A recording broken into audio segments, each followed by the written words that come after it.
به ما يرتب وإن نشأ نغرقه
Ada. Assalamualaikum warahmatullahi wabarakatuh.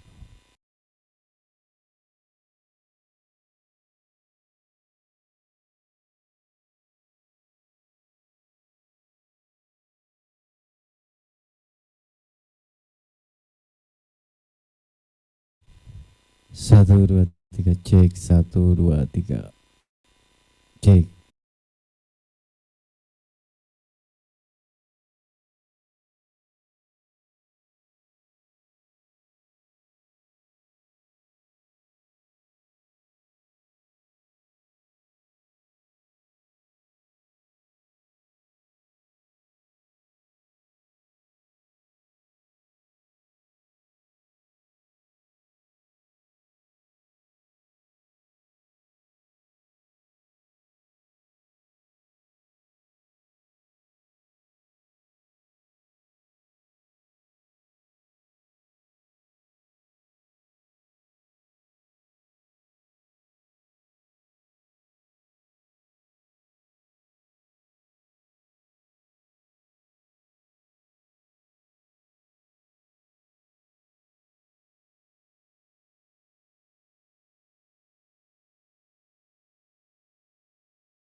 This.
Assalamualaikum warahmatullahi wabarakatuh. Your Excellency, Professor Asep Saifuddin Johar, MA PhD, as Director of UIN Syarif Hidayatullah, Jakarta. Your Excellency, Mr. Din Wahid, MA PhD, as the Vice Rector of UIN Syarif Hidayatullah, Jakarta. Your Excellency, Dr. Ade Abdul Haq M.Hum, as the Dean of Arab and Humanities Faculties of UIN Syarif Hidayatullah, Jakarta. Your Excellency, Professor Dr. Jajat Burhanuddin MA from UIN Syarif Hidayatullah, Jakarta. Your Excellency, Dr. Restu Gunawan M.Hum as the Director of Cultural Development and Utilization, Kemendikbud. Your Excellency, Mr. Mahmud Kuria, PhD from Leiden University, and the respectable all invited guests of this conference and also the honorable or participant of this conference. First, let's pray and thanks to our God, Allah Subhanahu wa Ta'ala, who has been giving us mercy and blessings so we can attend and gather in this event today. Secondly, all prayers are present to our Prophet Muhammad Sallallahu Alaihi Wasallam as the greatest leader who has guided us from the darkness to the brightest era. Ladies and gentlemen, all the guests and audiences, I would like to say, welcome to International Conference Spice Islam and Material Culture across the Indian Ocean 2023. Ladies and gentlemen,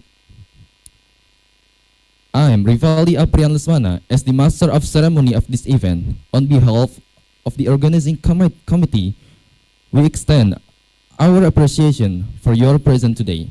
As the Masters of Ceremony, I would like to read the agenda today one by one. The first agenda is opening. The second agenda is Quran recitation by Mr. Ali Imran Rosadi S.Hum. The third agenda is sending the national anthem, Indonesia Raya. The fourth agenda is welcoming speech by Mr. Din Wahid, MA PhD, and Dr. Ade Abdul Haq M.Hum. The fifth agenda is a speech from our keynote speaker, Dr. Restu Gunawan M.Hum. The sixth agenda is overview about the topic of this conference by Mr. Mahmud Kuria, PhD, and Professor Dr. Jajat Burhanuddin, MA. The seventh agenda is special performance by Autonomous Agency Artifa. And the last agenda is closing. Well, before beginning the agenda, let's open our agenda today by reciting Basmalah together. Bismillahirrahmanirrahim. Thank you very much. May the agenda run well.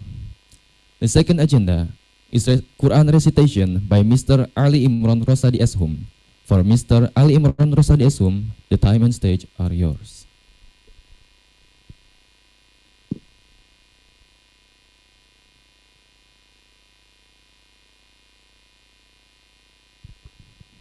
Assalamualaikum warahmatullahi wabarakatuh.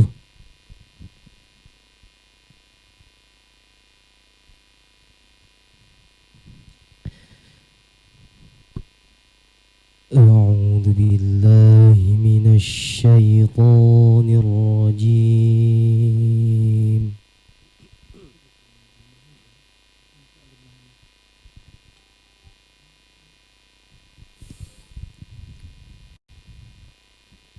Bismillahirrahmanirrahim.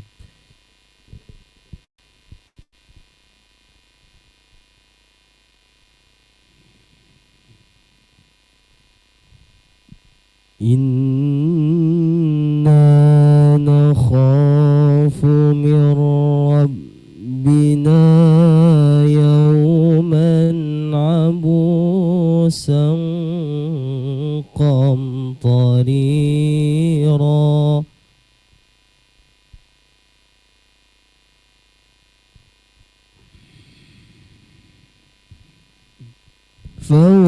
فوقاهم الله شر ذلك اليوم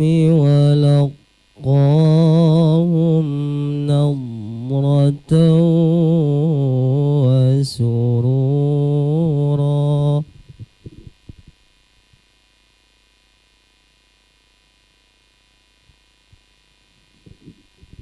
وجزاهم بما صبروا جنة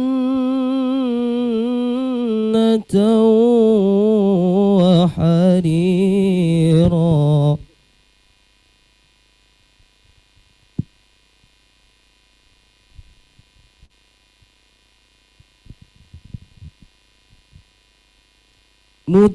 متكئين فيها على الأرائك لا يرون فيها شمسا ولا زمهريرا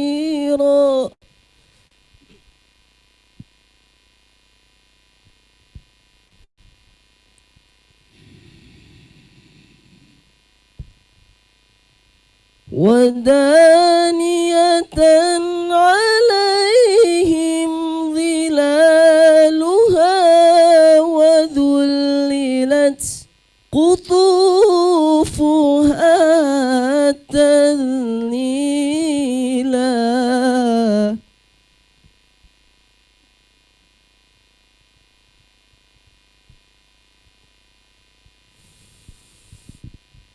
ويطاف عليهم بآنية من فضة وأكواب كانت قواريرا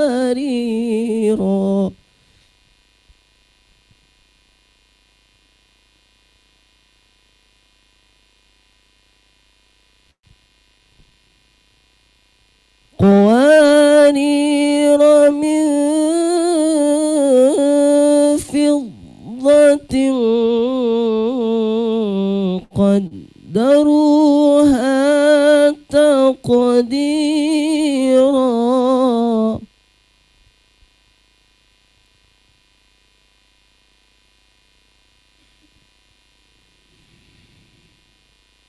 ويسقون فيها كأسا كان مزاجها زنجبيلا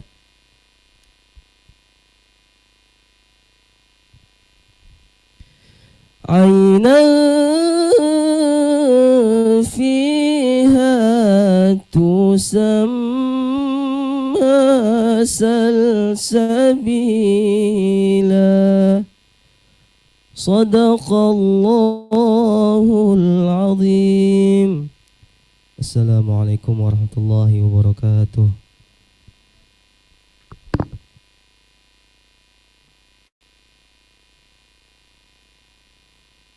What a beautiful Quran recitation from Mr. Ali Imran Rosadi Ashum.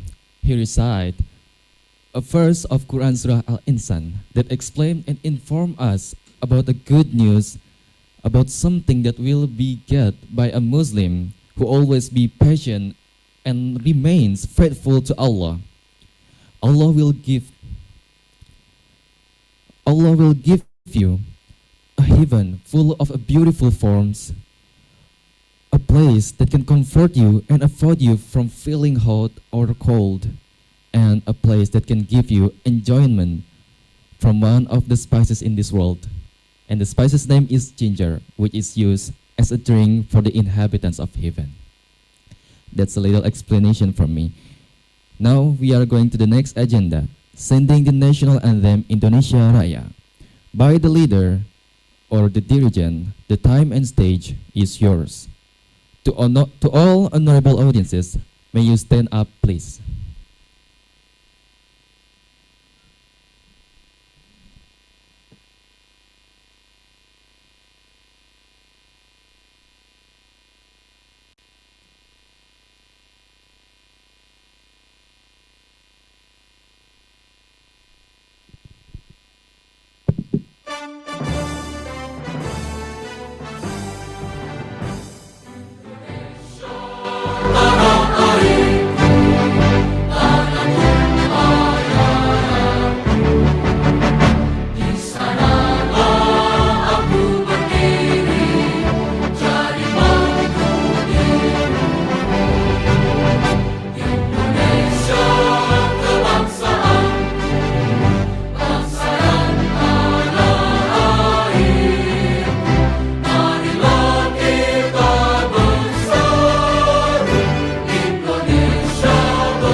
the audiences have a seat, please.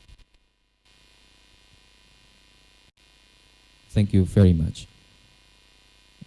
On the next agenda, there is welcoming speech by Professor Ali Munhanib and Dr. Ade Abdul Haq Mhum. For the first welcoming speech will be presented by Professor Ali Munhanib. For Professor Ali Munhanib, the time and stage are yours.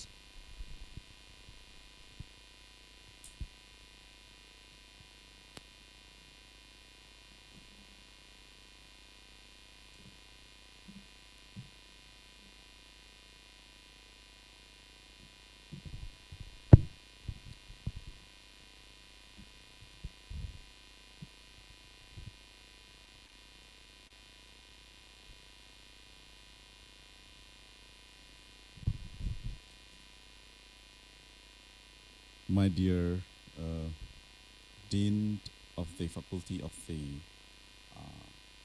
Literature and Humanities, Pak Ade, dear speakers, especially from the University of Malaysia, Mahmud Kurai, Korea, Professor Dr. Burhanuddin as convener.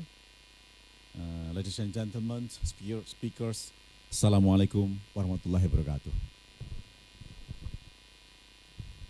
Alhamdulillahirabbil alamin wa bihi nasta'inu ala umuri dunya waddin. Salatu wassalamu ala sayyidina Muhammadin wa ala alihi wa ashabi ajma'in, amma ba'd. It has been quite long that the debate about the role of Southeast Asia and across the Indian Ocean, where the spice road has been established in the centuries. There are some findings that these roads produce some of important civilizations among the people in the oceans. For example, between 15th, 16th centuries, the Malay language become international language because of the connections between people in Indian oceans. And of course, some findings that material cultures in which civilization has been built before the colonial era become important sources for research, debate, and intellectual engagement. So we feel honored to have engagement with the people in this conference, and of course to the Dean of the Faculty of Literature and Humanities, Pak Ade, very much for grateful to open this debate in particular conference in this year.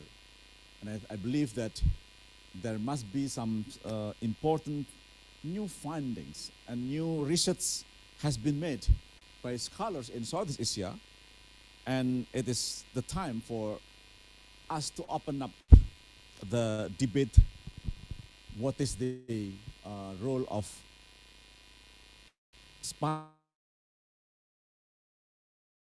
Indian oceans in making up Islamic civilizations? Of course, some important finding has been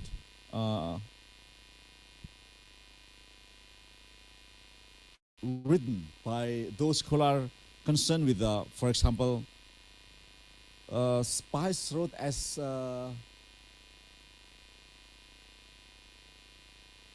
the route for intellectual engagement, for cultural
Okay, thank you very much to Professor Ali Munhanib for the welcoming speech.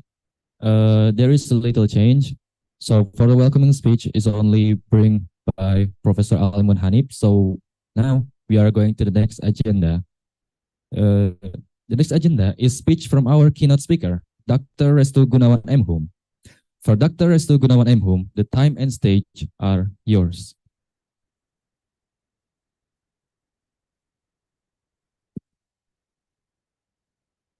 Baik, Assalamualaikum warahmatullahi wabarakatuh. Om Swastiastu, Namo Buddhaya, Salam Kebajikan, Rahayu, good evening. Mohon maaf jadwalnya dirubah Mas Jajat karena saya agak buru-buru Pak Wakil Rektor. Jadi, okay, thank you. First of all, on behalf of Director General of Culture, allow me to express my gratitude to the committee of this program, Win Syarif Hidayatullah. I am very delighted to stand here in front of great people.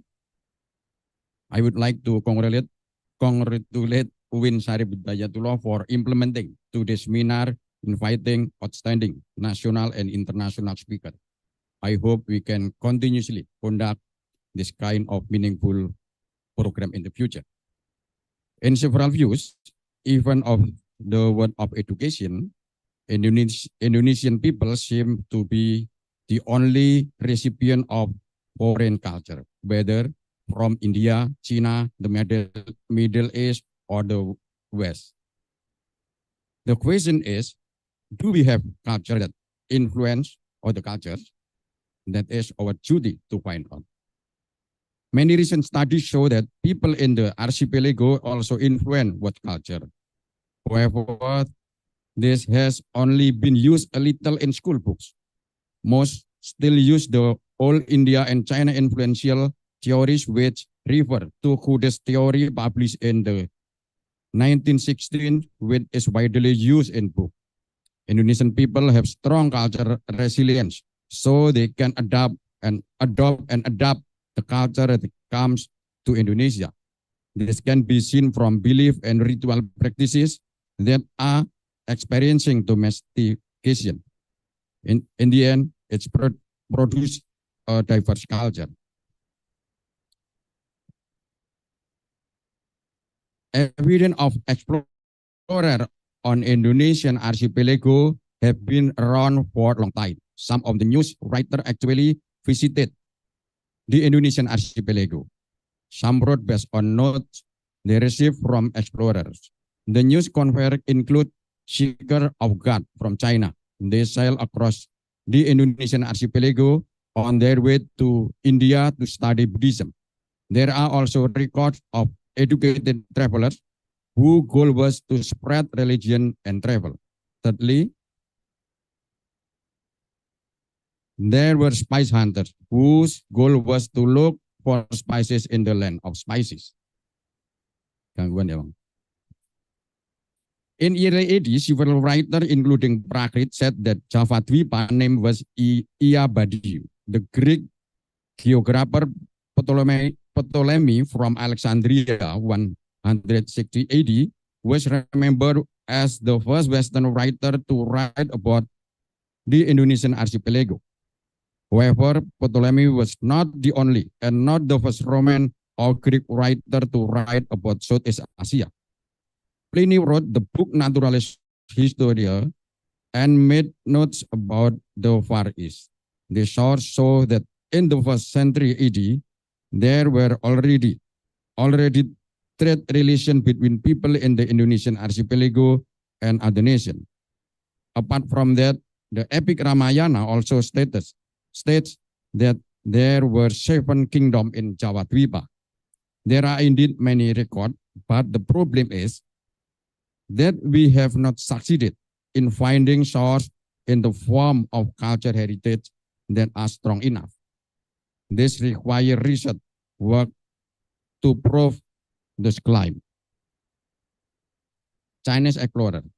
Earlier evidence of Chinese and Indian relation is in the Qin Han Shu, which mentioned a messenger sent by Han Wuti, 141 until X7 BC to Huangji, indicated as Kanchi in the interior of the Coromandel. Fashion first traveled by sea from Sri Lanka to China in 413 AD. Fashion sailed in May from Djibouti or Java Dwipa in the archipelago to China, while Gunavarman traveled to China from the Indian Ocean via the same route. Some scholars consider that India. Next slide. Some scholars consider that search for gold was an important motive for Indian to Southeast Asia. So Swarnabhumi and Swarnadwipa, which mean gold, emerged as important expression of Indian shipping motive. This gold rush began in the second half of the 1st century AD. Earlier Indian texts mention that agar wood, okaharu, and sandalwood came from foreign countries, namely Southeast Asia, possibly from the Eastern Archipelago, brought to the West, and then to India. Agarwood is a medicine to prolong life for Taoists. It is said that agarwood sap is a miraculous medicine that can prolong the life of people who are sick. This agarwood is obtained from Sumatra. Indian trader also got clove or lavanga from Dwi Pantara, namely other island in the archipelago. Several centuries later, the Western archipelago was famous for paper. One of the medicinal herbs using long paper was studied by doctors from Greece before Iskandar Alexander Zulkarnain expedition to North India. Many medicinal recipes are written in the book of Sus, Ruta, and Charaka. Exploration to the West, Africa.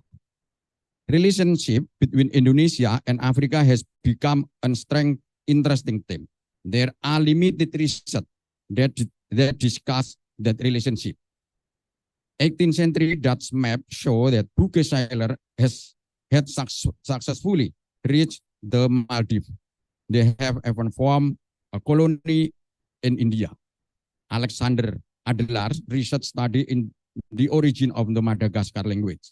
The similarity between the Malagasy and Malay language show that Malagasy immigrant in the past had established relation with South Sumatra or Sriwijaya. Some interesting thing also happened in music. Yap Kun in 1933 conducted research on the xylophone, musical instrument outside the Malay archipelago.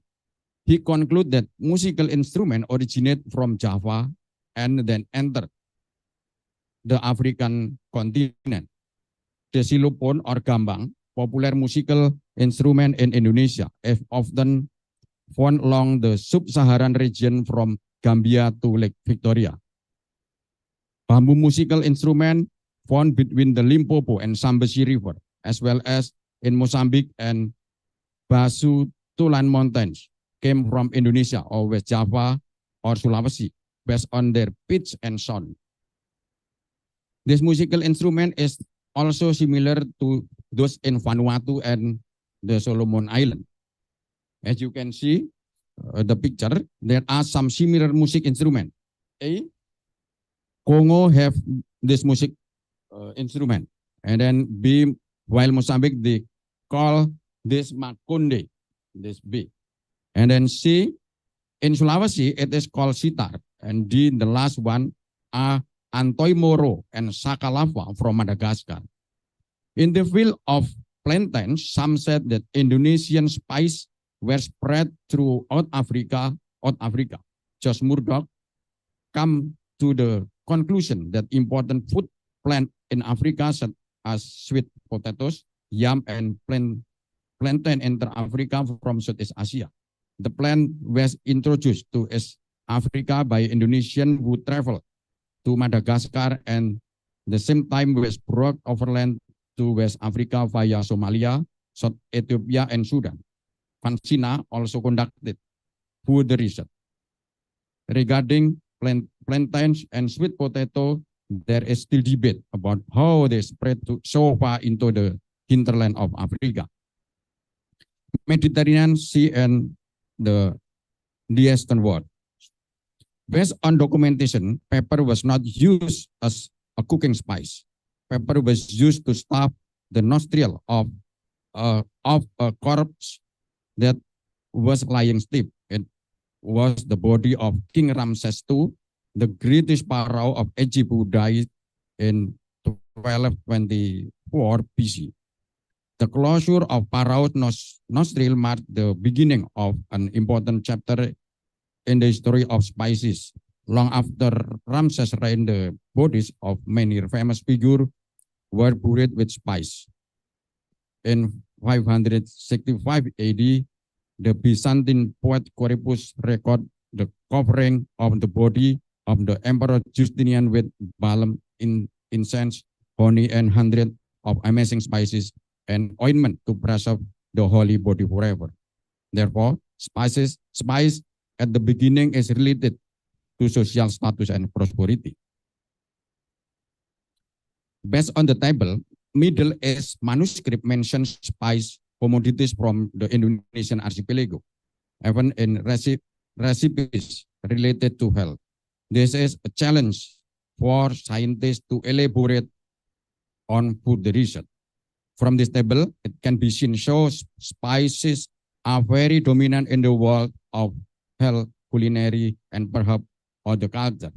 The most interesting thing is that Middle East manuscript mention a lot about, such as in book of Al-Tabik, for example, clove, camphor, nutmeg, agarwood, mace, ambergris, and sandalwood. Yes. Many mentioned in this book, and many manuscripts mention about spice from Indonesian archipelago. Westerners search for source of spices. An unforgettable explorer is Tom Pires from Portuguese. Tom Pires, in his note, Summa Orienta in 1515, said that Malay traders say that God created Timor for sandalwood and Banda for mace or nutmeg, and Maluku for clove. And this trade was unknown anywhere else in the world except here.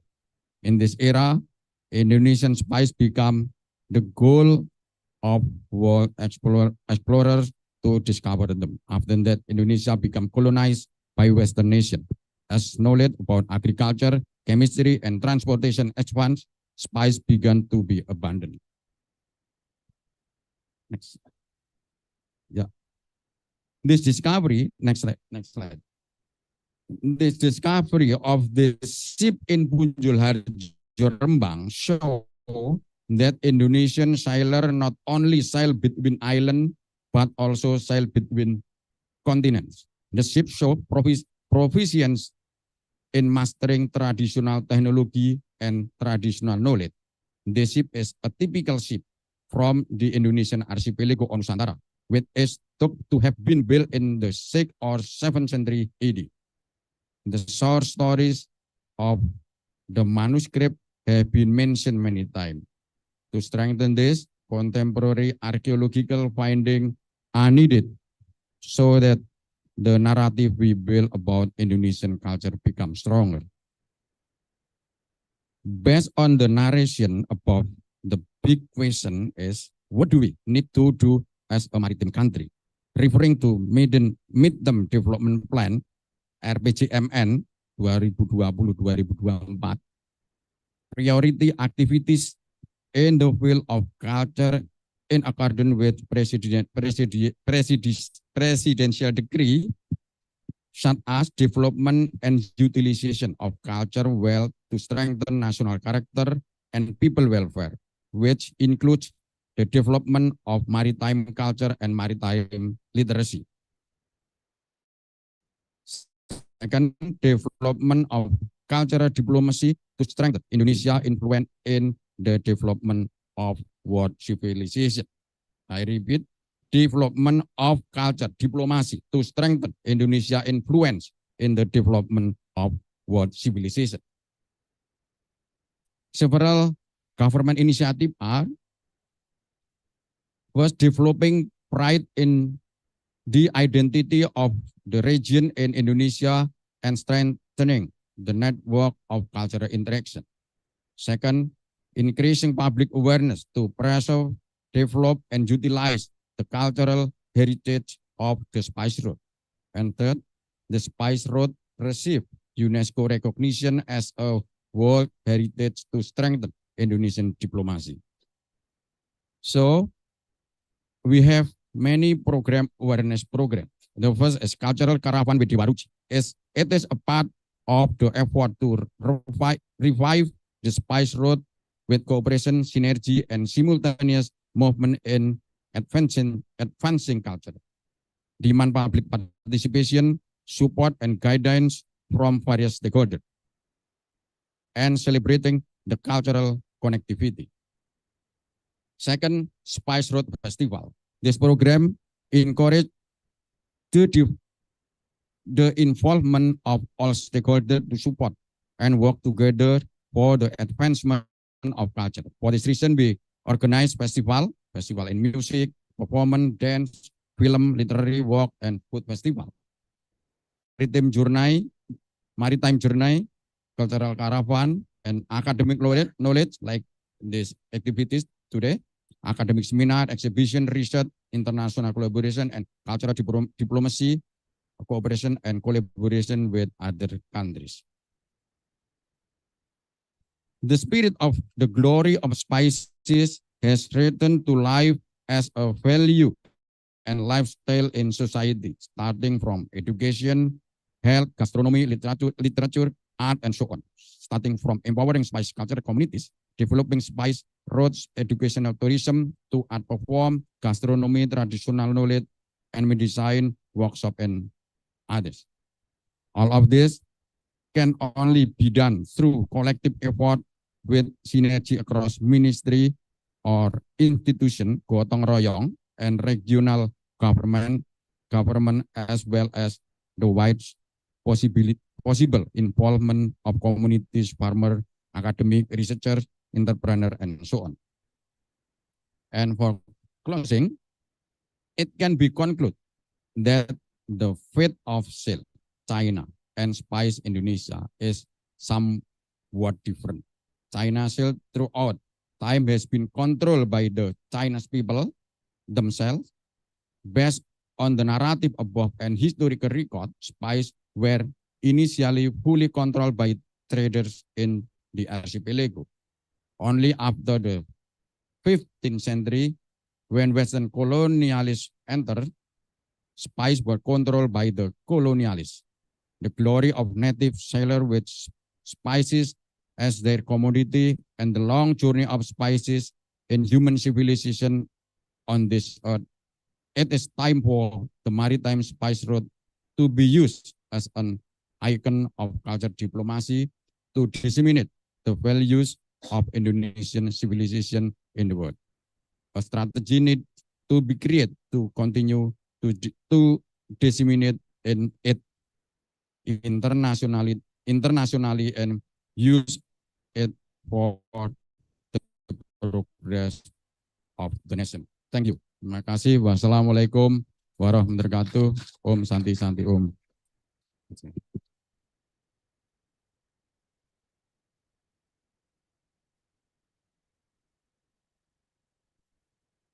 Thank you very much to Dr. Resto Gunawan M. for the knowledge and keynote speech of our event today.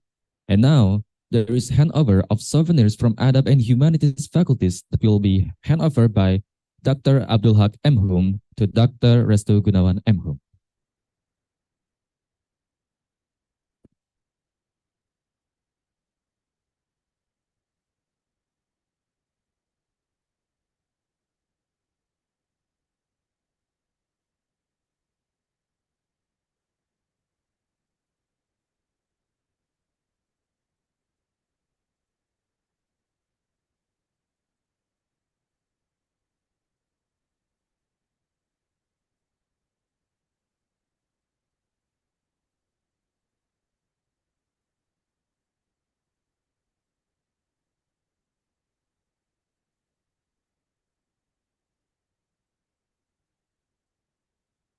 Okay, now we are going to the next agenda. The next agenda is overview or introduction about our topic of this conference today that will be presented by Mr. Mahmud Kuria, PhD, Professor Dr. Jajat Burhanuddin MA, and Ms. Dia Deliana. For all the presenter, the time and stage are yours.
Langsung.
Oke.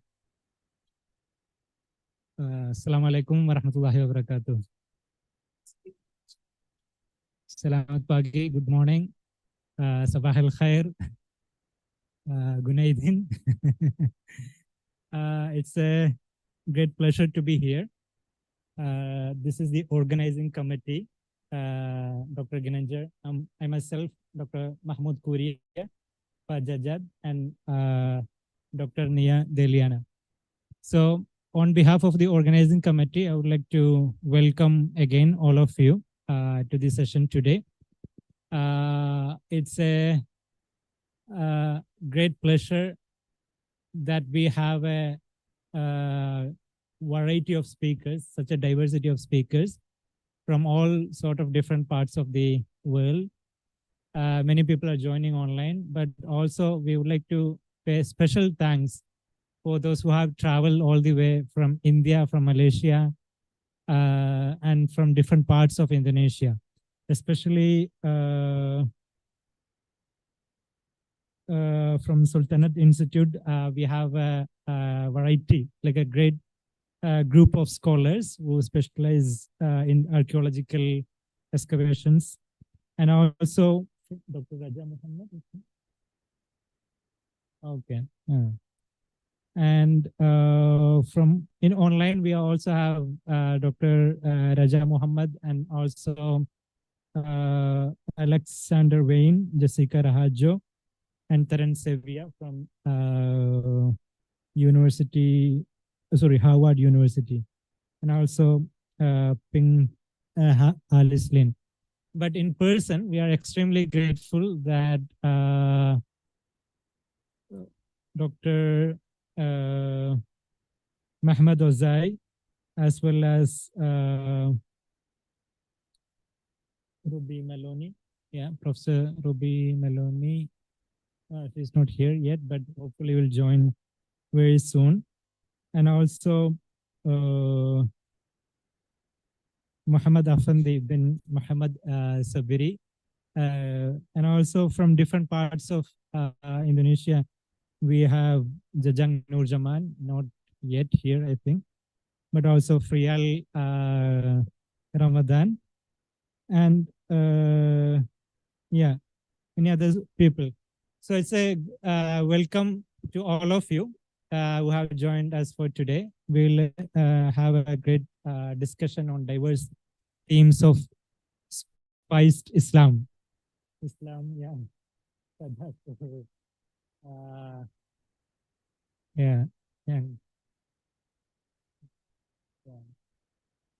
So with the different flavor, Islam is like, that different spices that brought together different people.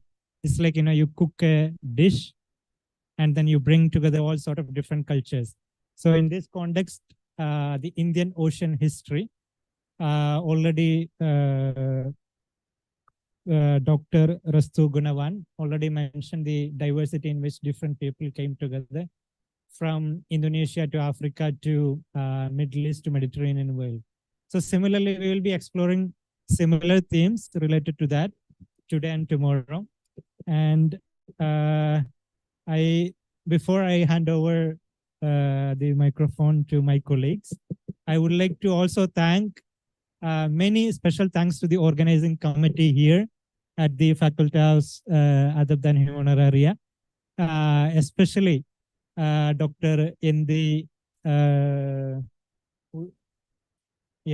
and Dr. Bu Awalia, and Dr. Nissa, and also Mas Faisal, Kang Faisal, and many other volunteers from students and interns who also have supported to make the conference such a big, like especially the convenience, the organization from all sort of different facilities that you have arranged.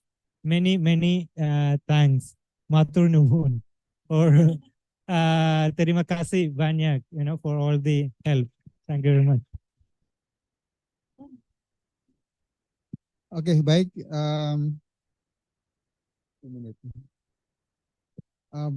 There's something I think you need to say to you that this conference is a continuation from the last conference in 2002. The last one is about the textual dissemination, textual circulation in Indian Ocean. But now we focus on material culture. So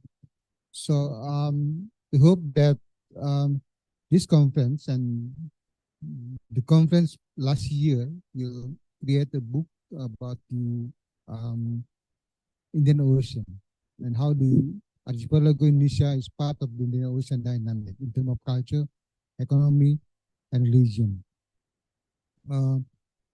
So we really appreciate if all of the presenter here will not just present the paper, but also we develop to book chapters, and I think we'll make it after this conference. We will inform you all the participants or the speaker to about this publication issue. Yes, thank you very much to all of you. We hope we have a good time the two-day conference about the subject as we have in the program. Thank you. Yeah. Okay. Good morning, everyone. Thank you, Dr. Mahmoud and Professor Jajat, to have begun, this introductory session, to tell you basically what is the objective of these conferences.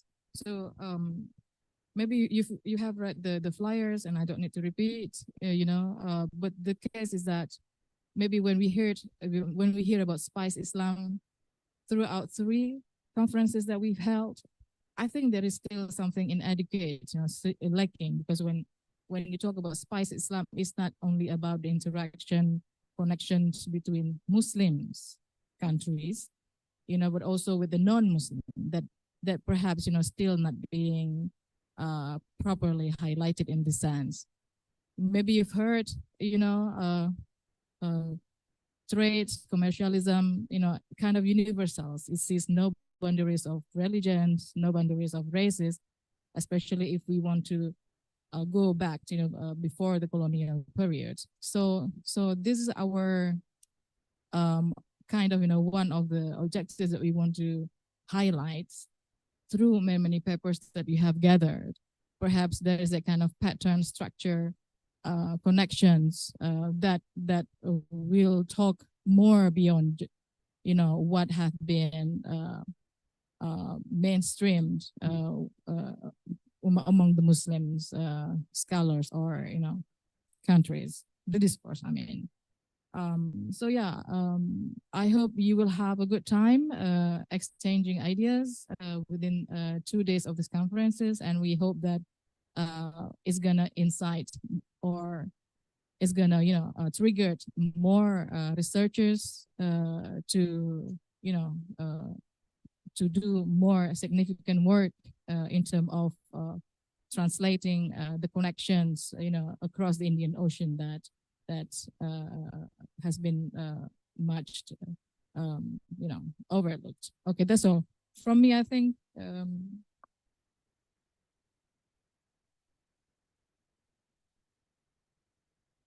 Bukan buat doa tapi Ya, terima kasih Dr. Mahmud Kuria, juga Profesor Jajat dan Ibu Nia.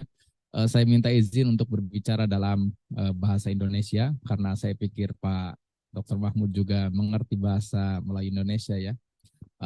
Tentang signifikansi dan arti penting dari konferensi ini tentang Islam dan juga jalur rempah.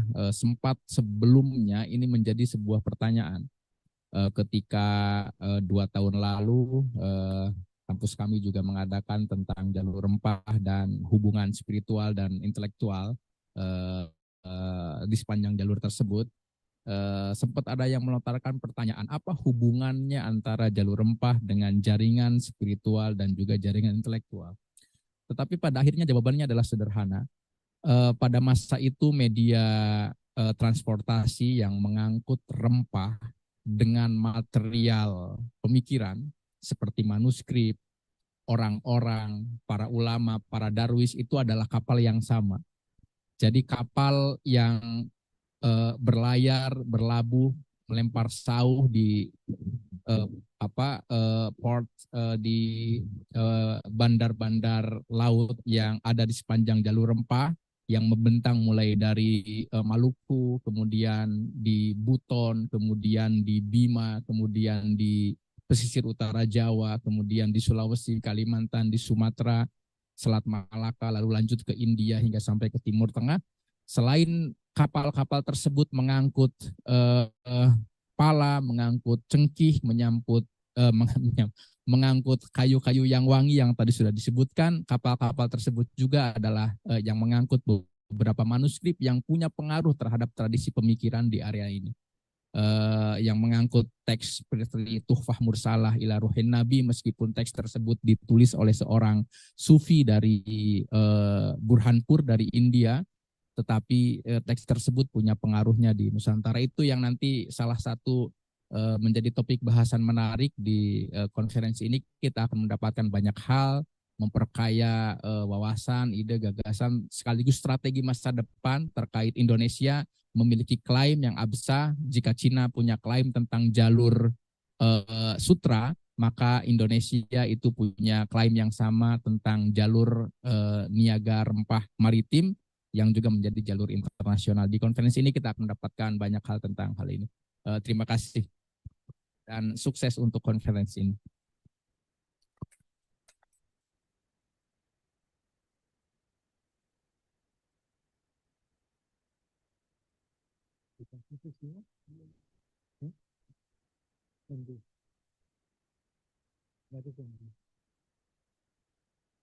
So we will have a break now. Huh? Oh, dance. Oh, sorry. Yeah. So the introduction session we close and then we have a dance. Yeah. Dance performance. Okay, now is the seventh agenda of this event. The seventh agenda is special dance performance by Autonomous Agency Artifact. For the performer, the time and stage are yours.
Angkat negara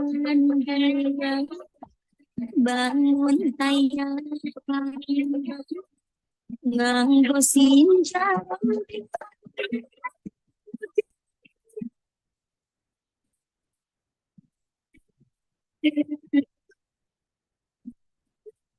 umat ini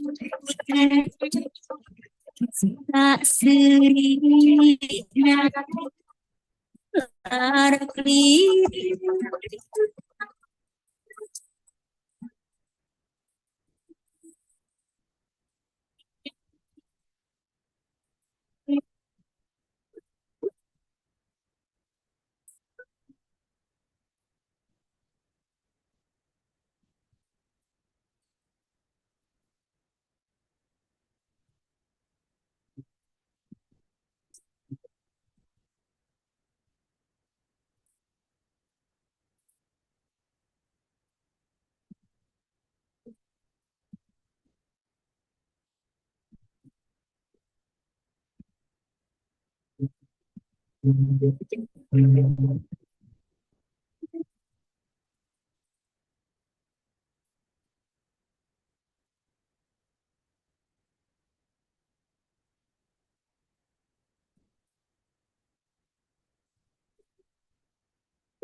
Garilis manis di sinjang janji esok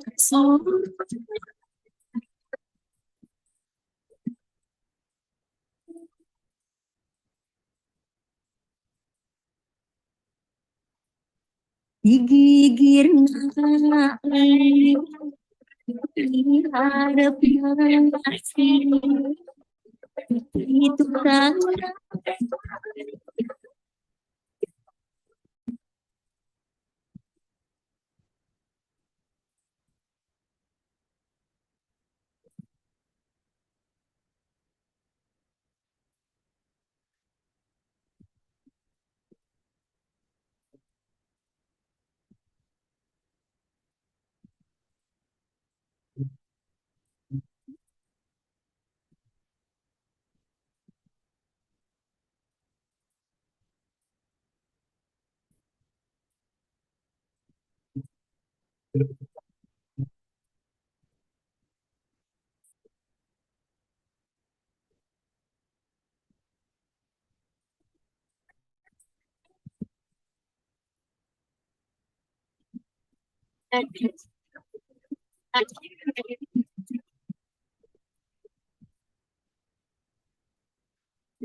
Such a great performance from Artefa.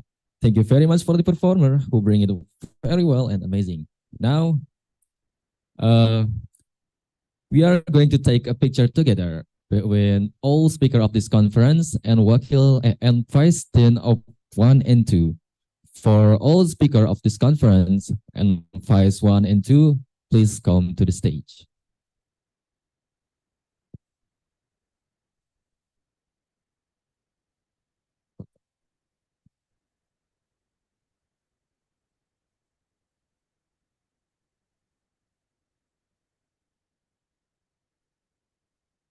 And after this, we will going to take a picture with all the participants in here.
Tunjukin aja yang bawah.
Oh,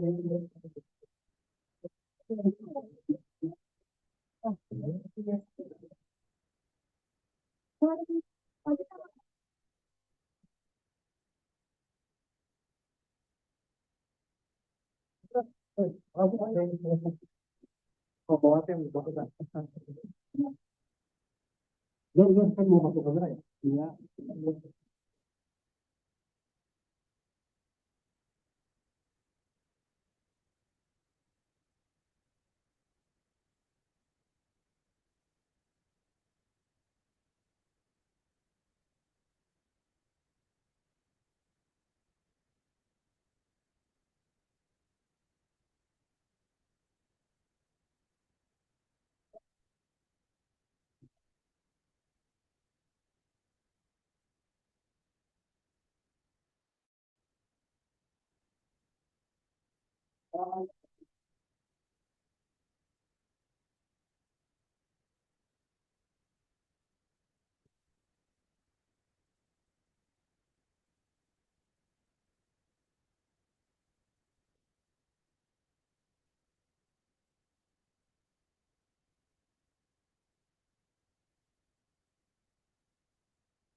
Gabung pakai itu bisa. Jadi buka website itu nanti dia bisa pada lihat. Jadi yang dari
area from Bakar area is the wood cement.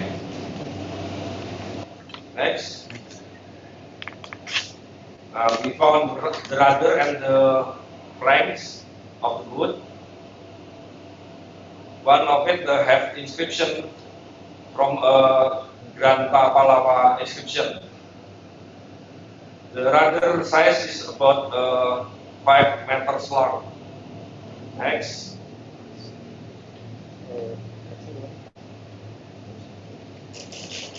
Yeah, this is the sites that have a connection with Bongal from the West Asia or Middle East to South Asia, India, Southern India and Sri Lanka, and East of Asia is from China.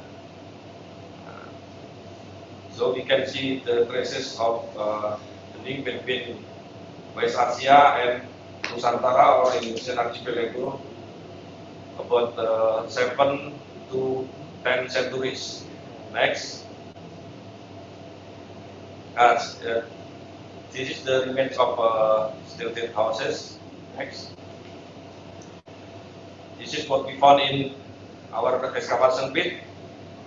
Remains of nibung wood with the rope from arenga fiber. Next. This is the same remains of house. Next. This is today's condition in Bongal region. We can still see stilted house in that area. Okay, next. This is the pattern of that remains of nibung poles and nibung planks. Next. This is the another remains. Next. This is our reconstruction from that pole house in Bongal. Okay, next. Maybe about 12 or 1400 years ago, the remains of house in Bongal site is probably like this pattern like this. This is have a pier and houses around near the river. Yeah. Okay, next. So this is another sample of we found in Bongal. This is an artifact from wood, and we have sent the sample to dating analysis to the Jakarta University, and we have dating from about 7 to 9 centuries. The oldest is the wooden count from the 6 to 7 centuries. Next. This is the result of our sample after dating analysis. Okay, next. Next.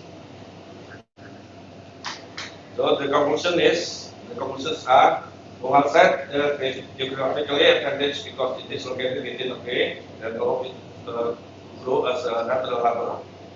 In its heyday, Bongal served as a destination for foreign sellers and traders. They came to Sumatra island mainly to obtain the main commodities from this island, such as gold, pepper, and spices. The activities of the inhabitants of the site in the 7 to 10 centuries AD were carried out mainly in buildings built on tidal land. Transactions between suppliers of natural commodities on the island of Sumatra and foreign traders used various types of coinage originating from various countries from the Middle East to China. Besides using coins as a medium of exchange, trade in Bongal may also be through barter. The goods bartered are mainly foreign manufactured products for daily living tools, such as ceramic jars or bowls from the Middle East, India, and China, glass containers from Middle East, jewelry from precious stones, and so on. The natural commodities from Sumatra used for barter are mainly various types of aromatic resins and woods, various types of spices and gold. It seems that the intensity intensity of interaction between local and foreign region is more dominated by commerce with the Middle East region compared to the South Asian and East Asian regions. Relatively, the interaction between the archipelago and the West Asian region has been going on since the first century Common Era. The trigger for the interaction is mostly related to the existence of Nusantara archipelago's natural resources in the form of mineral wealth such as gold, tin, and copper, a variety of resin and fragrant wood and spices. If the earliest evidence of interaction with the West Asian region, Middle East, is mostly and so on. Thank you very much. Thank you. This is such a significant opening that actually we have already in the 16th century. The proof that the country is already there. We know our presentation with our parties and so No question. One quick question. Question answer session. Nothing. What do you think? Go Bakar. Go Bakar. Oh. No question.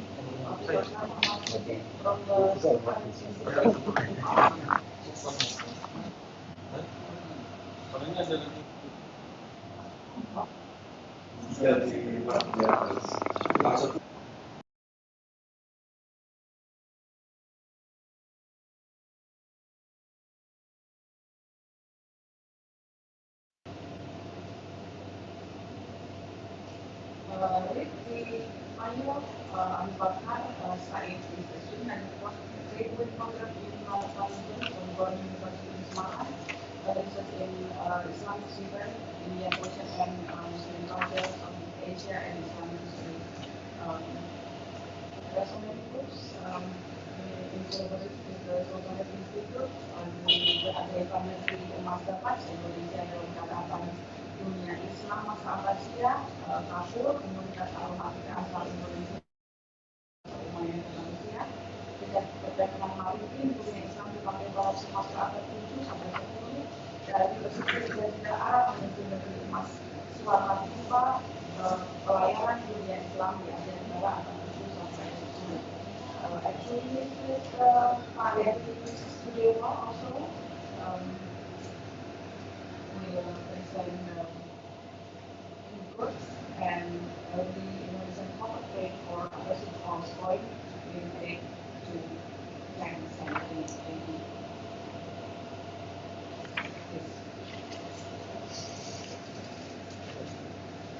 Baik, izinkan saya bahasa Indonesia. Terima kasih. Assalamualaikum warahmatullahi wabarakatuh. Izinkan saya untuk menyampaikan dalam bahasa Indonesia.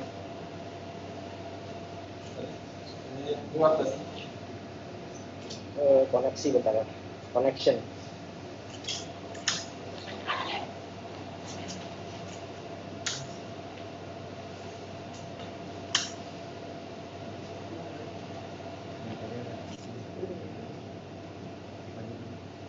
Yes.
Tapi saya kira PDF bisa.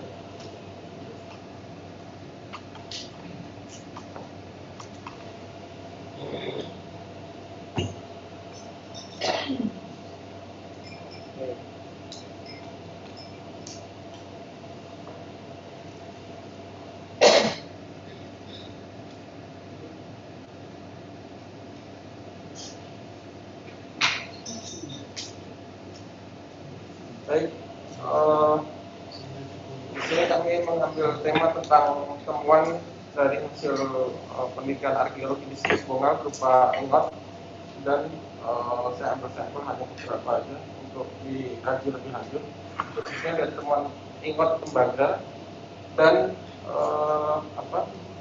koin fulus. Koin fulus itu dalam teks laporan dunia Islam jarang sekali disebut eksistensi teks koin fulus. Umumnya yang dikenal adalah koin dinar maupun koin dirham. Padahal dunia Islam juga mengenal temuan arkeologinya ada banyak sekali di kawasan Eropa, bahkan di Dagestan. Temuan koin fulus itu sangat banyak, tapi jarang disebut dalam laporan. Nah, itu kita temukan juga koin fulus ini di situs Bongal, khususnya masa Al-Mansur. Ada 22 koin kita temukan masa Al-Mansur. Next, dari sebelumnya tadi, backgroundnya adalah dari laporan Burjuk Pencarian, misalnya seorang nakoda kapal, dia menyebut dalam bukunya al-Hind yang ditulis tahun abad kedua, abad 3 sampai 4 Hijriah, sebagai informasi bahwa perdagangan yang terjadi, pertukaran barang komoditas yang terjadi masa Syarif itu bukan hanya rempah, tapi juga sudah mengeksplorasi juga logam. Nah, dari mana ini nanti kita next itu data artefaktual yang kita temukan, salah satunya adalah ingot, beratnya 98 kilo di situs Bongal, terletak di desa Dagu-Dagu, tadi sudah banyak disampaikan oleh Pak Ari tentang situs Bongal. Tidak hanya menunjukkan bahwa yang terjadi perdagangan masa itu bukan hanya rempah-rempah, tapi juga termasuk di antaranya adalah logam. Next. Metode yang digunakan dalam penelitian ini adalah historical archaeology, di mana data arkeologi digunakan sebagai mempelajari data yang lebih lanjut tentang laporan-laporan tekstual. Next. Penelitian ini baru studi awal. Penelitian ini bukan berarti mengklaim bahwa temuan ingot ini digunakan untuk cetakan koin, tetapi sebuah studi awal untuk menguji komposisi logam, kandungan ingot dan koin tembaga fulus, dan juga studi yang mendalam tentang data-data sumber tekstual, sumber dunia Islam, baik berupa catatan para pelancong, geografer, dan imam muslim, khususnya masa abad 8 sampai 10. Next. Nah, sebelumnya karena kajiannya lebih banyak kepada data artefaktual, kepada sejarah, jadi kita harus mengkaji lagi tentang sejarahnya. Bagaimana proses modalitas Islam bisa sampai ke kawasan pantai barat Sumatra sejak masa abad awal, bahkan sampai ke Cina. Mungkin ada sedikit ini. Jadi Islam hampir bisa dikatakan bahwa mewarisi kekuasaan imperium yang sudah lama eksis sebelumnya, yaitu khususnya Persia Sasania. Di sini ada 3 negeri pasal antara Yaman, Oman, Bahrain. Adalah sebelumnya masa tahun 602 sampai 628 adalah negeri pasalnya Persia. Dan masuk tahun 636 terjadi perang besar antara Muslimin dengan Persia, dan berujung pada kekalahan Persia Sasania tahun 644. Next.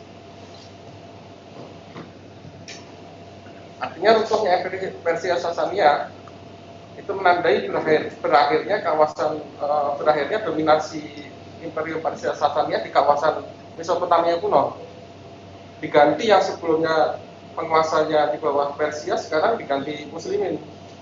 Artinya data artefaktual yang kita temukan di Bongal itu berkaitan erat dengan kawasan-kawasan itu, terutama sampai dengan saat ini kita belum menemukan misalnya koin Bizantium, tapi koin Persia Sasania banyak kita temukan.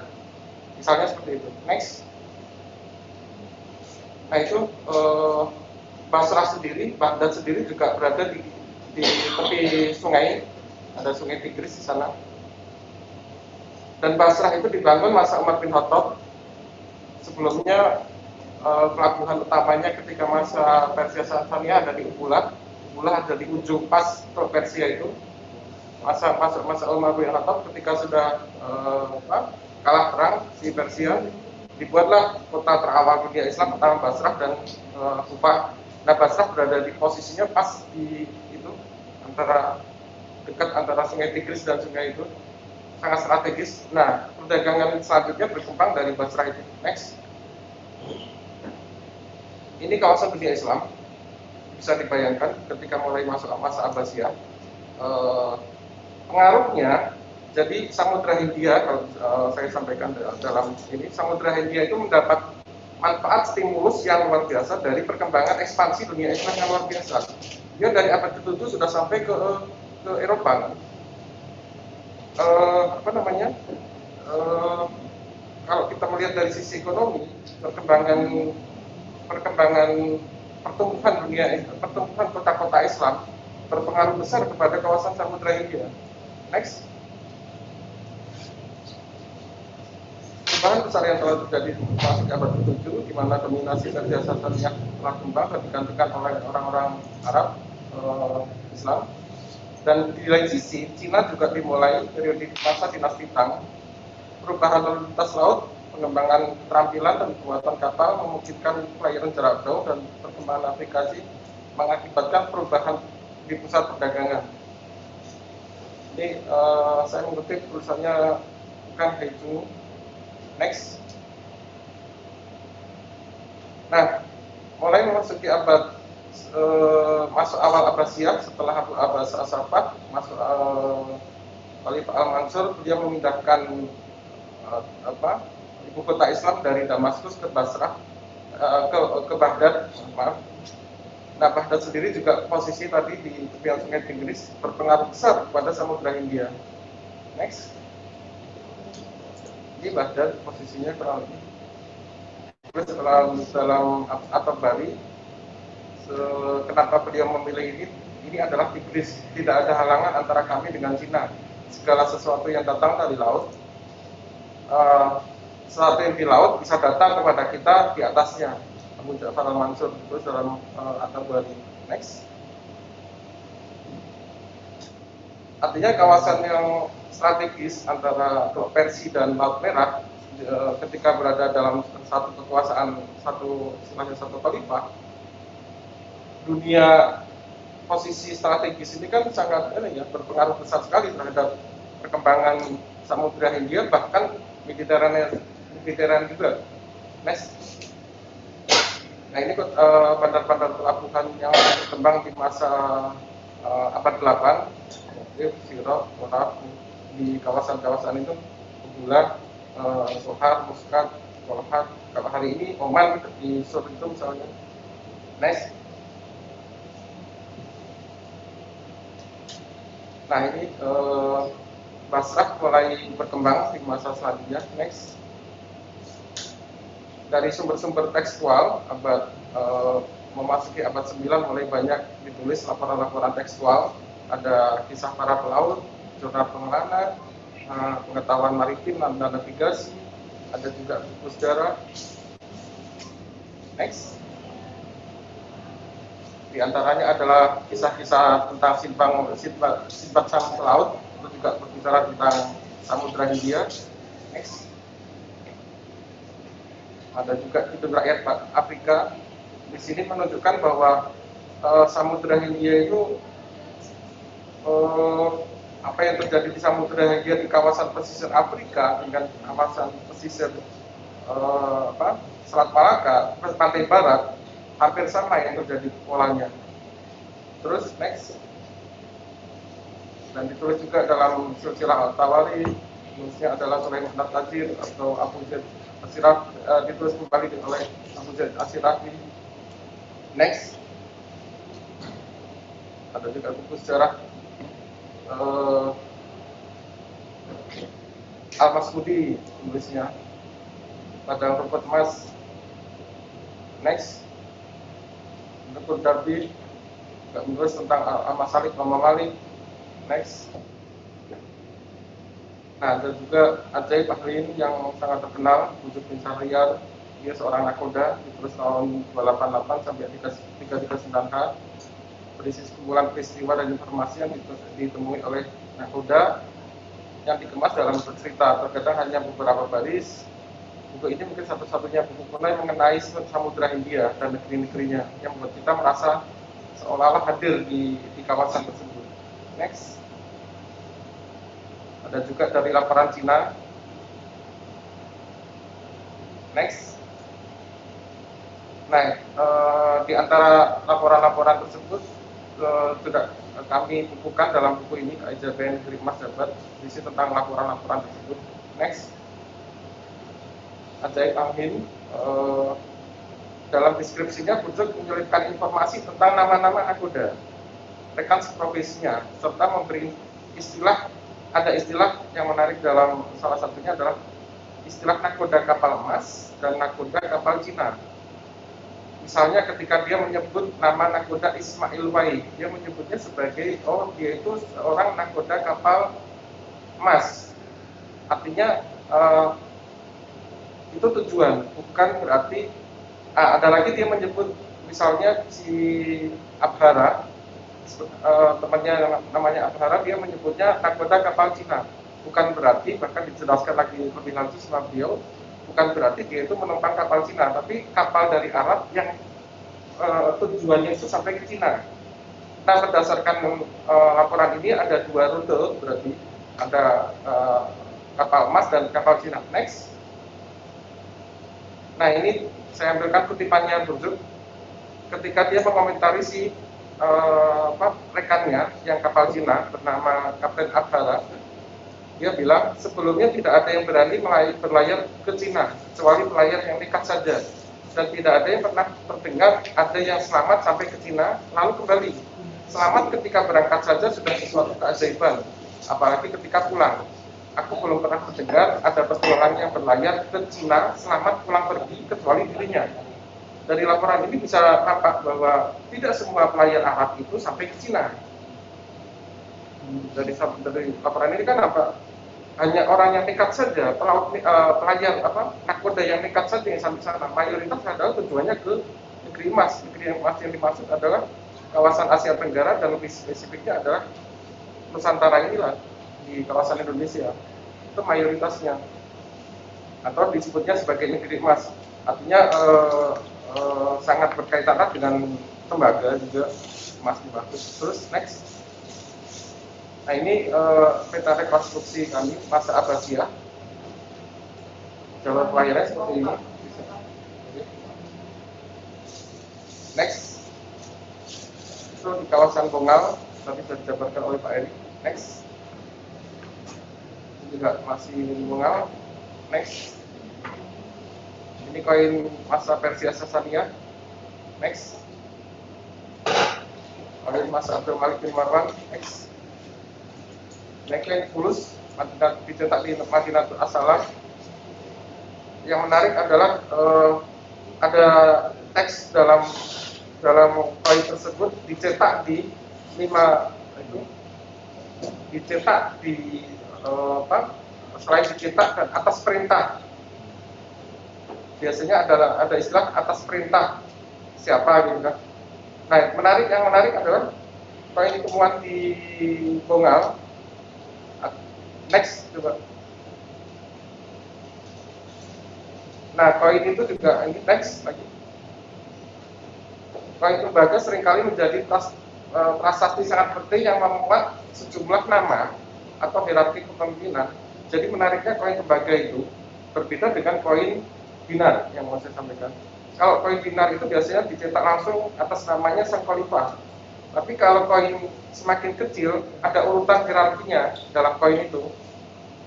Gubernur yang masih aktif di masa itu. Jadi misalnya yang terjadi di Dagestan, temuan Dagestan itu ada atas nama gubernur paling bawah, hierarki atasnya lagi, hierarki atasnya ditulis dalam satu koin.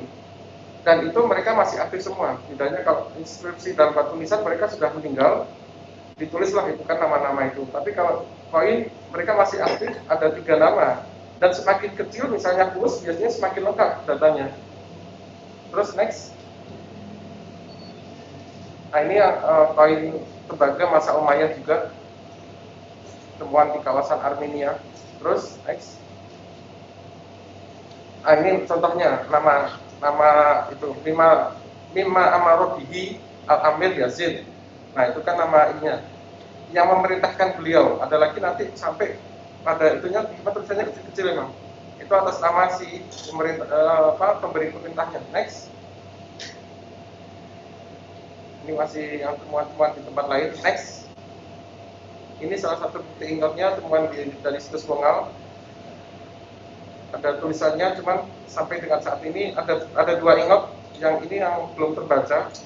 Ada sepertinya ada huruf-huruf tentang Mesopotamia juga. Next. Nah ini yang sepertinya terbaca seperti Said atau apa itu di ujung itu. Lebarnya 42 cm, tingginya sekitar 16 cm, beratnya 98 kg, terbuat dari tembaga. Kandungannya adalah 88,57% mengandung Cu atau tembaga. Adanya unsur lain-lain dalam tembaga hasil dari identifikasi dari Balai Konservasi Borobudur menunjukkan bahwa koin tembaga ini bukan recycle. Next. Ini juga koin fulus, kandungannya hampir sama, 88,2, kalau tadi 88,7% kandungan tembaga juga. Next. Nah ini juga poin menarik juga masa Al-Qadir Bila yang saya sebut tadi, wujud benda Syahriyar itu hidup pada masa beliau ini. Artinya adanya temuan koin ini di situs Bongal menunjukkan bahwa ketika wujud menulis itu Bongal masih aktif. Dia satu masa. Next. Nah ini sebagai perbandingan juga masa Harun ar-Rasyid, Mimma Amarobihinya atas perintahnya tadi koin, tapi ini koin perak dikeluarkan pada masa Khalifah Harun ar-Rasyid. Perintah percetakan dikeluarkan oleh Al-Amir Al-Amin selaku putra mahkota. Jadi Harun ar-Rasyid memerintah di bawahnya lagi Al-Amir Al-Amin selaku putra mahkota, didampingi oleh Ja'far bin Yahya al-Barmaki. Ini temuan situs Bongal. Next. Oke, satu lagi. Next. Kesimpulannya, runtuhnya versi Sasaniyah di lembah Mesopotamia kuno berpengaruh besar ke Samudra Hindia. Samudra Hindia mendapat manfaat dari stimulus pertumbuhan kota-kota di sepanjang rute perdagangan lintas benua seiring dengan ekspansi wilayah Islam di kawasan Jazirah Arab, Asia Tengah hingga benua Eropa. Aktivitas maritim yang dinamis meningkatkan kemakmuran dan mendukung tumbuh kembangnya kota-kota bandar kosmopolitan. Aktivitas ekonomi global merangsang pertumbuhan pasar dan menuntut produktivitas sumber daya alam dan bahan baku dari setiap kota-kota bandar di Samudra Hindia. Dalam hal ini kebutuhan logam dan apapun itu, dunia Islam sangat membutuhkan pasokan bahan baku yang luar biasa. Artinya sangat wajar bila logam sudah diperdagangkan selama masa itu. Next.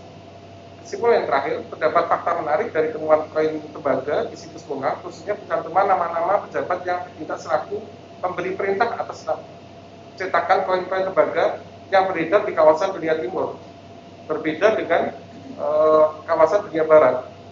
Di dunia timur yang kita menemukan bahwa yang atas namanya itu putra khalifah langsung. Mungkin seperti itu. Thank you, Pak Bakar. Next speaker, 20 minutes after presentation.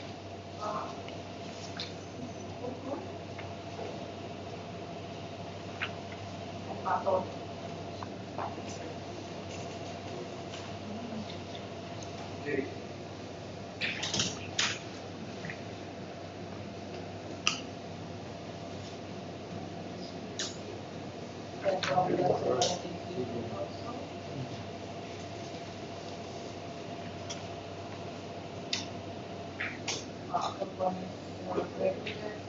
From Islamic Broadcasting and Communication SID, Muhammad Nasir, Jakarta. His interest in the study of Arabic manuscript, calligraphy and history. So he is now involved in the calligraphy research in Sumatra and Java as well as in Indonesia. Also, Pak Sultanate is researcher himself at the Sultanate Institute, Bachelor of Arts in American Studies from Sultanate University, Surakarta. He is active in study of geography and geography, global and area studies. And is involved in historical research and maritime studies in Borneo, Java, and Sumatra.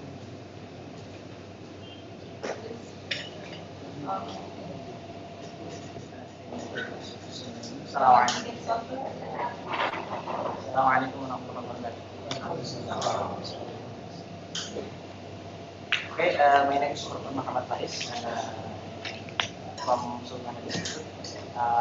My MBA is Inscribed Sales from the Islamic Port of Sumatra. Next. And this is the content of my presentation. Introduction, global site, Inscribed Sales, the significance of findings, and conclusion on governance. And that's the content. Next. Sumatra's pivotal role in world maritime trade. The island of Sumatra plays an important role in the world maritime trade and functions as a gateway for shipping and trading to the region lands beyond the wing, are also known as below that region. Sumatra's early and active engagement in the world maritime trade was due to its geostrategic position in the Malacca Straits and Sunda Straits, which connects the oceans to the East Asia and Pacific regions. It was also strategic for its long coastline and natural harbors. Next. Maritime trade on the west coast of Sumatra and west coast of Sumatra is historically neglected to in research due to its challenging geography, comprised of more accessible east coast, where evidence of early universities of the Central. This field focus was influenced by the contrasting natural conditions. East coast was expensive rivers and alluvial plains, while the west was characterized by steep terrain and the Bukit Barisan mountains. However, recent studies have revealed traces of ancient maritime activity and Sumatra's coast, highlighting the overlooked significance in region history and altering previous assumptions of this historical events. Next. There were two main commodities that attracted numerous foreigners to the west coast of Sumatra: gold and camphor, gold found in the mountains. al-Sirafi says that on this island of family, gold and good quality camphor were produced, and that's the camphor and benzene resin found in the excavation pits, the Mosque. Next. The Inscribed seals discovered the Bongal provide remarkable evidence of Sumatra's role in managing trade networks across the Islamic world and Asia. The seals' diverse origin and designs reflect Bongal's cosmopolitanism as a port city bridging West Asia, Sumatra, South Asia, and East Asia through maritime trade. An analysis of these artifacts encourages understanding of Sumatra's vital lineage of polities across the Indian Oceans, global economy. As can create the symbols of cultural exchange, the Inscribed seals substantiate Bongal as a deep window into the interconnected foundation of commerce, communication, and community underpinning Sumatra's prosperity. Research questions and objectives. This research aims to elucidate the origins of functions of Inscribed seals, discover at the Bongal site through active analysis and relevant textual sources. The key questions we study are: what should the Inscribed seals reveal about the scope of global trade, connections, and interactions with diverse politics, and what was the role and the significance of Bongal in Sumatra's broader Indian commerce based on evidence from the seals. Next. This research on the Bongal sites, Inscribed seals, makes significant contributions Contributions to our understanding and knowledge by substantiating Sumatra's active involvement in medieval transregional maritime trade. The study helps reconstruct the extent of commercial and cultural interconnectedness across polities bordering the Indian Ocean. Analysis of the seals provides technical evidence enriching an understanding of Sumatra's relationships with West Asia, South Asia, and East Asia, and insular Southeast Asia during this era. Next. This study employs an archaeological historical approach, integrating artifact analysis of the inscribed seals with review of relevant textual sources. Next. Local site, the Jakarta collection accompanied the Lubuk River estuary on the west coast of Sumatra province. The local site sits at the foot of Bongan Hill.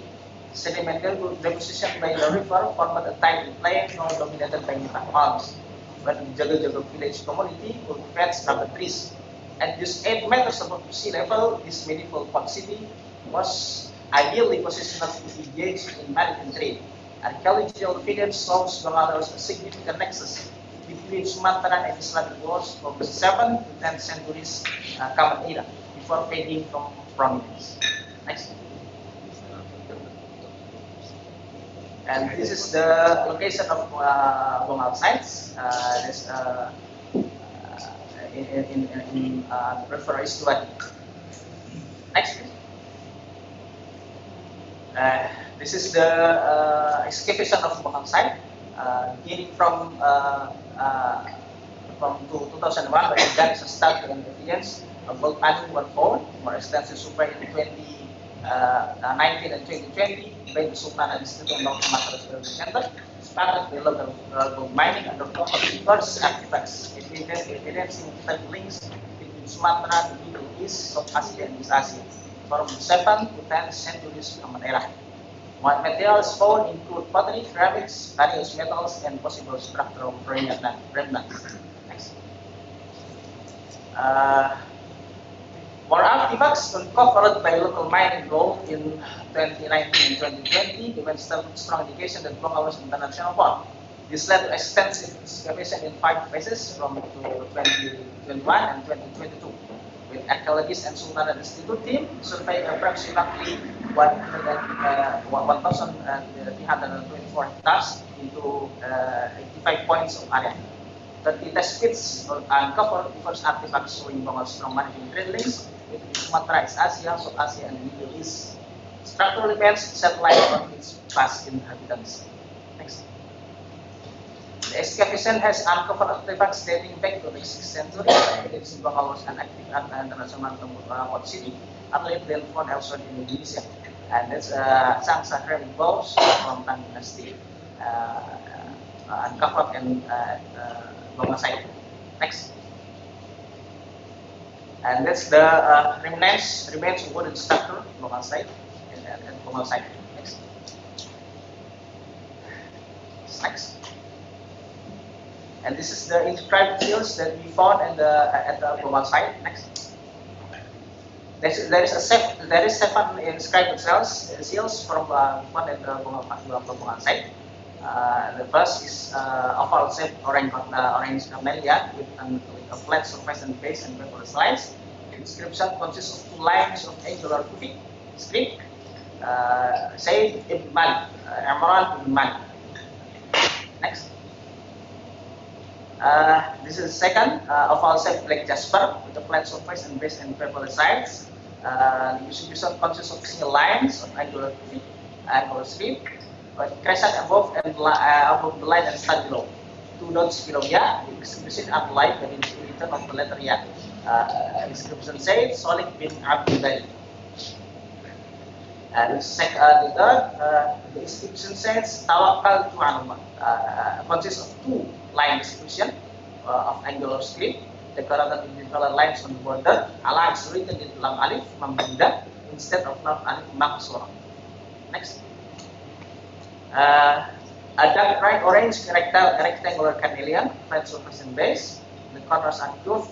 It's the inscription of lines of angular script. It starts decoration in between. A speed is applied with the tone of the final letters here. The inscription said, Hasbi Allah. Allah is sufficient for me. Next. This is clear oval rock crystal, flat surface and base. The inscription consists of lines of angular script around the border at the side of triangles. The inscription said, Tubna or Sha Allah.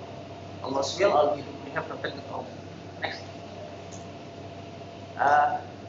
This is black jasper with flat surface and base and regular sides. A single line of angular script is decorated with slanted lines around the border. The inscription said, Bismillah, in the name of Allah. And this is oval-shaped orange camellia, flat base and convex surface, one line of cursive inscription with angular elements, crescent above the line and star below. The inscription says, Amana al-Uminu man aman billah. Safe is you believe in Allah, or I believe you believe in Allah. Next. These inscribed seals found as Bangladesh in the diversity of writing styles and script several display angular script script with rigid geometric letters from often erected into lines. This style is seen on the camera display and starboarding seals invoking names, phrases, and invocation of to Allah in Islamic figures. Other examples show embellishment like borders, stars, and consecration, reflecting artistic Islamic influence. By contrast, the Carmelian seal with the invocation of Safe is who believes in Allah contains more cursive elements, blending angular Kufic with early rounded Arabic script. Next. This corresponds to the vocal site today, which placed between the 7th and 10th centuries AD. This variety of calligraphy forms exemplifies towards cultural synthesis, with writing integrating its Islamic influences from across the Islamic world.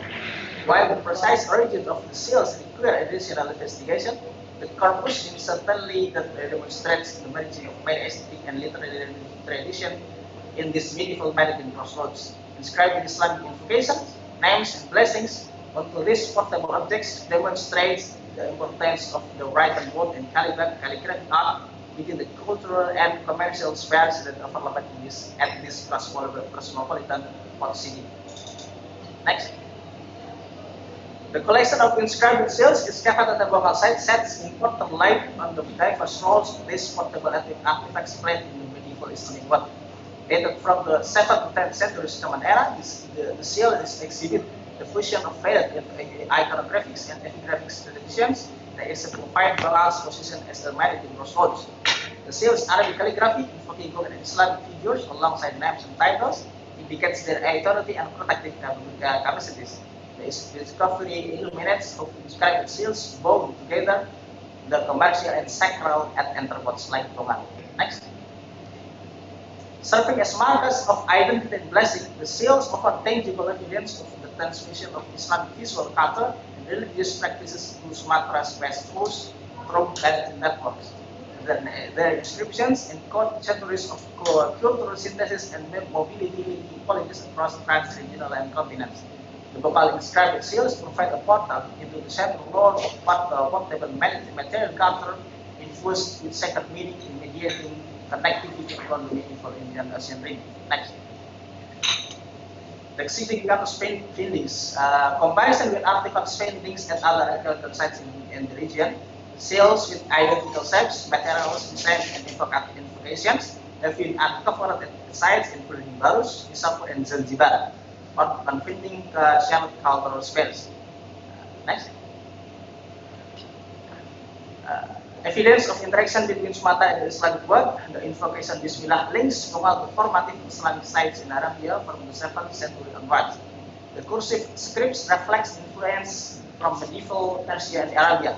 The seals provide a great proof of the transmission of Islamic artifacts, ideas, and technologies to Sumatra. Next. The seal demonstrates Bengal's active participation in Pan-Asia trade networks, particularly those centered around the Indian Ocean. The Bengal site emerged as powerful conduit for exchange of objects, aesthetics, and religious practices across continents. These findings significantly enrich our conception of maritime connectivity and cultural convergences during Southeast Asia's age of commerce. Next. The excavation of Bongan have uncovered a remarkable collection of inscribed seals from 7th to 10th centuries, providing tangible evidence of Sumatra's central role in medieval maritime trade networks across the Indian Ocean region. Next. Contribution to Islamic and maritime archaeology, the analysis of these inscribed seals yields significant contributions to our knowledge by substantiating the diffusion of Islamic material culture, aesthetics, and religious practices to Southeast Asia through maritime routes. The discoveries enrich our understanding of Sumatra's vital linkage with Islamic world and various coastal authorities during this era. Next. Recommendation for further research. To gain more comprehensive understanding, it is recommended to conduct further excavation of Bongan and undertake comparative studies of seals from neighboring sites. This will help elucidate trends in artistic styles, etiquette, and iconography, which are crucial for mapping and dating specific ways of communication. Additionally, archaeological analysis considering a wider spectrum of material culture from Sumatra and Arabia during this period could provide valuable insights into the mechanism of cultural activity and exchange. Next. In conclusion, the inscribed seals discovered at Bakar serve as a portal into the central zone of temple artifacts, infused with sacred meaning, intensity, connectivity around the Mediterranean region. The detailed examination of these objects can reveal branches in the extent and consequent cross-cultural interaction, thereby enhancing our understanding of humanity and interconnectivity in Southeast Asia's age of commerce. And that's the reference we used in this.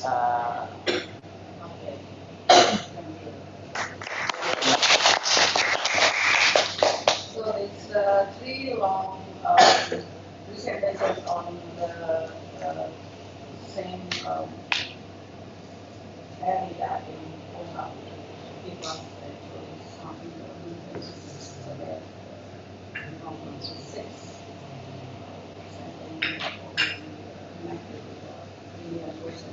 Now we move to the next presenter with Pak Faiz.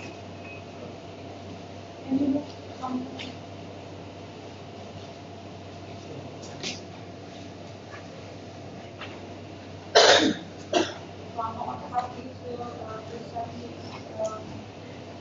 Presentation on Minaret, Ablution and Islamic school, the development of Surakarta business under the rule of Colonel Julia in 1893 to 1939.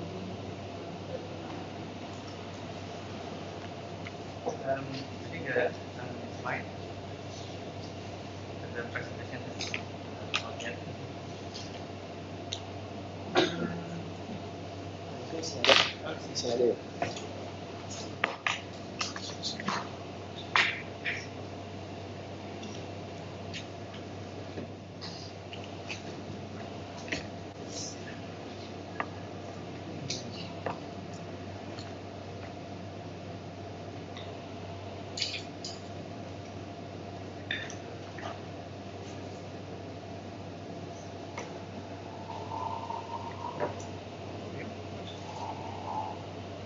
So we moved a few centuries later, and the Dutch already ruled the Java and the Nusantara Islands, about Minaret within the pool and Islamic school.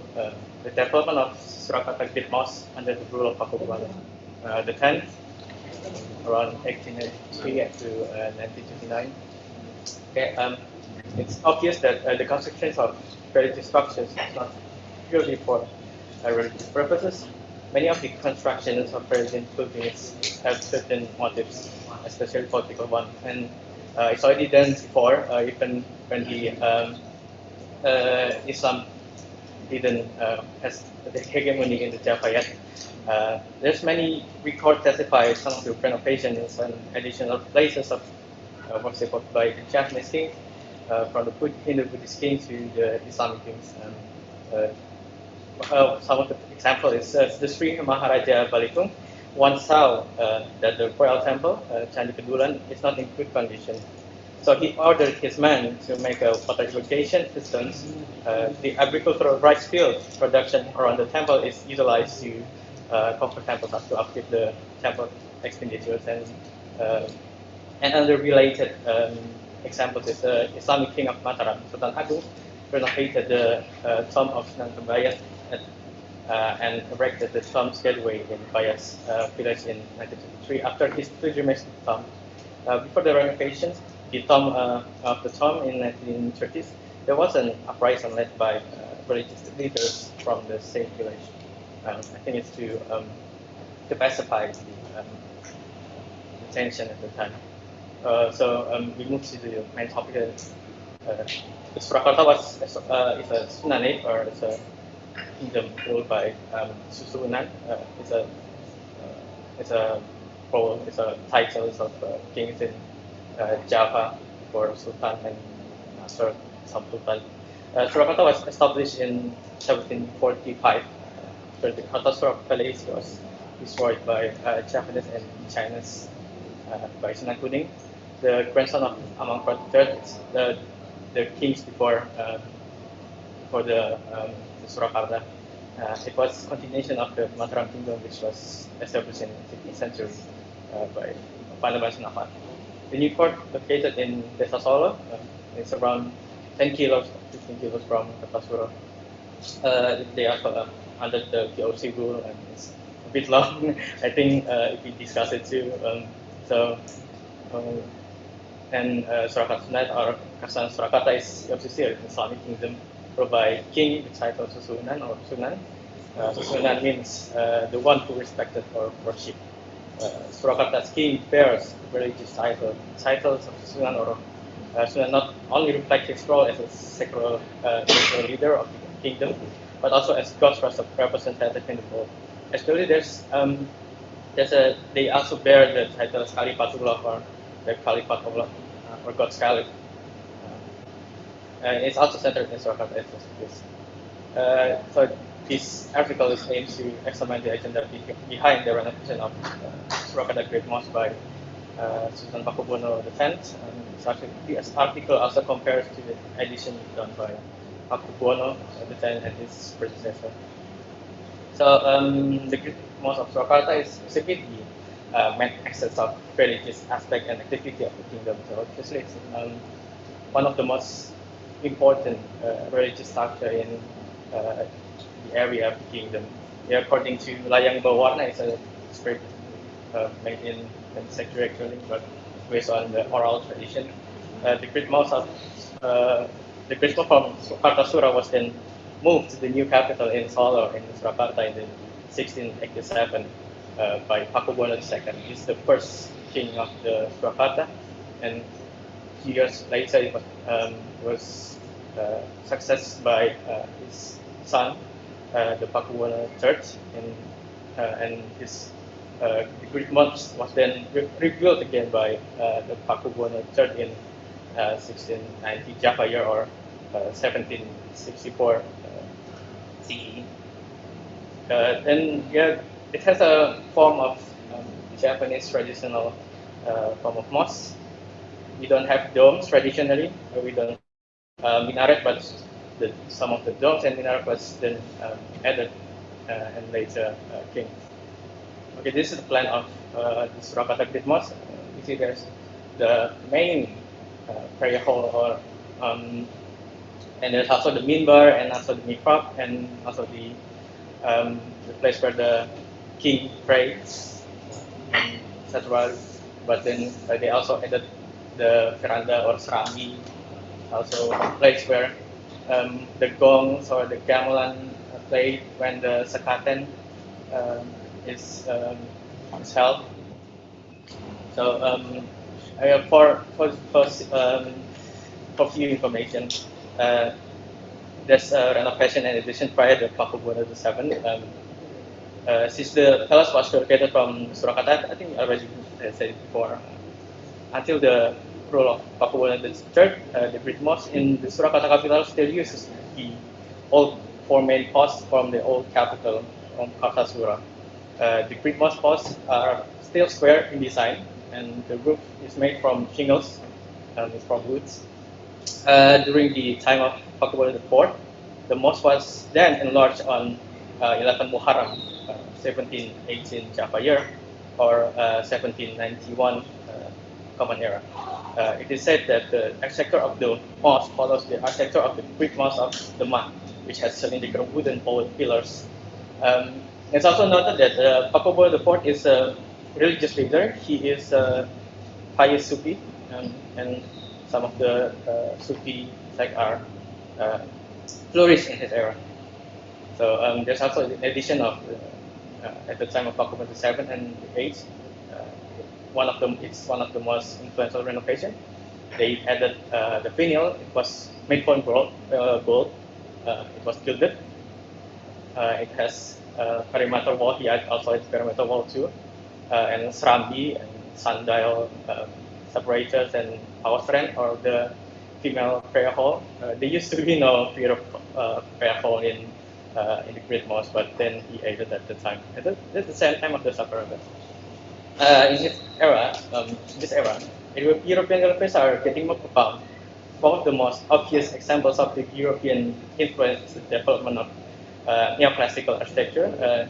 They added some European pillars and some Greek columns like their European counterparts. At the time, the hegemony of Dutch was stronger than before. That's one of the reasons why.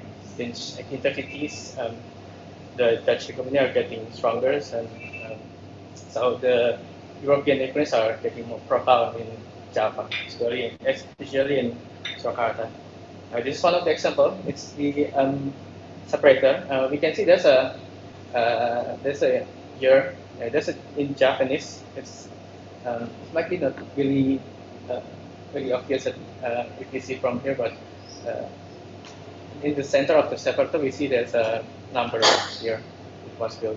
It was in Pakubuwana VIII era. This one. Then we go to the end topics. It's the big guys, one of the most famous Surakarta leaders. He was born on 29 November in 1866 in Surakarta. He became the crown prince at the age of 33 years and was coronated as the Sultanate of Surakarta on 30th March 1892. He passed away in 1939. For the Dutch officials who served in Surakarta say that he was an elusive person and was taken lightly, and saw that there is obedience to the colonial government and even not so bright. But he has a charisma, and he was charisma that was not radiant in his vicinity, but throughout the island of Java. He really likes to travel, not only in Surakarta but also in Gresik, even in Jakarta and in some of the area in Madura and Isyapa. Okay, Palace also gave benefit from the production of export commodities, especially the sugar industry in the area, making it possible to carry out various renovations in this kingdom, especially the Great Mosque. After 1860s, sugar production in Yogyakarta and Surakarta increased dramatically. In Surakarta, sugar plantation and factories are concentrated in Klaten and Sragen. And the existence of railroad are making it more possible to and make it more quicker to transport the export commodities. Okay, during the time during this rule, the Surakarta Sultanate was dynamically developing. There's a paper in the newspaper that says captures the progress of the city in its articles.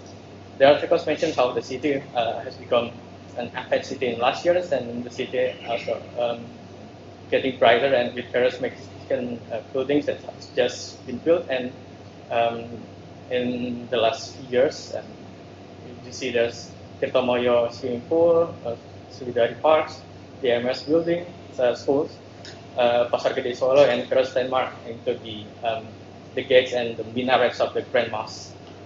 It's also mentioned in the articles.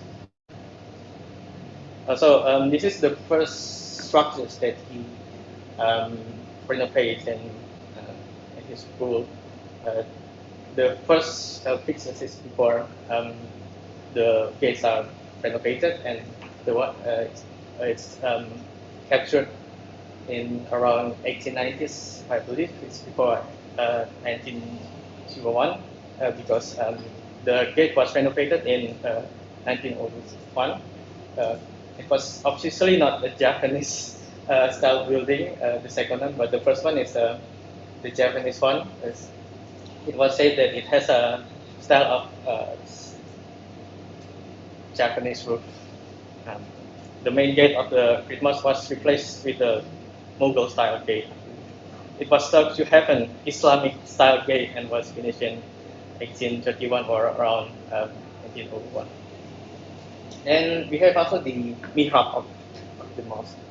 It's dated 1352 Hijri or around 1913 or 1914 AD on the left. And 1270 Hijri year or 1853 or 1854 AD. It seems like the mihrab is already there, but then Pakubuwana reformated the mihrab to have there some calligraphies and other instructions inside there. He also added a tulgro, Turkish style calligraphy, is with his name, Abdurrahman X, and the Arabic calligraphy in the shape of European style crown. According to the 2005 conservation report, there is evidence that indicates the reductions in mihrab size. So it used to be bigger than before. So this one are the most significant one, I believe, in this time. The Surakarta-based Japanese is already reported. There will be a minaret in 1934 to commemoration of the 22-year reign of Sunan Pakubuwana X. But the initial Quran then reports again in 1935 that there will be a new minaret that was designed by a Dutch designer, by a Dutch architect called Mr. Koster. I don't know his first name yet, but his last name is Koster. He designed the minaret. The construction costs are estimated at 25,000 to 50,000 gulden. But the Rotterdam Quran, May 1935, also tells the same thing, with the addition the tower having a height of 32 meters. But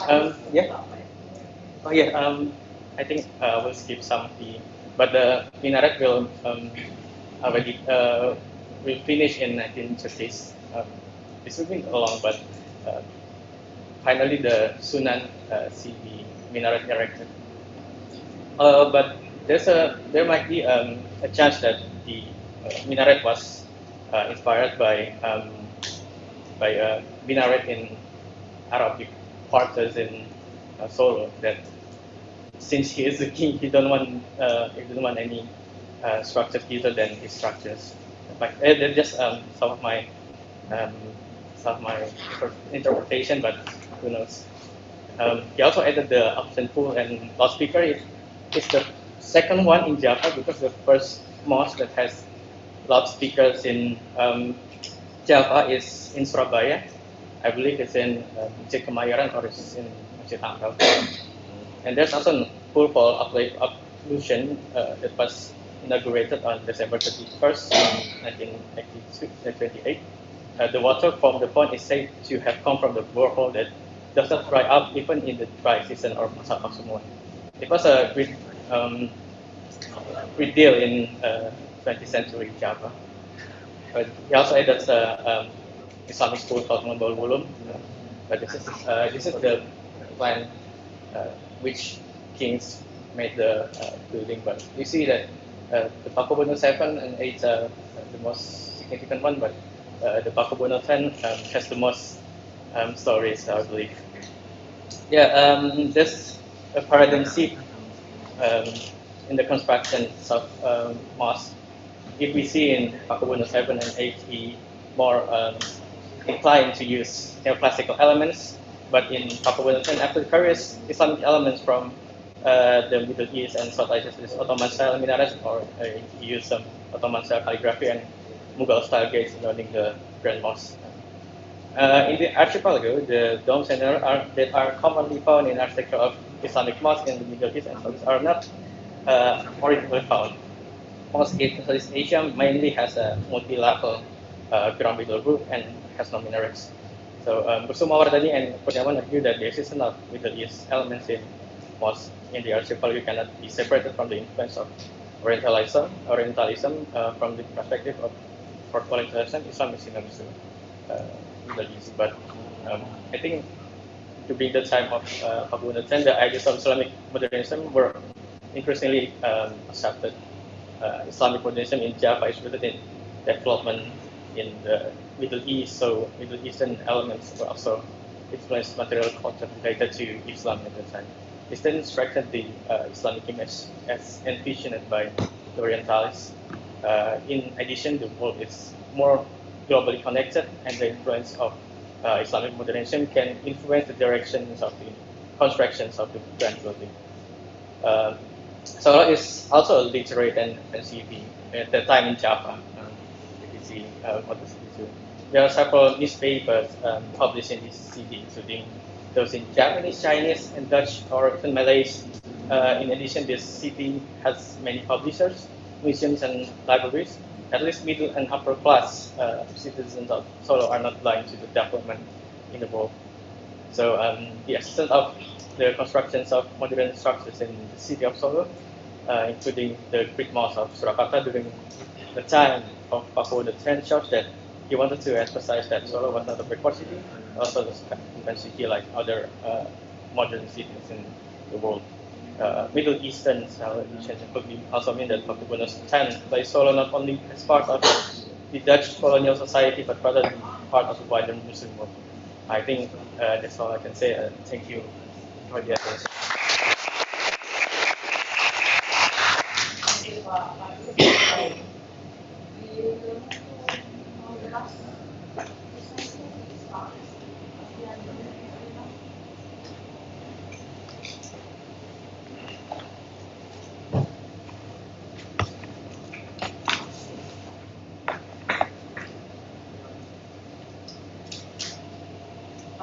Pak Bastian Zulyeno, Master Degree and PhD in Social Language and Literature of Taiwan.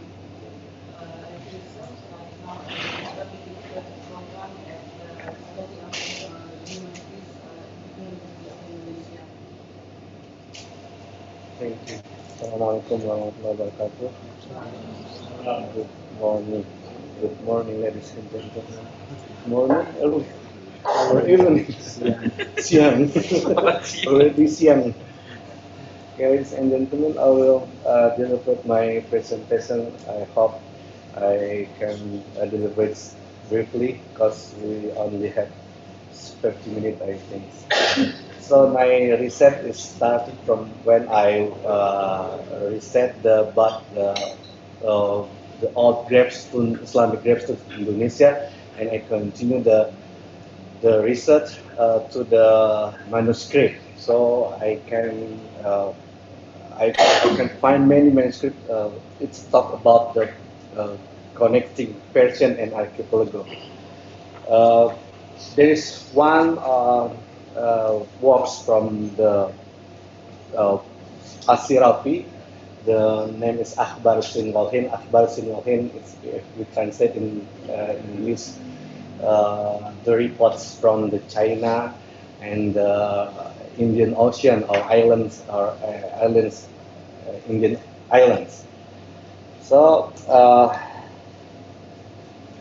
the Akhbar alHind, the earliest work that immortalizes the two names of the Zabaj and Fansur regions, is published in 916.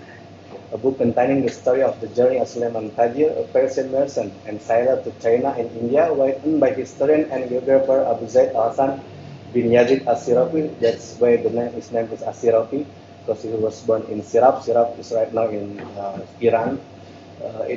Additional information from the Wahab al-Qasri, who sailed to the China in 870. The word Zabaj in this book is written 12 times, while the word Fansur is written 3 times. In this book, the word Zabaj is sometimes connected with the word Mamlakah. Sometimes he's writing Mamlakah Zabaj. Sometimes also written the Madinah Zabaj, which means city, as well as the name of the famous peninsula. Meanwhile, the word Fansur itself is written as a city where the best quality kafur. So I don't translate it with the line of camper, but I think kafur in that time is not same with camper or kafur today. That's why I still original word is kafur. In the Kitab Akhbar Sin Walhin is also stated, if we start the journey from the China, we will reach the city of Zabaj in 1 month, and it could be faster if the wind is blowing hard at that time. The king in Zabaj is usually called Maharaja. In Akhbar Sin, the writer didn't translate to the other language, to the Persian language or Arabic language. They stay with the statement of Maharaja, and he also there's the also translated Maharaja means king of kings. So the Maharaja didn't translate to the other language in that book. Not from the city, there's another island named Rami Island. It is very famous for its kafur trees and leguminous trees. Okay. Zabaj and Fansur in Persian work. In Persian work like Safarnome, Nasir Khosrow, and other poets from the Persian works. If we search to the encyclopedics of Persian literature, the name is Lagat Nomeh Dekhudo. He also mentioned Zabaj is one of the islands located in the Indian Ocean, led by a king who is usually called Maharaja. His kingdom oversees several islands which have many springs and high rainfall. From other sources, it is said that this archipelago has other names, namely Swarnadip and Swarna Bahram, which means Golden Island. Located below the equator, not far from Zabaj, there's an active volcano. Smoke comes out of this mountain during the day, so the air feels hot at night. At the foot of the mountain, there's also 2 springs, one hot spring and one cold spring. This island produces a lot of gold, yakut, gemstone, and almas. And Fansur, he also in the Logat Nome Dekhudo also mentioned about Fansur. This Fansur and Zabaj is one of the items in that encyclopedic. So he said Fansur is a large city in the Indian archipelago, a place of trader, and there's a lot of kafur and sea trade traffic. King Fansur ruled over many sultanates. Even though they had separate territories, there were 10 kings in Fansur under the Maharaja. There is several kings under of Maharaja, one Maharaja.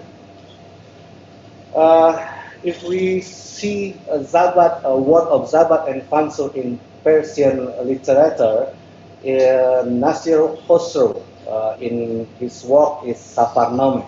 Nasir Khosrow died in 1088. He said, like kafur from Zabaj, mixed with the ambergris, which is said to be the king of Egypt who always carried this concoction. It was so beautiful when the king came and when the people brought valuable goods such as silk, musk, and kafur. Because of the kafur, something very high value, that way also he write with the something like jewelry, so something like high value like musk and silk, because the price is, I think it was so high at that time. In the Qasidah of Sana'i at 11 and 31, there's one poet want to be in the middle of tulips among the garden, smell like Tibet, and Fansur, because the kafur is already good smell and the value also the very expensive at that time I think. So asal itu si Aiton in Garshap Name, he wrote the word of kafur in his poet. For you said, I brought kafur from Fansur, but you heard it's like steel from Lila. So because the kafur is high, very expensive, and something with the high value. The metaphor for the someone to be loved, he said the kafur from Fansur, because the kafur they brought from the far. Also Firdausi in Shahnameh. Firdausi also the father of Persian language. I think he works magnum opus like Shahnameh or the Kings book of Kings. Fansur kafur in water, filter the good and the bad. I continue. So the first speaker already mentioned about Ajaibul Hindi. Also, I want to mention about Kitab Ajaibul Hind, but I found it from the Persian language. So I translate the Indonesian like that, and that was that time Fansur. In this market there are many changers that I have counted. There are 800 many changer kiosks in Barus, in Fansur at that time. This number is outside of the kiosks in other markets which are part of the building on the Zabaj Island, which consists of many cities and villages that are difficult to describe one by one. So we can imagine the Fansur city, or the Fansur port is very, I think, cosmopolitan port. There were several, about 800 many changers. Today we don't find, but the one in location is several until 800 money changer. I think today we don't find it. But at West time there are 800 kiosks of money changer in Fansur port. Now we will start in the describe of Madinah Zabaj. Now we'll start with an overview of the city of Zabaj. The city of Zabaj is located in front of China, and there's a sea road between the two. If the wind is favorable, then even less. The king there was known as Maharaj, and they say that the area there is 900 farsakh. The king had many islands, and the length of his country reached 1,000 farsakh or more. In this region, there is an island called Srize or Sribuze or Sarire, whose area reaches 400 farsakh according to what they say. And there is also this island called Rami, whose area is 800 farsakh, where pear and kafur trees and other trees grow. Apart from that, Kala Island is located in this region. This island is between Chinese land and Arab land, and the area is 80 farsakh according to them. So when I recite the gravestone, Islamic gravestone in Barus, I found the one of gravestone. It's the inscription. It's written by Persian epitaph, Persian alphabet. And this, I found it, and I repurposed this poet is come from Firdausi. Firdausi write the Shahnameh, and in the Barus, in the gravestone of the Barus, in Papan Tinggi with the name of Sheikh Mahmud, with name Mahmud in the gravestone. There's a poet Jahon Yot Garas Moraptani Zemardum Nemonat Bidus Emarduni. The word is a memory. We will go, not go. He remains of human is has remain of human is the human side. Also in part of under the poet there is some sentence about the who is in this gravestone. In kap tosanatis awa isrin wa samania dar alamil ghaibi mahfibut badan sahib kap dar khabe fanon nauja ibnu mazri khudra zahir ka in kap mahmudas barus berus keramat zahir shud be pario de kha. Meaning is thought that until the year 928 Hijriah, this gravestone of this is not there was no, but someone with name is Nauja ibn Mazar dreams about this location is gravestone of Mahmud. After that, day after day, many people come there for karama, for get the karama and ziarah and so I have also compared the many gravestones in Barus and also Lok Sumawe, Aceh, north of Aceh, northern Aceh, with the some of part in Central Asians. There's many similarity with them with this between Sheikh Mahmud in Papan Tinggi, Sufi graves in Baku. I went there to Azerbaijan, Baku. There is many Sufi graves there.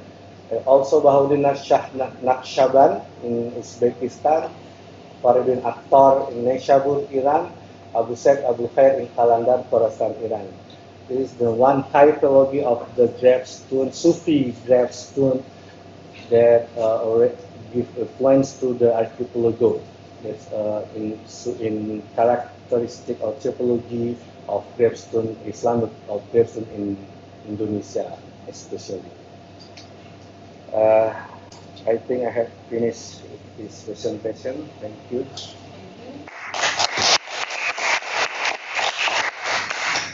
Okay, we actually have to finish by 12, but we have 12 and 20 already.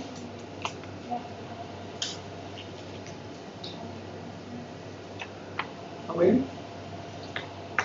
And we have like 15 minutes. Oh, 30 minutes. Okay. Okay. Okay, then. Pause. Okay. Please, anybody? We have some comments. I would like to ask regarding the Bonga site. You found materials from this world, this part of the world, like might be apple, etc. Do you find any spices, any materials that were found from the Arab world?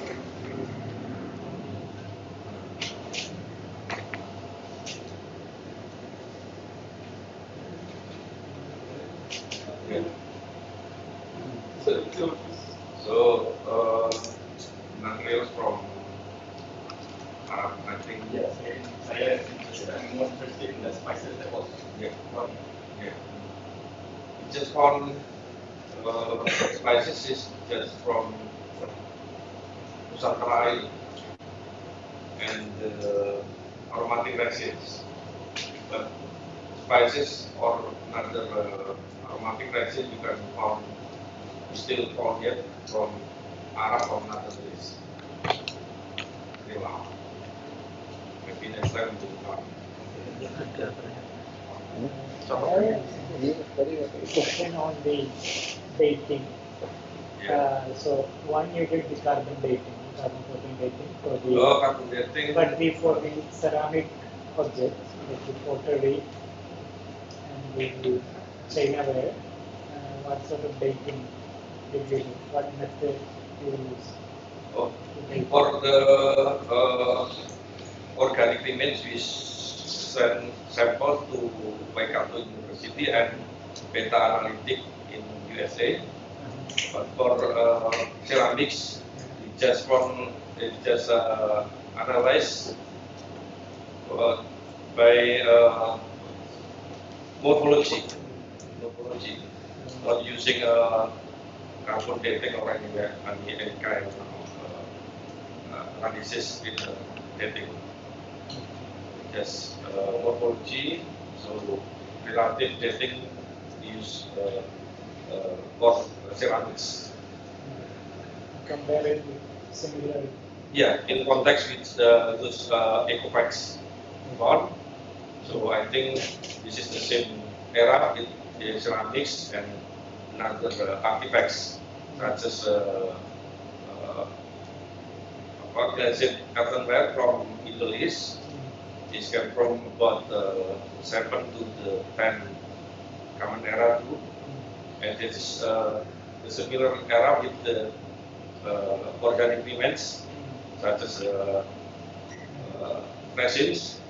It comes from about 8 to the 9 centuries, and the wooden artifacts such as wooden combs and pen box. It's come from older, even from 6 to 8 centuries. One last question only. Usually there is a different stratification. Yeah. Is there a difference in terms of the objects that you find in different layers? Yeah. The remains we found in the same layer. That is the alluvial layer. It's about the thickness is about 2 meters, and above the cultural layer, that is another layer from hill, remains from hill. That is we found the younger period about 19 to 20 centuries. After that, and then we found the alluvial layer that is dating from 7 to 10 centuries.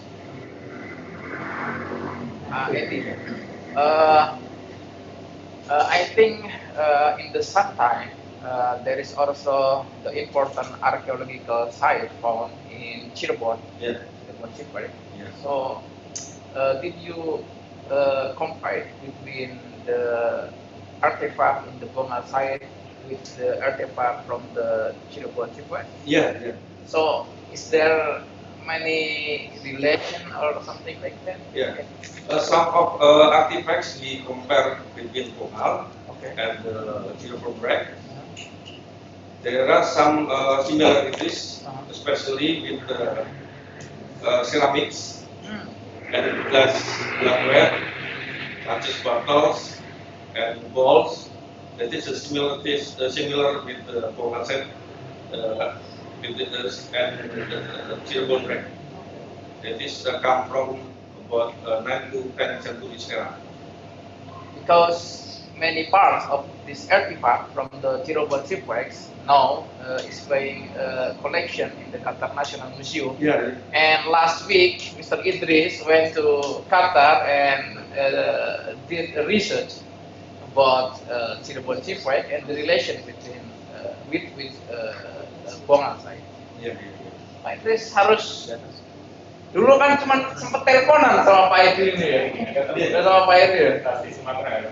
Iya, yang teleponan Pak waktu Balai Jenengan itu. Iya. Habis dari Bongal, jodohnya di sini. Bongal. Iya, satu ya. Terima kasih. Yeah. Yeah, thank you very much. I think the Bongal case has dominated this session. Thank you very much for each presenter.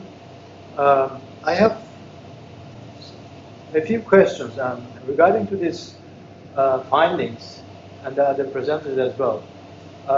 Have been recognized by international circles, or this is just the first presentation of your findings?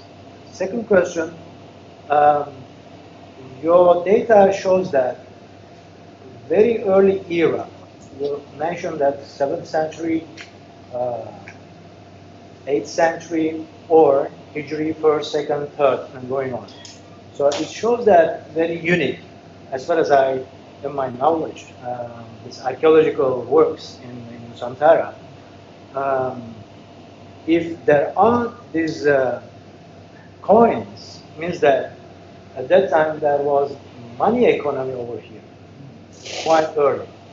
Yeah. Or these materials, the special coins, reached over here by chance. And the third one is, if I missed during the presentation, I am very sorry, but I couldn't see any political entity in Bengal or around it. If it was a very significant port, there must be political conditions, a petty state, or I could not say a sultanate, but or port city, or just this area was imperium.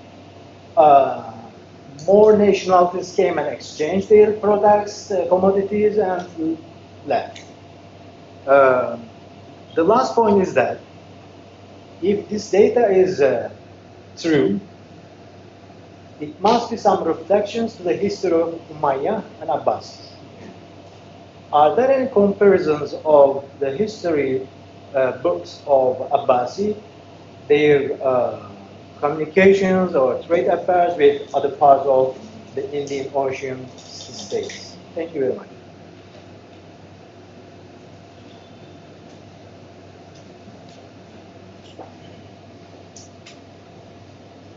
Yeah.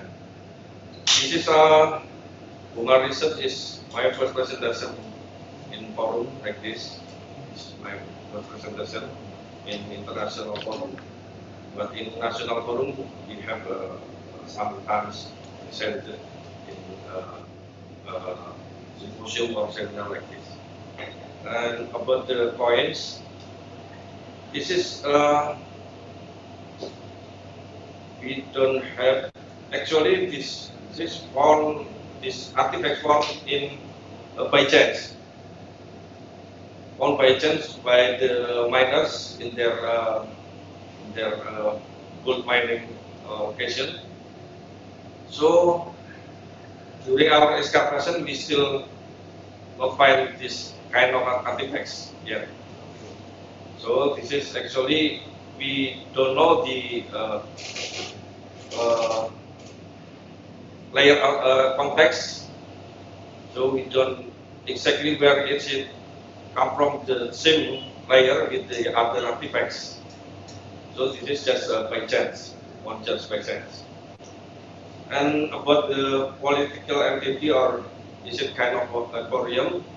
I think it is tend to this site is an aquarium, I think, because we still didn't find any clues, especially with the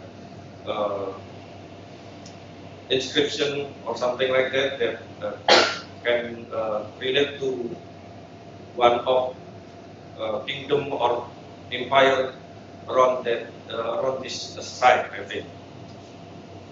And I think maybe after we found many kind of artifact from Middle East, especially with the coin from Umayyad, the Abbasids, presumably in the next analysis we can more precisely how can we find relation between Bengal with Abbasid and Umayyad Empire. But for this time, I think presumably the connection is indirect connection via India and then next to the Bengal side. But maybe if we can find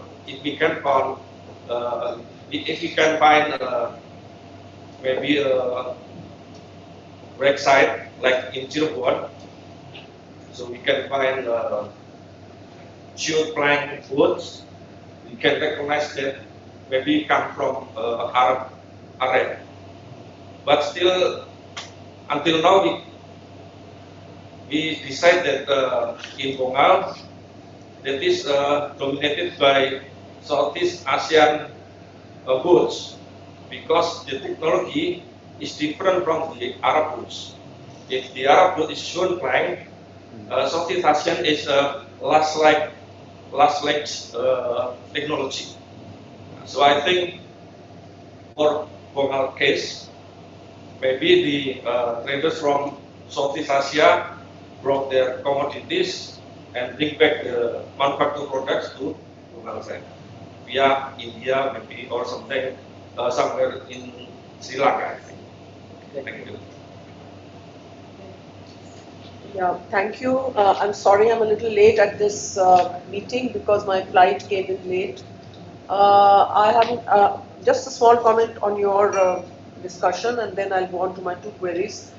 There's a very well-known book by Professor B. Arunachalam, who's talked about the shipbuilding industry in the Indian subcontinent and in South Asia, where the boat building traditions have come from both Southeast Asia as well as from West Asia. So the junk construction from Southeast Asian side of the Indian Ocean, and also the dhow. So perhaps you could find it interesting to read this book by B. Arunachalam. I can give you the spelling when we meet. I think I came in when I heard a very interesting paper by Mr. Muhammad Faiz. Faiz, yeah.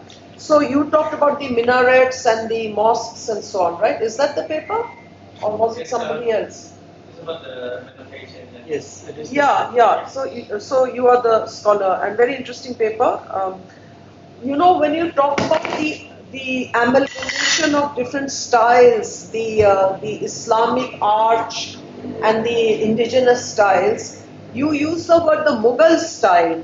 But your paper is talking about the great mosque and so on in the late 19th and right into the 20th century. So it's not just the Mughal influence, there's so many cultural influences. A professor just talked about the Abbasids. Now there's a very large Islamic culture of three strong empires. One is the Safavids, one is the Abbasids, and one are the Mughals. And all three are very closely interconnected. Though the Safavids are Shias and the other two empires are Sunnis, despite that, there's so much of union and there's so much of cohesion between these three, which then is transmitted to Southeast Asian mosque designs in a very gradual way. I think it would be interesting if you could bring it up, because your period is so contemporary. And I am talking, you'll say, why are we talking about those three empires? Because it continues, that if you come to India today, you go to North India, you'll find it all over. I mean, it'll be on your face whether you want to look at it or not. So you could use maybe a little more elaboration rather than just saying Mughal, Darwaza and so on. I think some of you visited Delhi, must have seen the Jami Masjid, of course. And the first thing that struck me as I walked in was that the design is the same. Then one question to the scholar who spoke on, on the kingdom and the use of the term Maharaja. Now maybe you would find it interesting going to deep. Maharaja is a Sanskrit term. In these different scattered sultanates, why is this word being used over and over again? I mean, we are saying, yeah, it was used, it was nice, and he was a Maharaja. But why is this word being used in such a way? Is there some kind of an echo of the earlier Sanskritized culture? Is there, am I imagining, is it wishful thinking, or is there a sort of a syncretic use of this word? That would be very interesting to bring out why this word Maharaja is being used here. Because you've said it and it seems surprising, but why so? Thank you. I think you don't have to reply unless you really want to add on something. But papers were great. Okay.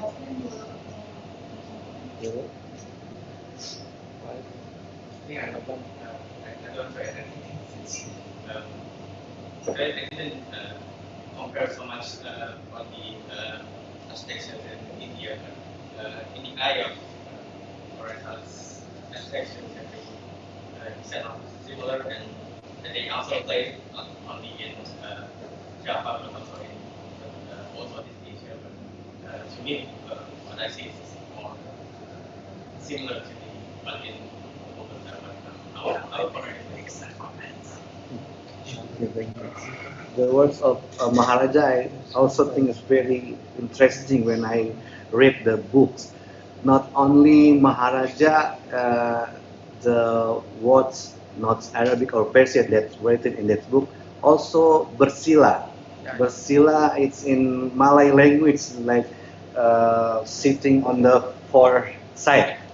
Yeah, so there is the Maharaja. I think there is influence of India, especially in kingdom and statesmanship. Because in the plans of statesmanship, Indian statesmanship, already give influence to archipelago kingdom. I think. Because also the knowledge and also the writing, the influence of Indian culture and knowledge is very already big influence to Nusantara.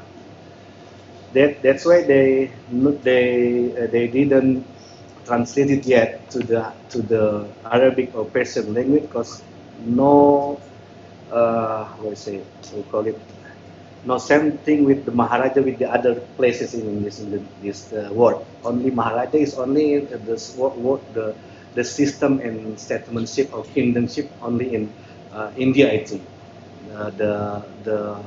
The word of Maharaja. Also bersila, they didn't translate to the other language, even Arabic and Persian, because bersila is the habit in Nusantara. The way to the people way to sit with the four sides. That's why, because no compare with the other. Did you use the word Swarnadeep? Yes, Swarnadeep is also a word used for Ceylons. It's mostly used for Ceylons. And just, I mean, on a more contemporary note, the word Maharaja is also used commonly in South Asia, just to say like, yes, boss, I listen to you. You know, Maharaja, I listen to you. So it's a word, you know. And maybe he was such an important ruler, and maybe because I think culture follows trade. So traders and merchants, I mean, my work is on mercantile communities and their movement. So I think one must remember, the younger scholars should remember this always, that culture follows trade. And therefore, are there merchants from India? Are they talking about it? How has this term come about? Because it's totally antithetical to the culture, otherwise Islamic culture. So maybe you could write another paper on it. Hopefully. Thank you. Also, Sahasa actually, right?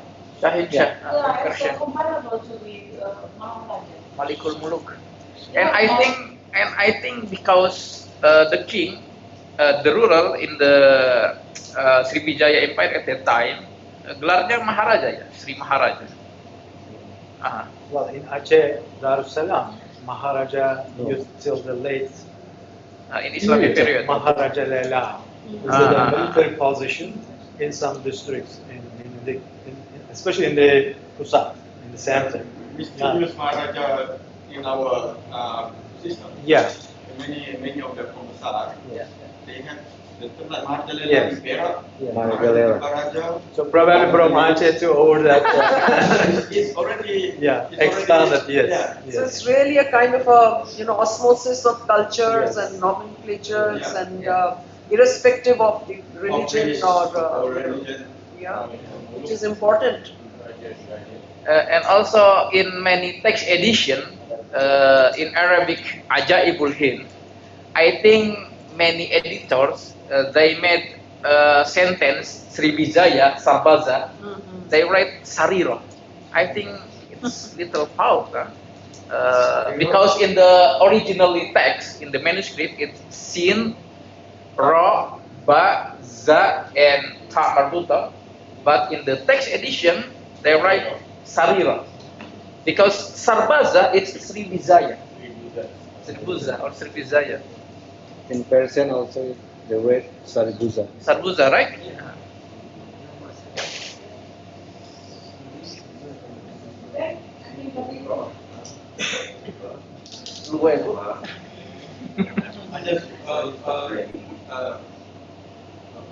Bakar mentioned that something Jan Rekayasa who said that historical writings like Surakarta, etc., would be used as historical documents after they have been subjected to critical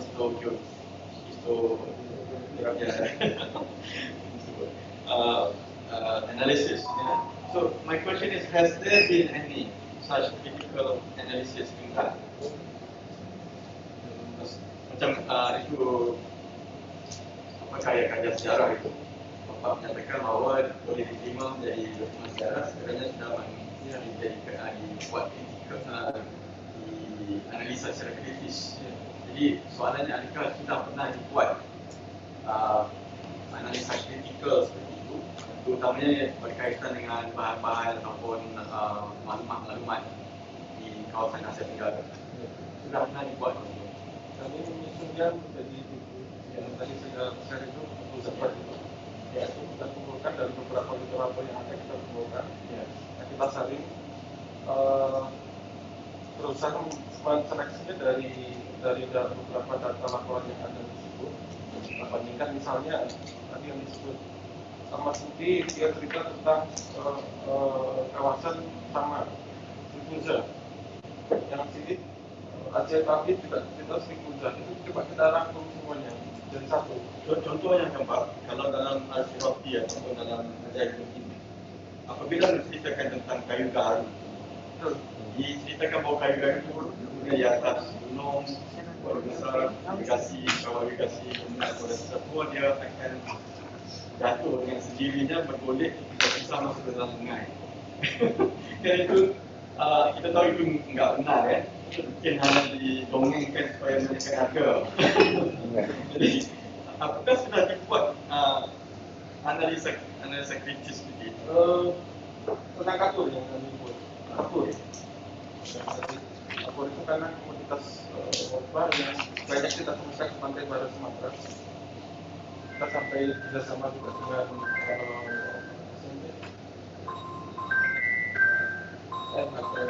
Departemen Kehutanan di Sumatra. Kita mengidentifikasi pohon kapur itu, apakah pohon kapur ini hanya tumbuh di pantai barat Sumatera atau ada di tempat lain. Nah, dari laporan-laporan tersebut, dari laporan yang ada tersebut, mengindikasikan setiap laporan memiliki informasi meskipun berlainan, tapi ada arah kesamaan. Tetapi menyebut kapur dengan cara dilubangi misalnya. Tapi ternyata ada pohon yang dilubangi itu bisa keluar, ada juga yang tidak bisa, tergantung kondisi pohon usia. Dan itu mengakibatkan informasi dari sepertinya berbeda, padahal sebetulnya sama, indikasinya sama. Ada pohon yang tumbuhnya memang di atas bukit, tapi di lain sisi itu pohon kapur menyebar dari mulai Singkil sampai ke kawasan air manis, lebar sekali kawasan itu. Artinya tidak, kalau hanya berdasarkan laporan itu tumbuh di gunung-gunung kata si ini, ya nggak semuanya di gunung, ada yang lebat juga. Artinya kita harus memilahnya dari sisi mungkin hanya bisa mengomentari gitu ya. Nah ini buku tapi kita komentari ini mungkin maksudnya ini. Di lain sisi yang laporan ini, artinya kita tidak bisa berubah yang sudah teks dilaporkan di masa lalu. Tapi seperti itu yang kita lakukan.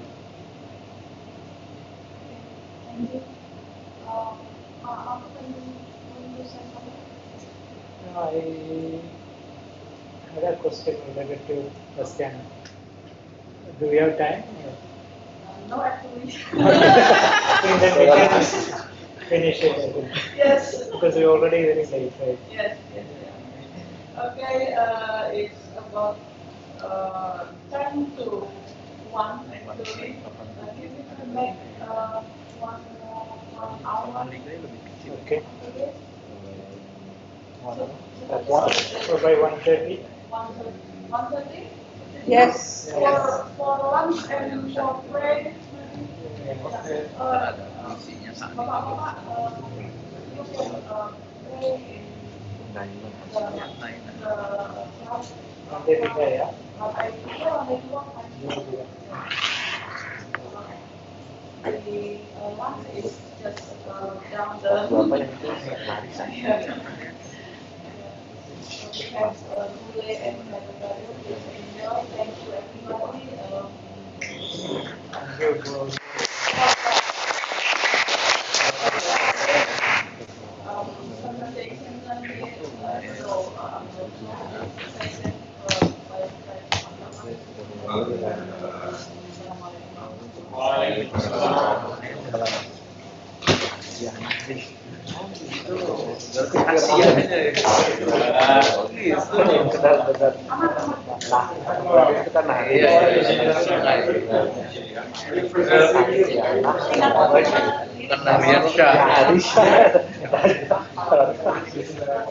Presentation nanti berawal dari saat tadi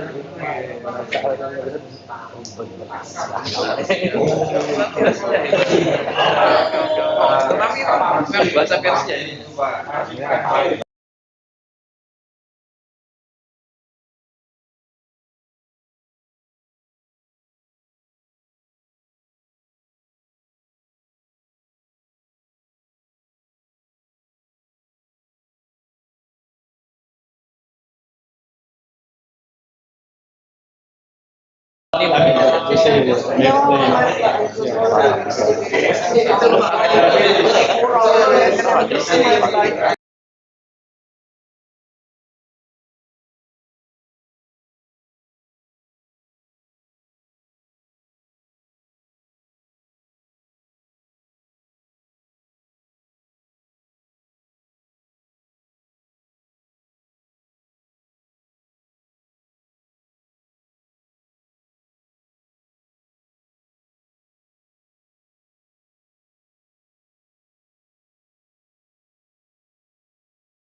but also on other aspects.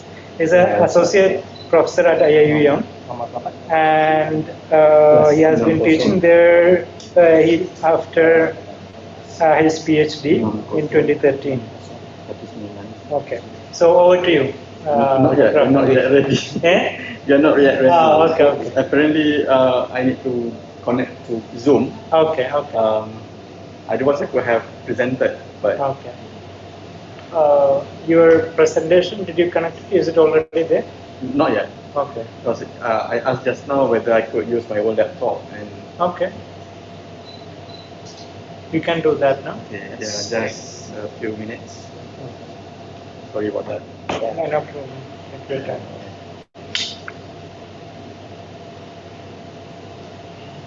I sent to you my. I sent to you my document.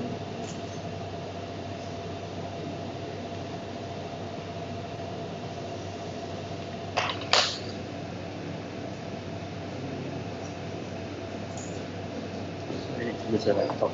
Yeah.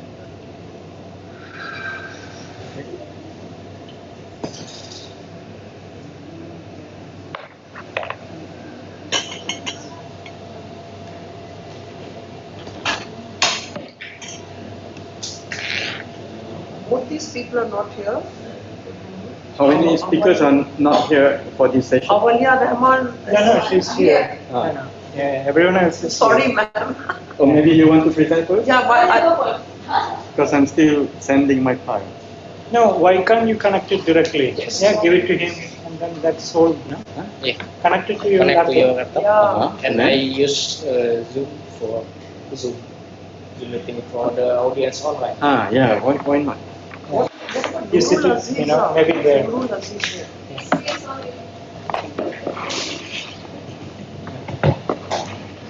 So I'm just mentioning it later before the.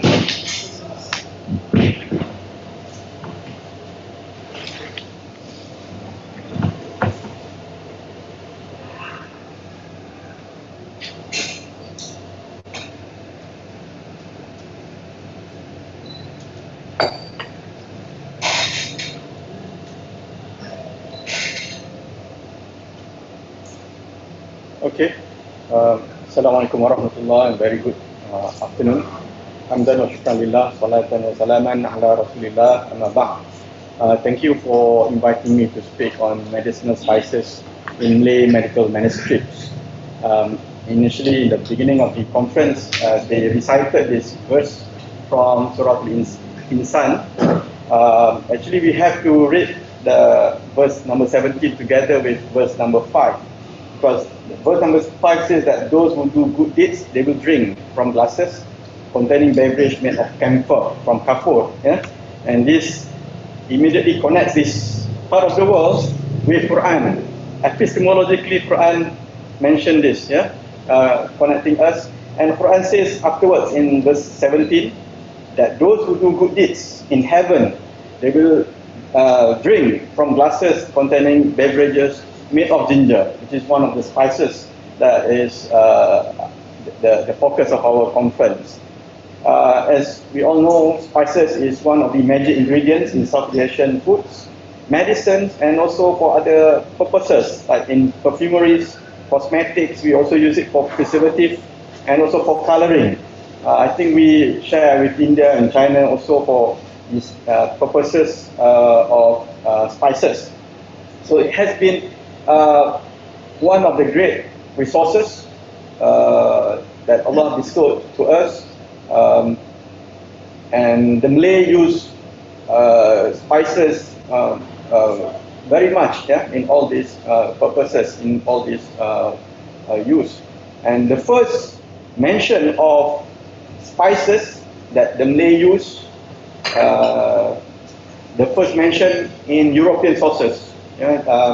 Someone mentioned about Pliny just now in the opening speech, Pliny, but Pliny was much after Dioscorides. Dioscorides wrote the book Materia Medica, the medicinal ingredients, in 1st AD. So this is very early, and in his book he wrote about many Malay ingredients like clove, cubeb, galangal, nutmeg, and tamarind.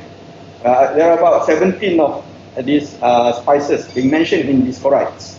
So again, it latches with the Bongal presentation just now, who said that archaeological finding also showed that the earliest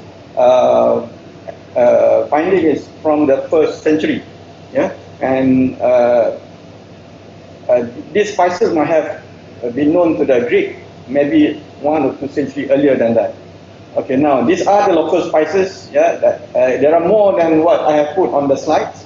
Yeah, that's why the Malay also use the term rempah ratus.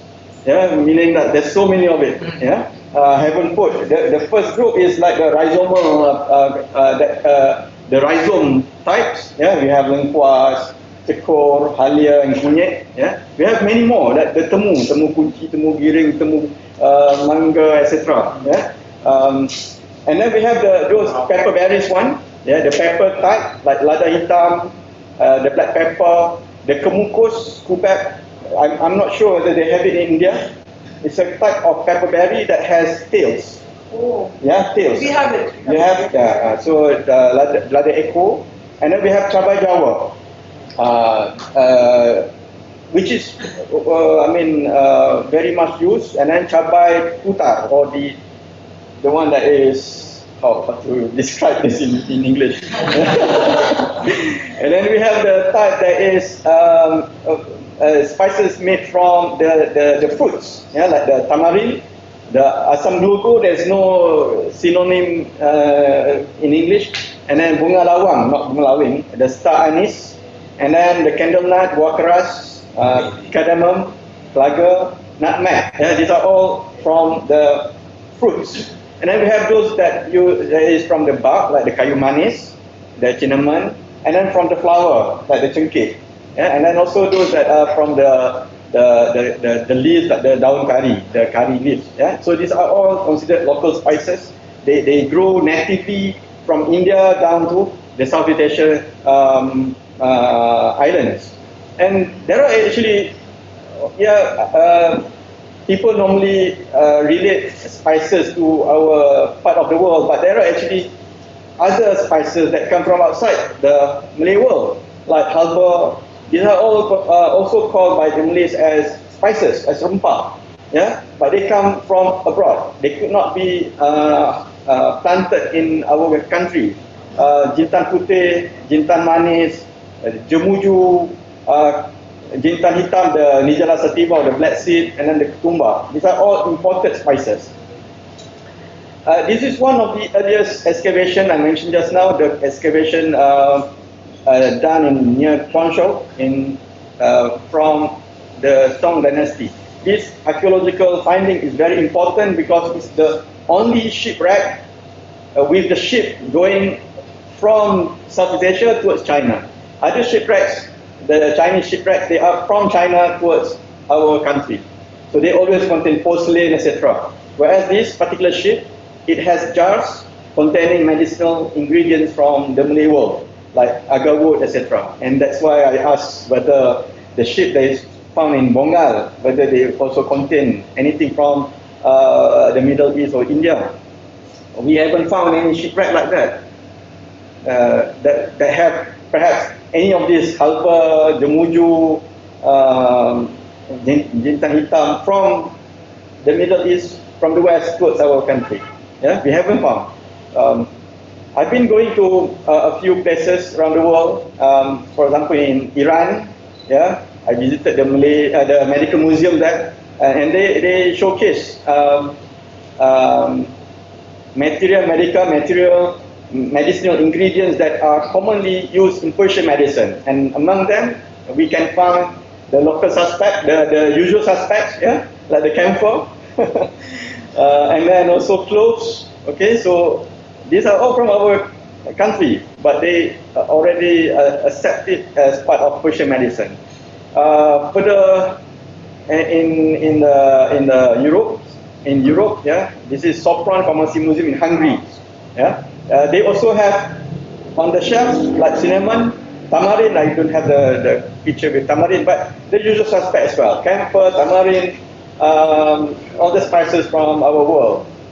Okay, spices was very important, and it attracted traders from China, from India, from Arabs. It also attracted the colonialists. Yeah? The Portuguese, when they came to the Malay world, they wanted to conquer the spice trade. Albuquerque also attacked Mishkal Mosque in Kerala. He attacked Malacca afterwards. Yeah? He said that if they were only to take Malacca out of the hands of Moors and Cairo, Cairo and Mecca would be entirely ruined in terms of trade. And Venice would then be able to obtain no spices, because at that time the competition between Portugal was with Venice. Yeah? Except what her merchants might buy in Portugal. Spice was one of the motivations. And we know about the story of Pularon, yeah, and the Treaty of Breda, where it was exchanged, the British exchanged Pularon with the island of Manhattan, which now become New York. So these spices, they have fingerprint ingredients in each of them, which lend them the medicinal properties. Like the nutmeg, it has meristicin. Yeah? Clove and nutmeg, they have eugenol.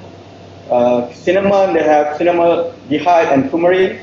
Gingeroid and shogal, they are found abundantly in ginger. All the ginger types, they have gingeroid and shogal. And then the turmeric contains curcumin. These are the fingerprint compounds.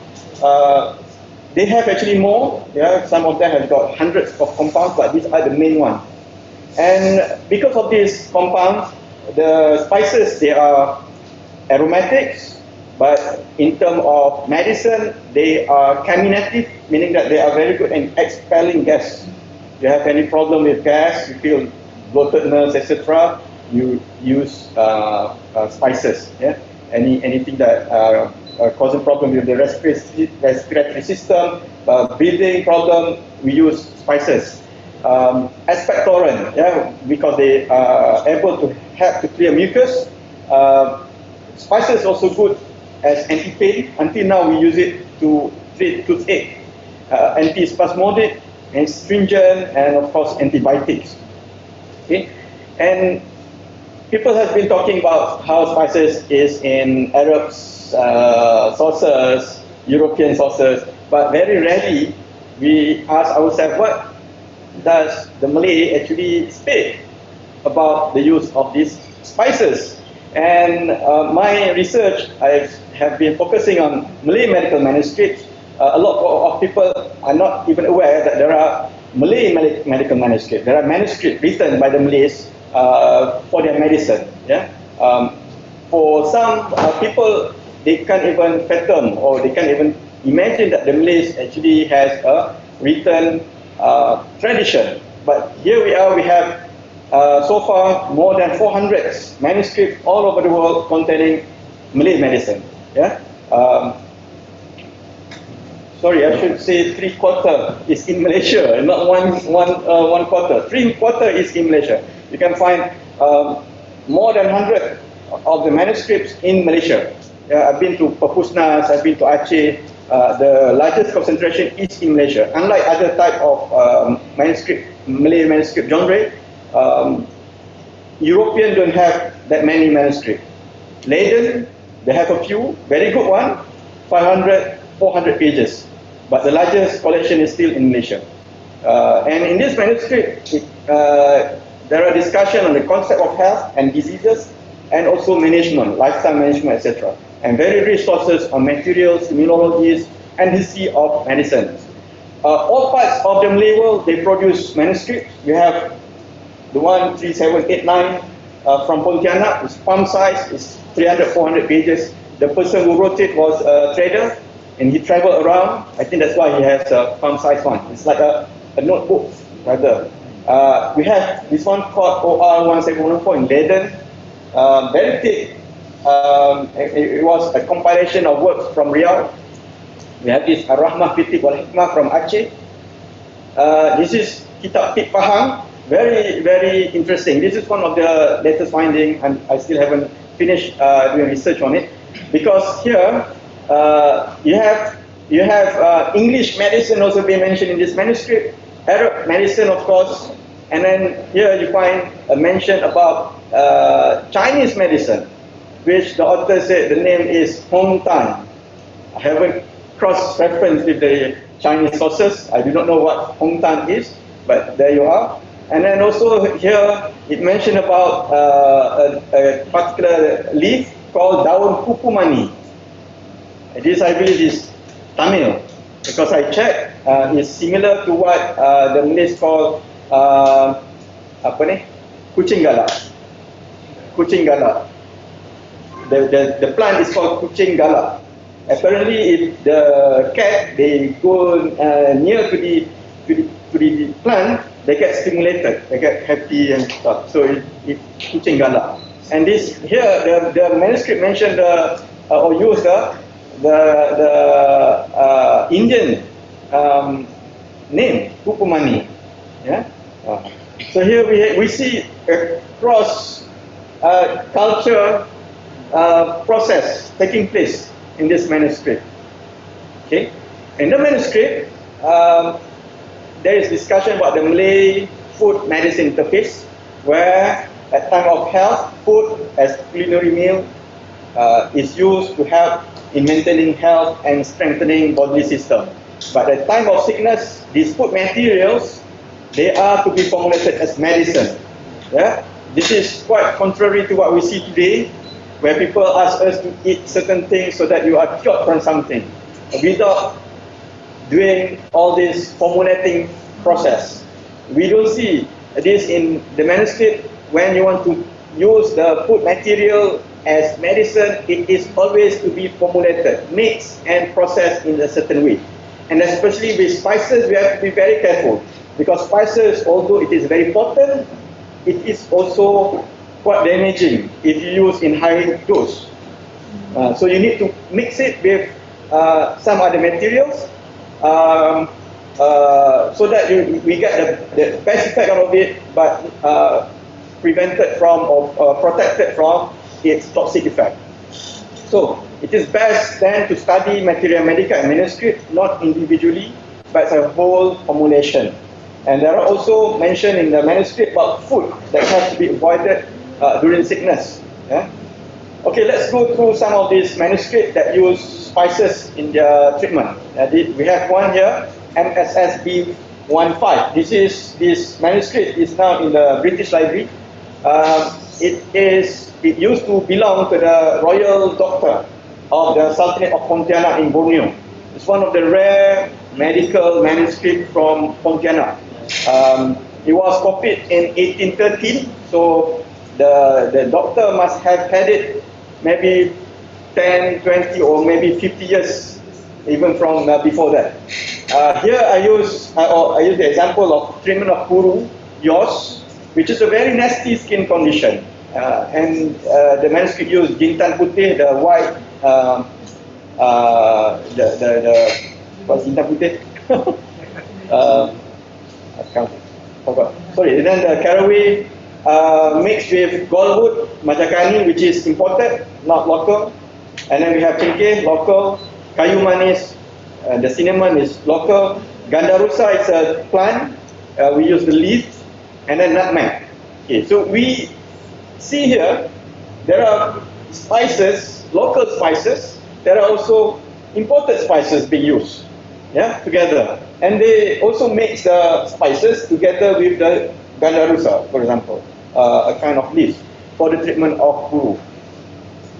Here is one of the latest findings, also from Terengganu, Kitab Tip Sultan Zainal Abidin Terengganu. It was not known before.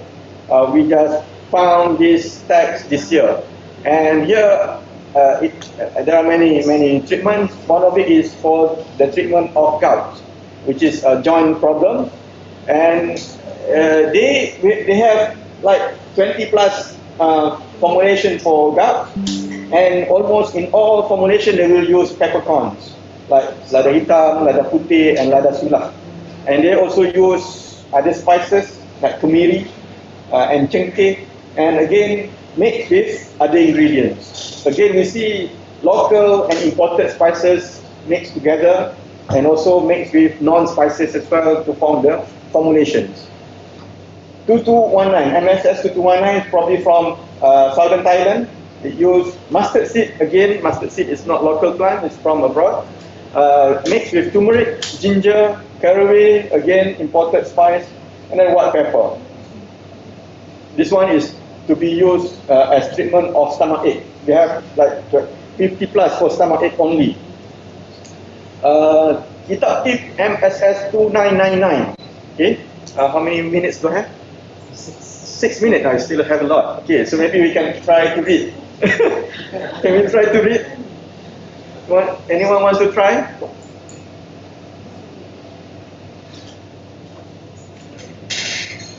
Let me get a pointer. Okay, it says, bab ini ubat sakit perut, penyakit angin yang menyucuk dan menikam. So very descriptive, yeah. Yeah, so it's a stabbing and cramping pain, yeah. Dan pada rusuk dan belikat. Also here at the front of the abdomen and also at the back of your abdomen, and also at the ulu hati and perut dan senak, sakit seluruh tubuh. So what is the treatment? Ambil buah pala, again nutmeg, and bunganya. So we use the mace, yeah, we use the seed and also the mace of the nutmeg, dan kepulaga, which is the cardamom, dan cengkeh, yeah, and the clove, and jintan hitam, black pepper, and jintan putih, dan lengkuas, galanggal, dan lada sulah, dan lia merah or the red ginger, dan cabai jawa, dan ganti is another a tree, not spice, dan what is this? Biji sawi, the mustard, yeah. So everything has to be mixed 1-to-1 ratio, yeah. Because it says sama banyaknya. So this to us in medical science, I'm from the medical science faculty by the way. This actually when we want to formulate this formulation, it is in terms of ratio that it must be 1-to-1 ratio for all of this, yeah. And then you have to giling lumat-lumat, you have to grind them finely, and then you put you paste to the place where we have the problems. So this is kitab tips 2999.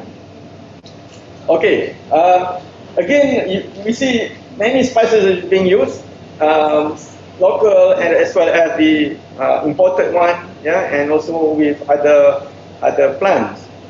When COVID-19 occurred, I was asked if there are anything from the manuscript that can be used. So I have to look through all the manuscript again, and I found one formulation here from a kitab tip from Johor. It's a long one. Let me read the Malay. Pasal ini ubat balgam. This is about the treatment for mucus. Yeah, 3 minutes. Okay, I'm almost done. Yeah, which is hot and dry, panas dan kering, and it causes cough. It's very much like COVID, and it's very difficult to cough out the phlegm because it's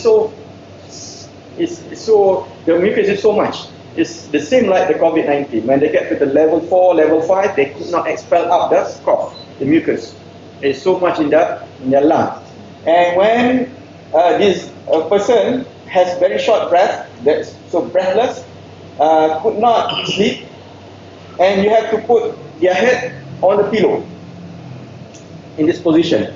It will help them in their breathing, and etc. here. So what is the treatment? So it gave this manuscript give a few alternatives. I show you maybe 2. Yeah, one is to be pasted, where they use halia bara, the red ginger. This is the red ginger. Red ginger is not to be consumed. It's a ginger. It's a ginger also, but it is red. For the Malays, this is never used as part of cooking, but this is used exclusively for treatment for medicine. It's very strong. Yeah, very strong. If we want to use it as paste, we can use it individually as paste, but only for the outer part of the body. If we want to consume halil baru, then you have to do like the previous formulation. This formulation here also use red ginger, but it has to be mixed. It has to be mixed with other materials before it can be consumed into the system. Now, the second one is use jemuju, the kubek, cengkeh, sunti, which is another name of ginger, teki, which is a type of grass, and nutmeg. Yeah, and this one is to be drunk. This is a treatment for drinking. This is another one, another treatment for the same kind of situation, but it uses hempedu sawa, which is a type of plant, hempedu landak, another plant, mixed with the jintan putih, the cumin, bawang merah, red onion, garlic, and halil baru. Yeah. So, what's the things that we can contemplate or learn from this? Is that firstly, the spices of Southeast Asia already have a global presence in the past. Yeah, since 180, has been mentioned by the Scorites, and we need to also change some our perception on spices. Yeah, usually we see spices from our world. Actually, there are also spices from other part of the world. Of course, they are not as many as ours, but they enrich us, and we see this in the Malay medicine. Yeah, where unlike today, we still in the practice of Malay medicine, heritage is respected. We use so many local ingredients. When we accepted Islam, we didn't immediately do away with our medicinal plants and solely use habatus sauda, for example. Today, there's so much emphasis on habatus sauda only. Yeah, but in the past, we don't see this. We even Syekh Nurul Azizah, when he wrote maybe the first book on medicine from outside scholars for the Malays, it uses both the local and the imported ones. Yeah, yeah. So this is reflecting the true spirit of Islamic civilization. I thank all the sponsors like Kenjawi.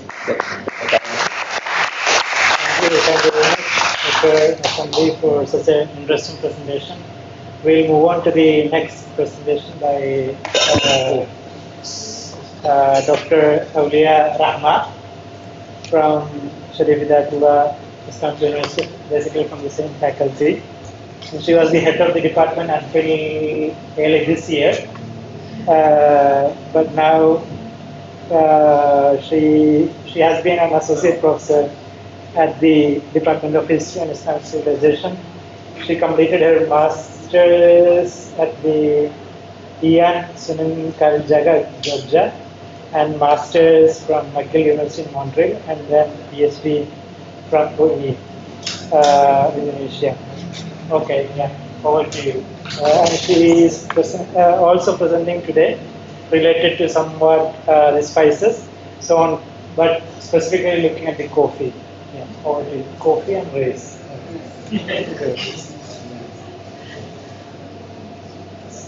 Okay, this will not such a presentation, I think, so I will talk about the spice and how this had to, especially East Indian people,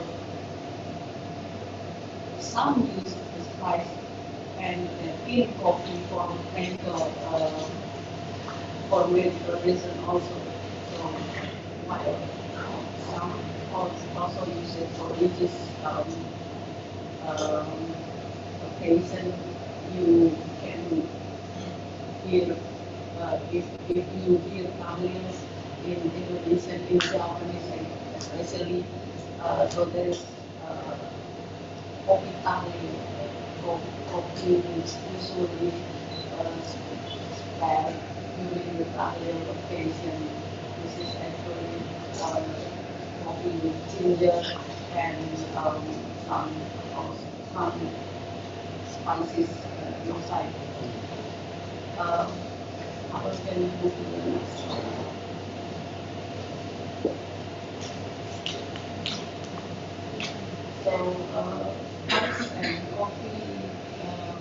the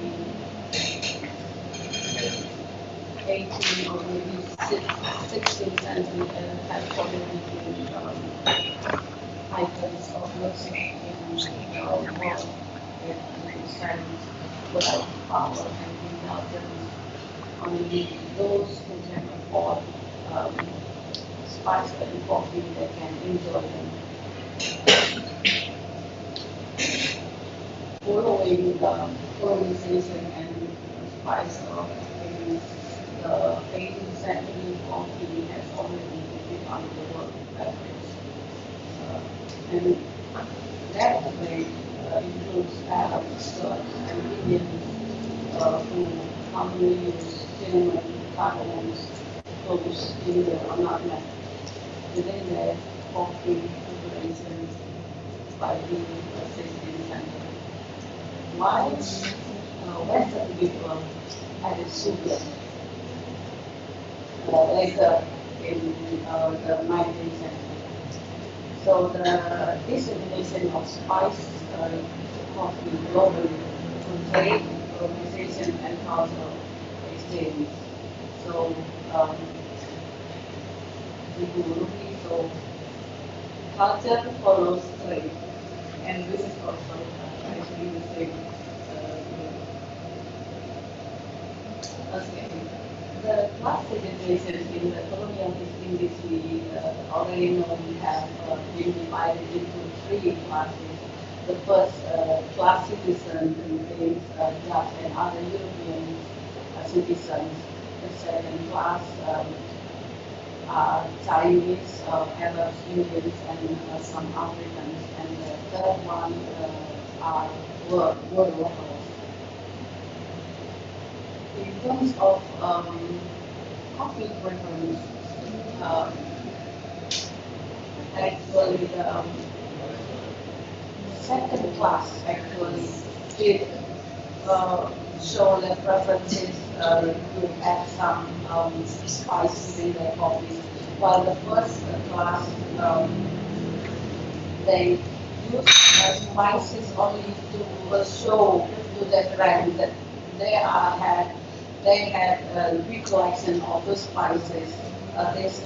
This was presented to the night parties where usually military or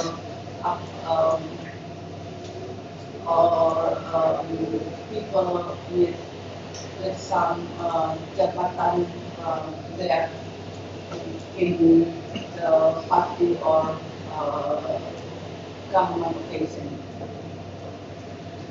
The Dutch and other European actually made use of alcohol within the coffee to make more, especially during the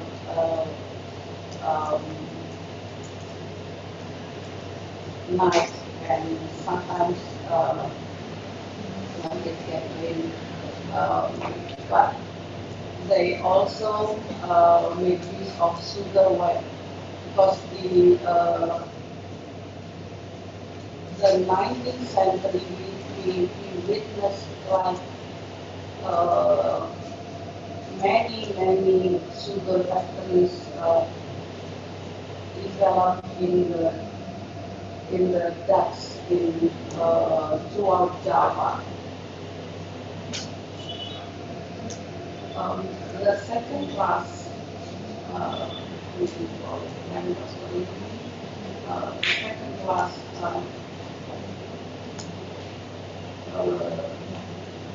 accept Chinese. They don't use spices for daily basis or religious occasion. Chinese prefer milk with some butter for the coffee, together with some kueh for the snack. While Arabs consume spices to trade and cultural exchange with South and Southeast Asian.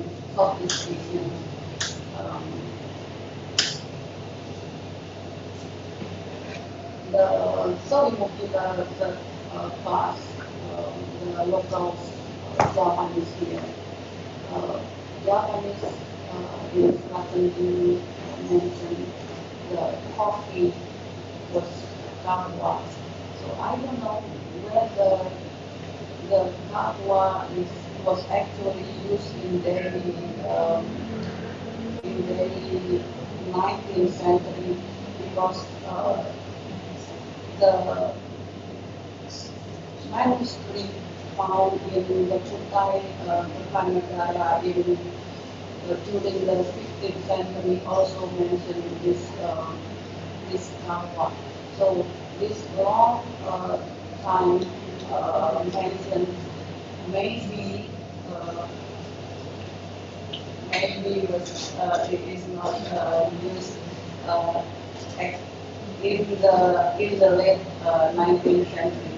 But here in Sultanate we had wedang kahwa, means black coffee, wedang kahwa gula tebu, that's coffee with sugarcane, wedang roti kahwa, it's coffee with tea, wedang roti sana kahwa, same thing, kahwa jalu, it's a tea berry, gendis aren wedang kahwa, coffee with palm sugar, kahwa tinja luwak, it's coffee luwak, cepat coffee, and cepat coffee or spice coffee.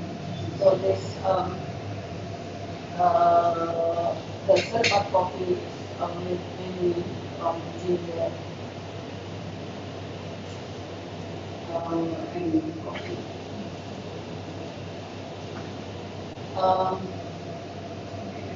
Interesting that Surakarta continue also mention that we have the kahwa pecah. It's batik motif. It's broken coffee. Contained in the Centini Taman Jaya. So it's how this drink, the seed became one of the motif thread throughout Java. It's not only Javanese who wear this batik, but also Sundanese and those in the Pakubuwana, eastern part of Java. So that the batik which Mahmud wear this morning. Yeah, it's Java.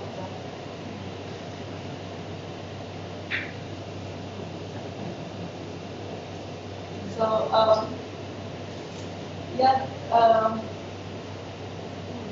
the Western use this kahwa actually in different ways. When we divide them in certain positions, like those in the first rank of military, they will take the society, social clubs as their place to socialize this coffee with some good food and things, and share only certain table only for those who had who paid like 1,000 Gulden a year, and the other for those in the lower rank, they will only take coffee in canteen or warung with locals. This spice coffee will be used for ritual in some hinterland like Indonesia or Jakarta, where they prepare some offerings for their ancestors using some black coffee and black tea and some sort of spices together to some spirits they believe will protect them and So this is the presentation.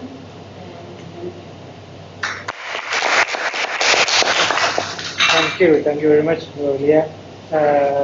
It's also very interesting. And those who know, if you want to get good coffee, you have to go to Awalia's office here. So it's great that you combine. It's a great combination of the research and the coffee. It's interesting. We have our next presentation by Nurul. Nurul Azizah, also from Jakarta. She's a lecturer here, also at the Department of History and Islamic Civilization. She did her bachelor's from UGM in history, Universitas Gadjah Mada, and master's from in Sunan Kalijaga in Jogja. She recently was in India, right? Doing a research in southern India, in Kerala and Tamil Nadu. Okay, today she will present on Indische Keuken from the 19th century recipe books in the Buddhism. Over to you.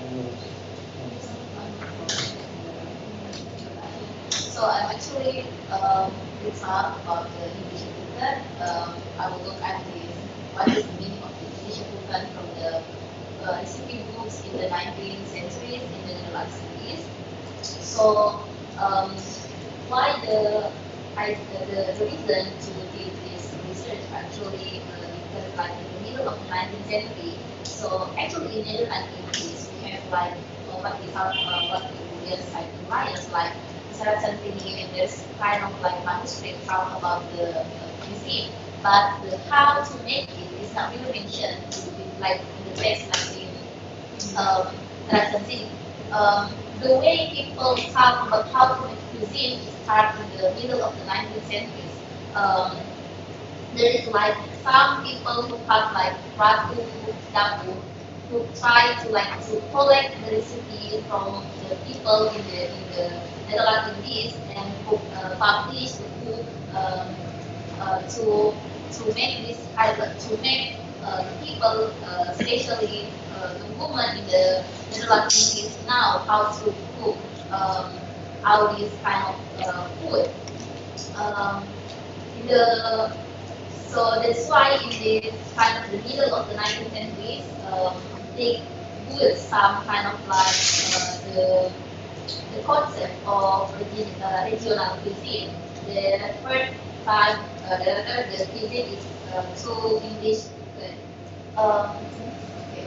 So I use these three recipe books. The first one is Cookie Micha.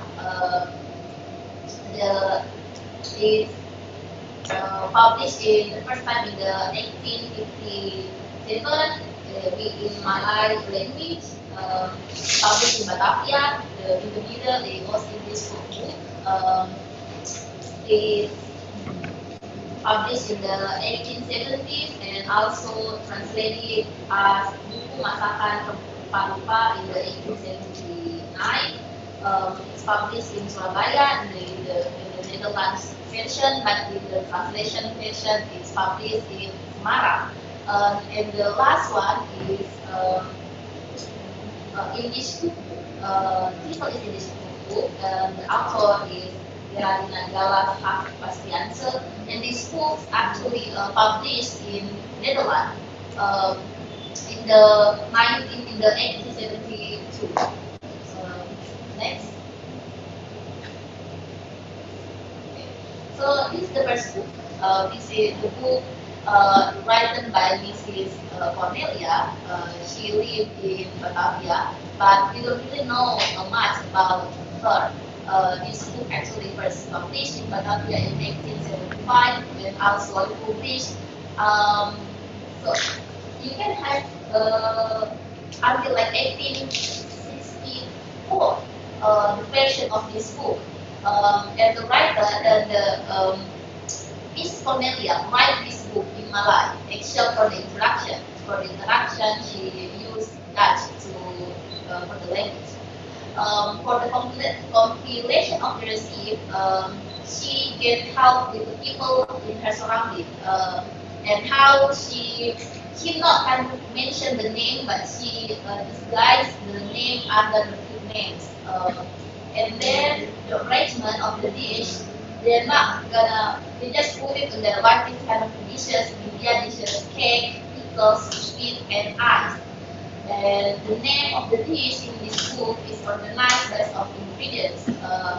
But you can also find recipe number after the place of origin, like curry, Bengal, or like curry Padang, or Asinan, Makassar, or something like that.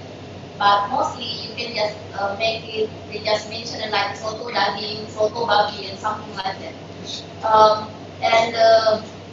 In these books, they are dominated by the local cuisine, but also you can find like the cuisine from the Dutch, from the Portuguese, from India, and also from China. But the unique from these books is how there's also mention about how to use non-domestic animal meat like rabbit, turtle, deer, and etc. This is how she mentioned, she expressed gratitude to the contributor of her recipe. You can see that mikro, serundeng, mikro, sate, nyonya semur, nyonya lelawar. So she mentioned the people who like contribute in this book by the name of like the food. So if we see the name, we can say like, we can assume like the people who the contributor of this book actually maybe they are local people, Peranakan, European or Chinese, because like the name of the food is like associated with this kind of these people, like this is or this the local food, this is you get this food for Peranakan, for European and Chinese. This is the content of the book. We can find it. We can find some of the recipe is really small in the slide, but you actually can find like bakmi rebus. So because like she used Malay language, so it's so easy to find like what I said earlier, like the name of the food basically from like the origin, where this food coming from. They also having like apple selion, betutu ayam, and like curry selion, dadar Jawa, and something like that in this book. You can see that kalau bikin makaroni kari ayam atau daging, kari babi, kari Bengala atau Seder, kari Jepang, and then kamaranci babi, kamaranci daging, kamaranci Portugese. So you can see like this, even though the title talk about like Indonesia cooking, you can see like the food inside of this recipe is not just from here, but also the food coming from like India and also Portuguese and also Japan. Next.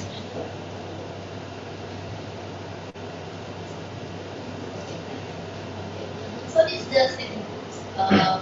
This book published in Sumatra in this is like the other. So there's like some kind of like republishing.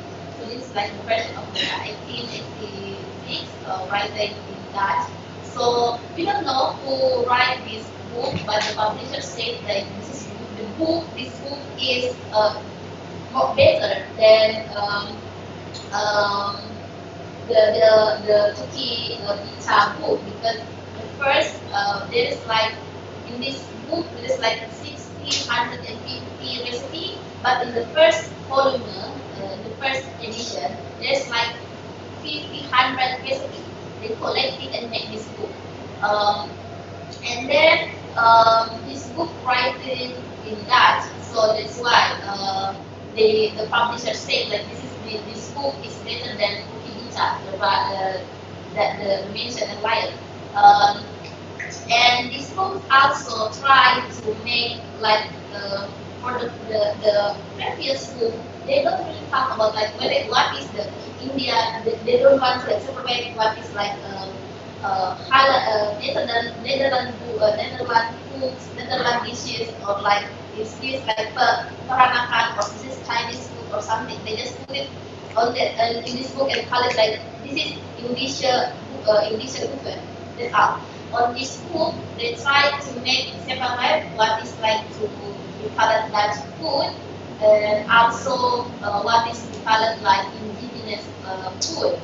But it's really interesting to see, even though the categorized, they made the categorized in the section of the you can find like the food in the Dutch food section. You can find the dishes from other regions like French, Portuguese, Spanish, and also the dishes from Chinese, Indian, and indigenous.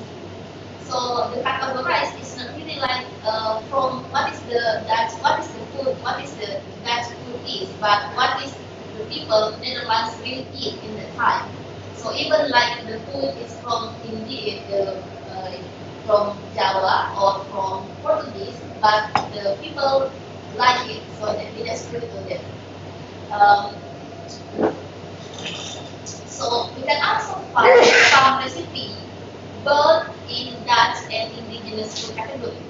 The differences between these between two of these recipes is like how the reduction of European ingredients and emphasize on the local ingredients. Like when they make one category of food, they just increase, reduce the like how to using how much to use butter or how much to use wine or something like that. And also in this book, there is like a part of when they talk about how to table setting indicators. This is how they make how to make the categorization of the food. So there is like Holland eaten and also inland eaten.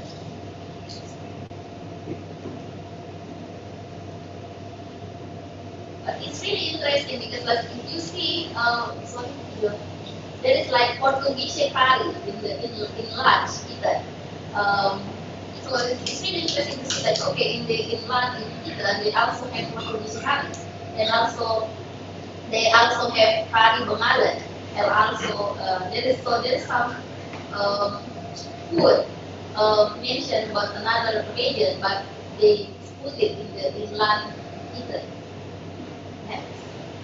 So this is the translation of the book. So even though they try to write the book in Dutch, there is like some people who actually can unsatisfied for this book, so that's why they try to make the translation of the Indonesia book.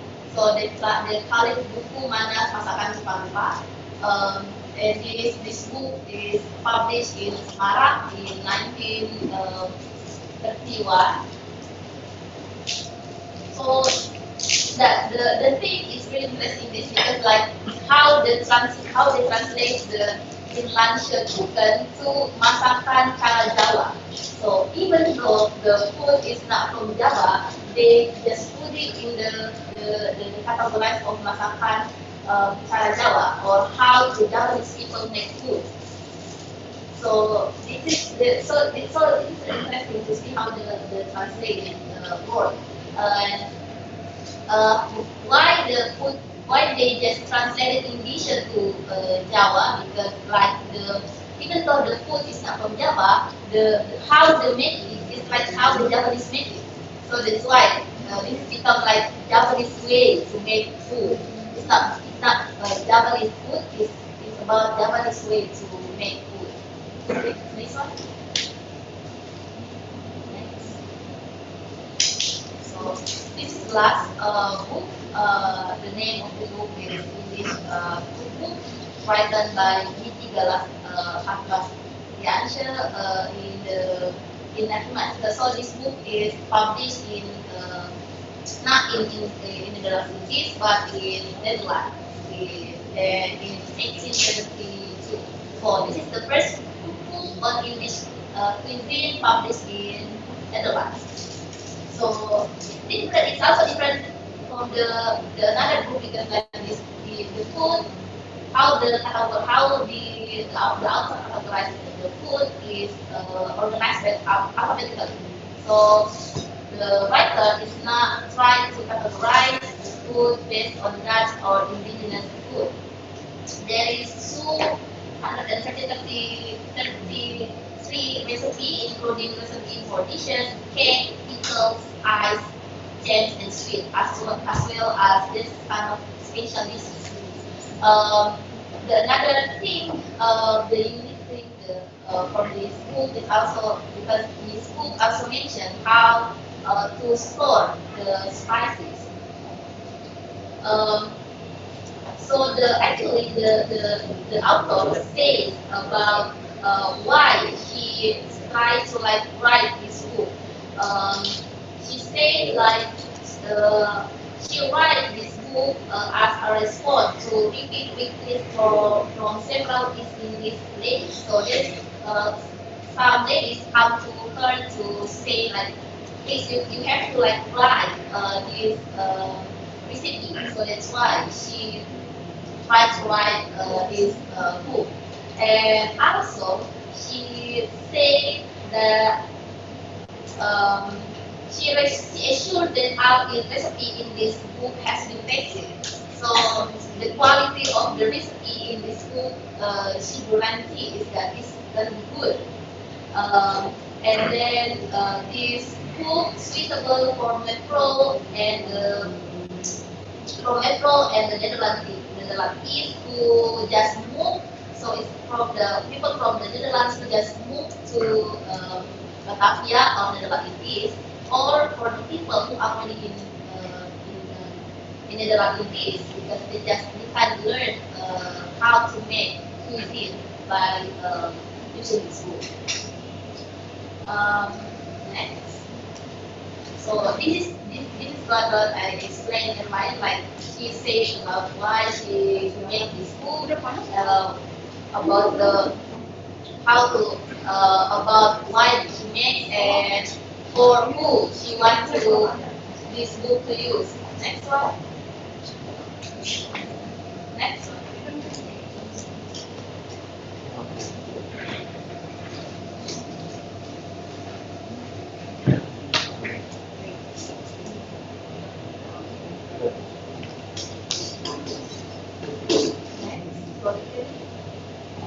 One minute here. 1 minute. Okay.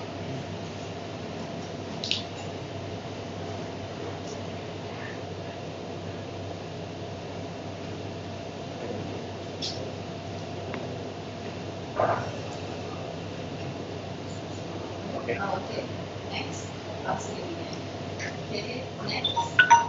So the conclusion is the concept of Indonesian cooking is not really we don't really have the strict concept of the Indonesian cooking. The three authors mentioned about the portrait of Indonesian cooking as the food that consumed by people in the Netherlands. As a result, we can see the influence of European, Indian, Chinese cuisine in the recipe that they compile. The division between Dutch and indigenous food is not really based on the taste and the preference rather than recipe type. The interaction with culinary tradition from Chinese, from Europe, India, and some Arab is reflected in the menu, included in these foods. The target audience of these foods actually people who Indo-European and upper class indigenous population. So that's why the books write in Malay, because they want to facilitate communication between Malay cook and the Dutch who employ them. And additionally, it's making it easier for people who are not familiar with Dutch era recipe. The writing of these recipe books aims to maximize the utilization of ingredients available in Dutch. is, as the result, local food dominates the content of these recipe books. Okay, that's all from me. Thank you so much.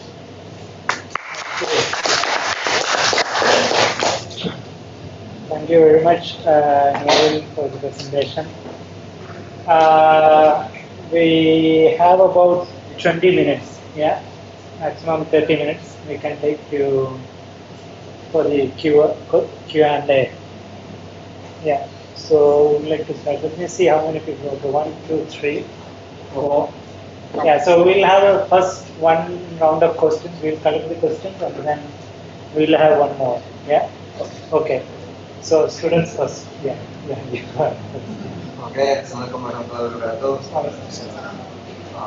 My name is Ablution and I am an undergraduate student.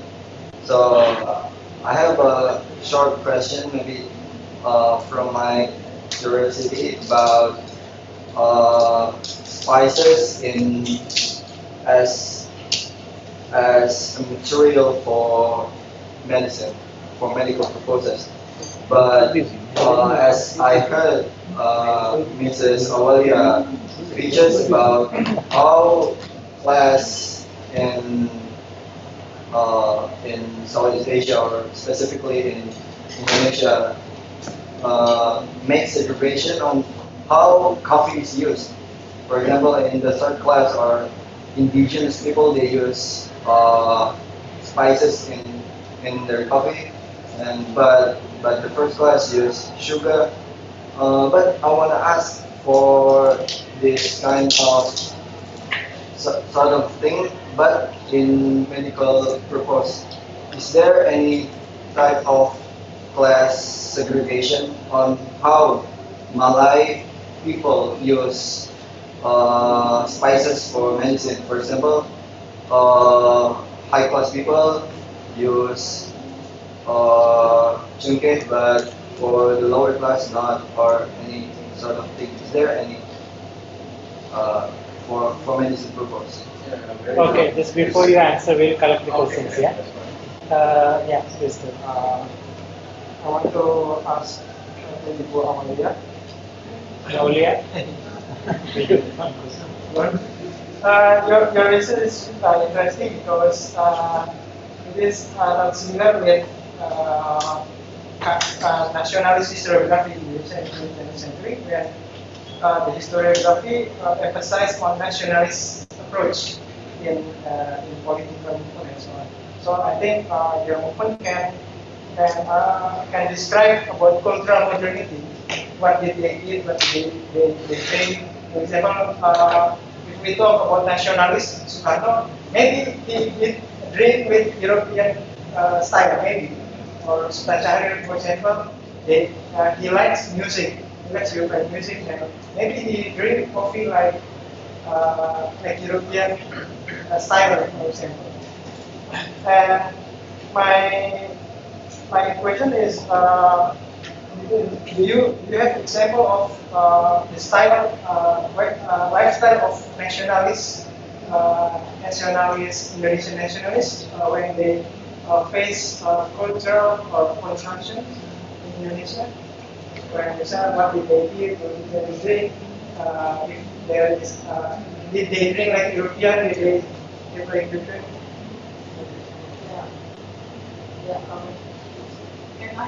We will have 2 more questions and then after. Yeah, so please. Do I have to ask only one question, or can I address 3? 3, but 3 people. If 3, keep it short. Yeah. Yes, sir. The first one is to Professor Muhammad Sabri. You are a medical practitioner, so when you are referring to certain British library manuscripts regarding the categories of spices and so on, right? So the British particularly, along with other European colonialists, knew that knowledge is power, and they would always love to categorize and calibrate and classify things. So that is one way you could again look at the MSS from the British Library, how they are categorizing, why are they categorizing, and in a way actually they're doing a service in their own selfish motive of knowledge is power. In British India, for example, they were always categorizing different herbs, different trees, different seeds, and so on. So those records have a purpose. So that's just. I don't get the question.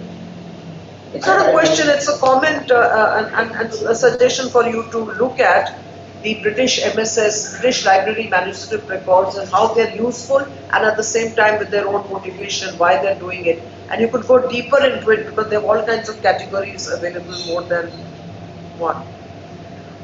Second one is to Madam Awalia.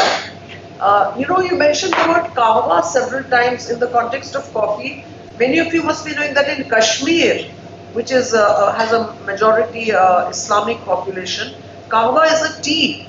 Kahwa is a tea, and everybody drinks kahwa. When we go to Kashmir, everybody drinks kahwa. So that's very interesting how that word is used for tea.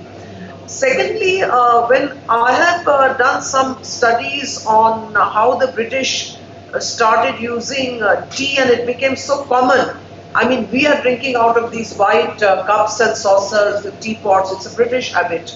Now, did coffee drinking percolate down to the middle classes of society, or did it remain elite? And here I want to add, I'm sure all of you will agree, in every household, people are making tea and coffee is kept away in a jar, only for special guests. Nobody says have coffee. Coffee is something special.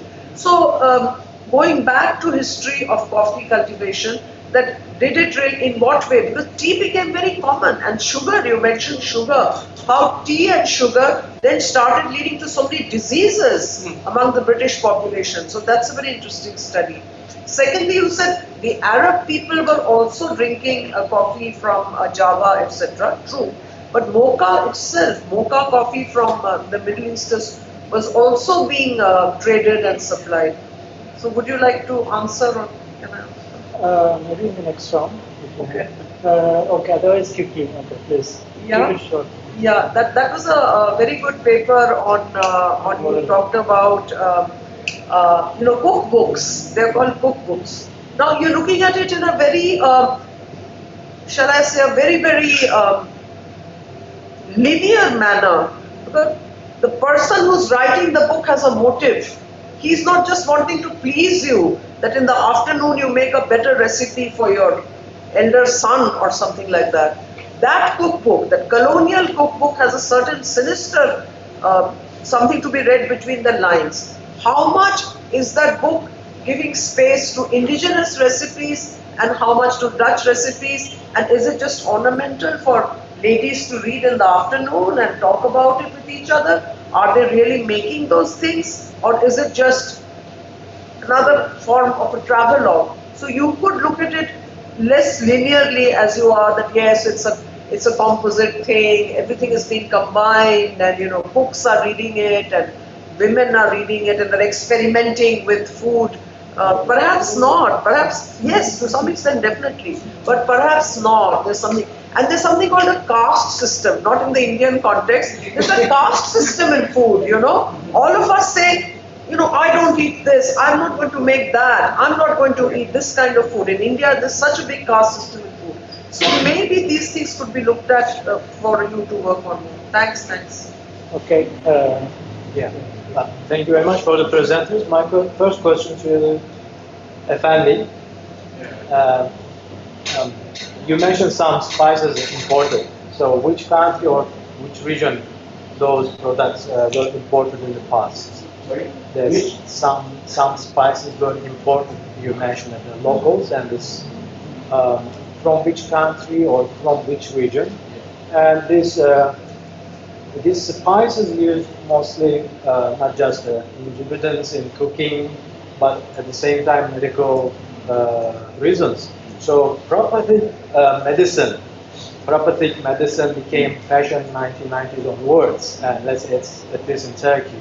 So these spices and the prophetic treatment, are there any relationships, either contemporary or in the past, historically? And my other question is that lady, thank you very much, Prof. kahwa is an Arabic word. I'm not wrong, you were searching when it comes to Java, if I'm not wrong, the word, I guess probably the impact of the Hadrami community over here that transferred this vocabulary. And it became fashion in Europe because of some social changes happened, middle class emerged, the urbanization. So it was exactly an expensive material. So let's say Wien coffee in Austria were famous in the past. And, but later on, it became a sort of fashion in more contemporary era that everybody started to consume. But in the past, it's very special and because of expensive, right? So, but it was a middle class attitude. And, thank you very much. Okay, so we'll go in the same order, yeah? Okay.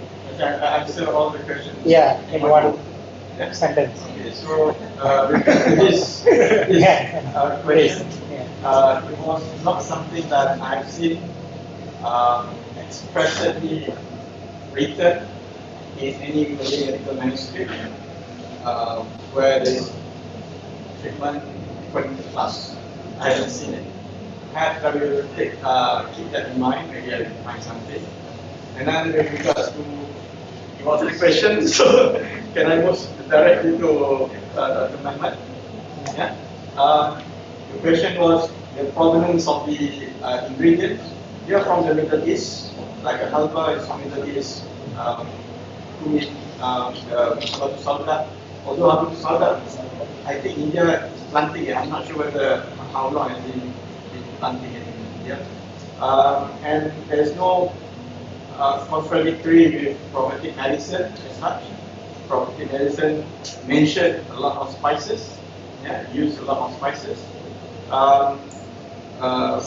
What I wanted to emphasize just now is that in today's world, however, there is references made to prophetic medicine which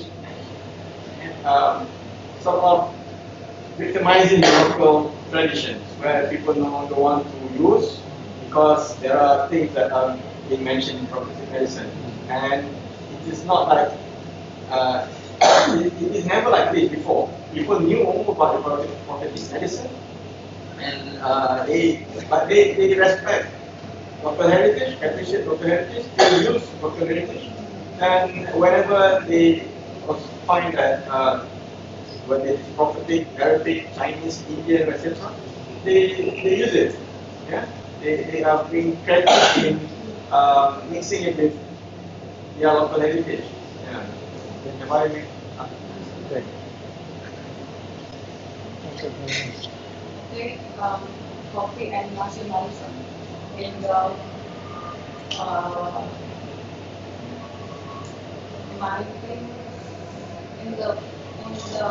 in early 20th century, nationalists who joined the Pakubuwana Indonesia in Belanda, when they finish their study in the Netherlands, they will have a Sumatra. The Sumatra means they celebrate their after finishing their study there. So these doctors mainly they use something that identify them as Indonesian. So their coffee is coffee tofu. That's to show that this is Indonesian. They say this is national. So the filtered coffee, or if they add some milk inside the coffee, that's not national. So national. So if you can add sugar, you can take a pound sugar. So this is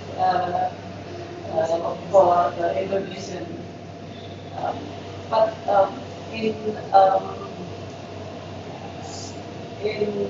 still in the Netherlands, Hatta, we have different stories. Hatta, sometimes being addicted to coffee himself. So he sometimes he could not manage his stomach. So some friends advise him to take the decaf coffee from the hut. This is the coffee company. This is a 97% reduce the caffeine. So after take for some maybe in 1 or 2 months, Ata got recover and again drink some coffee to do some meetings in European among Indonesian to discuss about the Indonesian movement.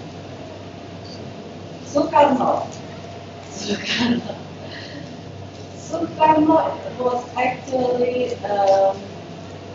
interested to Ibu Hartini when the Ibu Hartini became his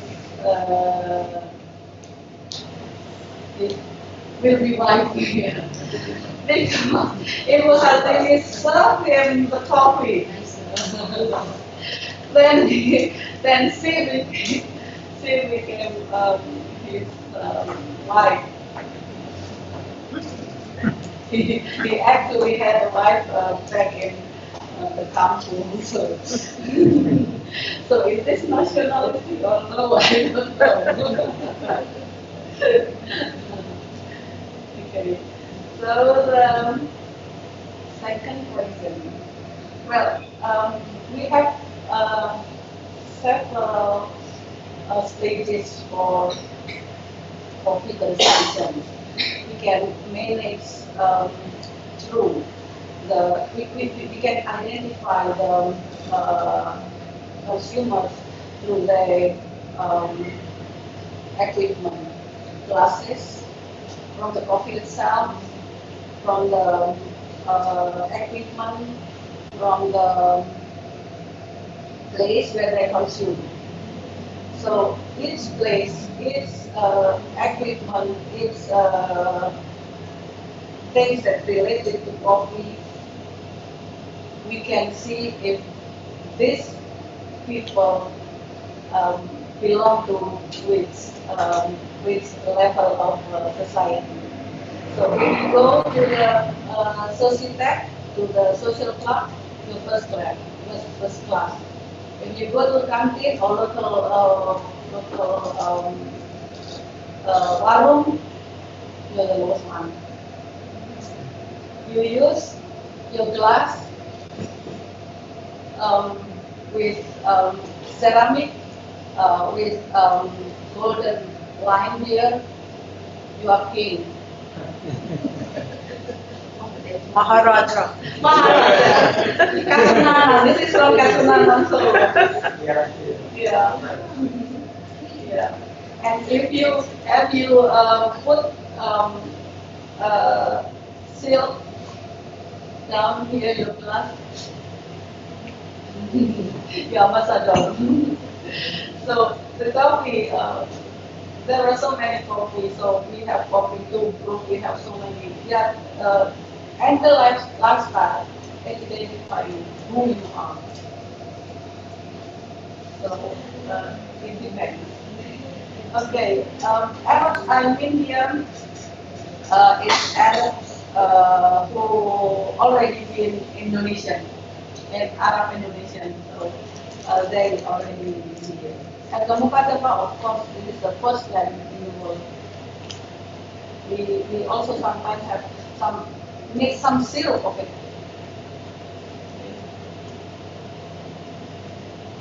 I think that's okay. Nurul? Actually, yeah, it's actually the first stage of the research. So yeah, the way you would say like this kind of motive to write this book is not just okay, this book can learn from this, you can discuss of this, you can try to experiment by this kind of recipe.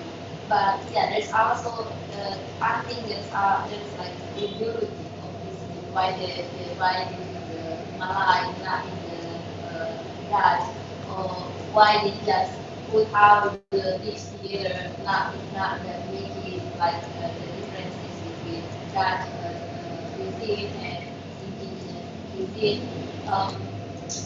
And yeah, I think I should like it's like I haven't read much about this, so it's like I don't really like want to talk more free, so that's why this like the thing I just presented because this interested the research.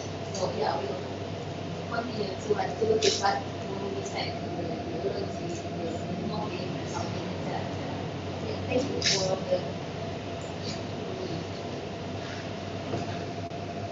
Okay. Yeah. Are there any other questions, like urgent questions? I don't see. Okay. One quick question. Just okay. Yeah. Just that. I missed some presentation. Any sort of halal in food, drinking, coffee? Because some people still think that coffee is makruh.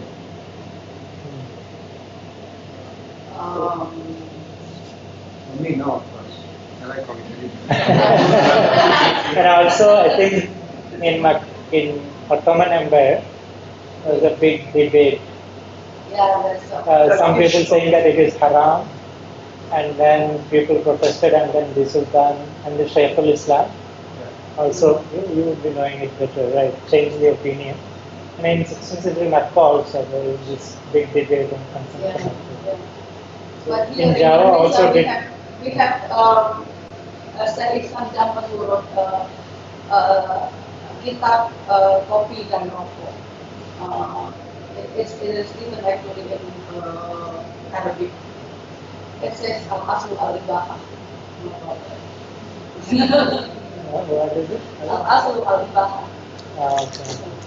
So it's okay. Until you put some liquor, until you put some yeah. Make a Irish coffee, then it becomes Irish. Awalia Rahma. Coffee. Irish coffee is alcohol? I think it has some alcoholic. Some alcohol. That's why nice. All right, so let's have a coffee break then. So thank you very much for Dr. Afandi, Dr. Awalia, and also Dr. Nurul for such a great panel, and also for everyone for the questions. Now we are almost back on track. Dr. Raja Muhammad has not, there's some miscommunication, so he might join tomorrow online. He is already ill, but also there was some miscommunication. So because of that, we are back on track, exactly on 3 o'clock. So we have half an hour of the break, and then we come back at 3:30. Half an hour, okay, according to the schedule. We can have the coffee here. Okay. So when okay, by 3:30 we start 3:30, yeah? Oh, okay. Yeah. So by 3:30 we start, yeah? Good. My question. Okay, I'll do my job. Yeah.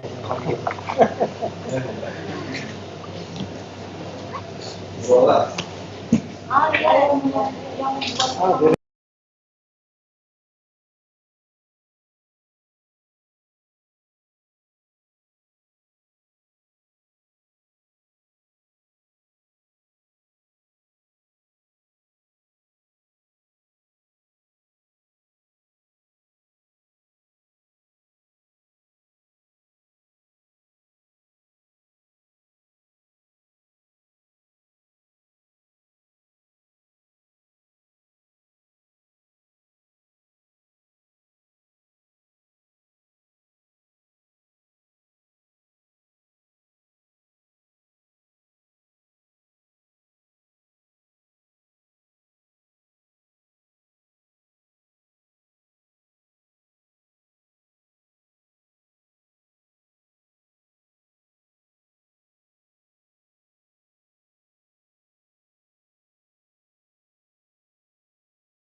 Yes, I can hear you.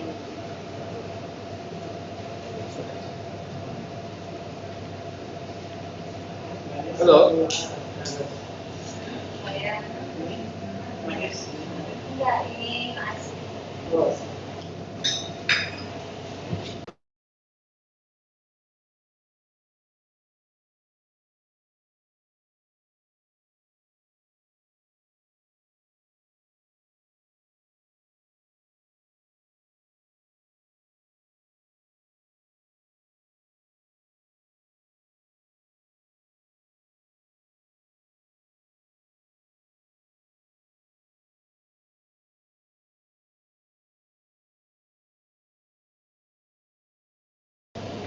Iya udah Pak. Itu ini ada nggak sih Mana Pak? barang-barang dari Oh ini. Yang gambarnya itu Mas. berapa? Ya yang Aman, Pak. itu kalau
Everything that is happening now might happen.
delivery.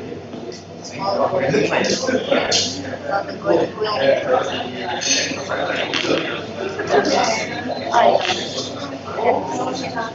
That's my story about them. Yeah. This is my the third floor. Where do you put it? You're the only one. You're the only one.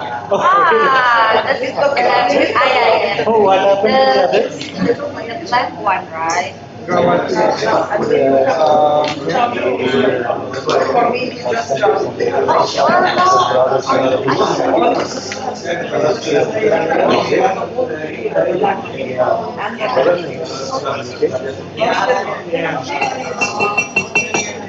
apart from this point, Assalamualaikum.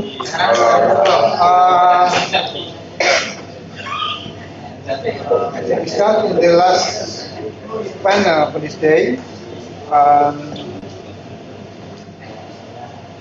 We are supposed to have 4 papers for this panel, but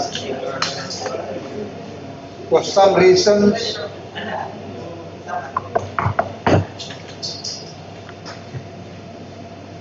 I think only one presenter was available here. Omar Keiki from Marmaran from Turkey is, I heard that she is sick now at the moment. Imawati, he said he just texted me in the morning that he will come to the conference, and Pingsu Alice will move to tomorrow. This schedule. So we only have one presenter here. Yeah. I think overly. I should have prepared better than. It's not 1 hour. So we are. So we discuss the whole afternoon about the material issue in Minangkabau, Africa, and India. So Mahmoud is well known from his textual circulation in Wikipedia. He published work on Islamic law and circulation. Cambridge University 2022, and then other book, last one is Malabar Mediation, Cosmopolitanism in the Maritime Historical Region, Oxford University Press, 2018. I don't want to introduce Mahmoud because I think everybody knows about him.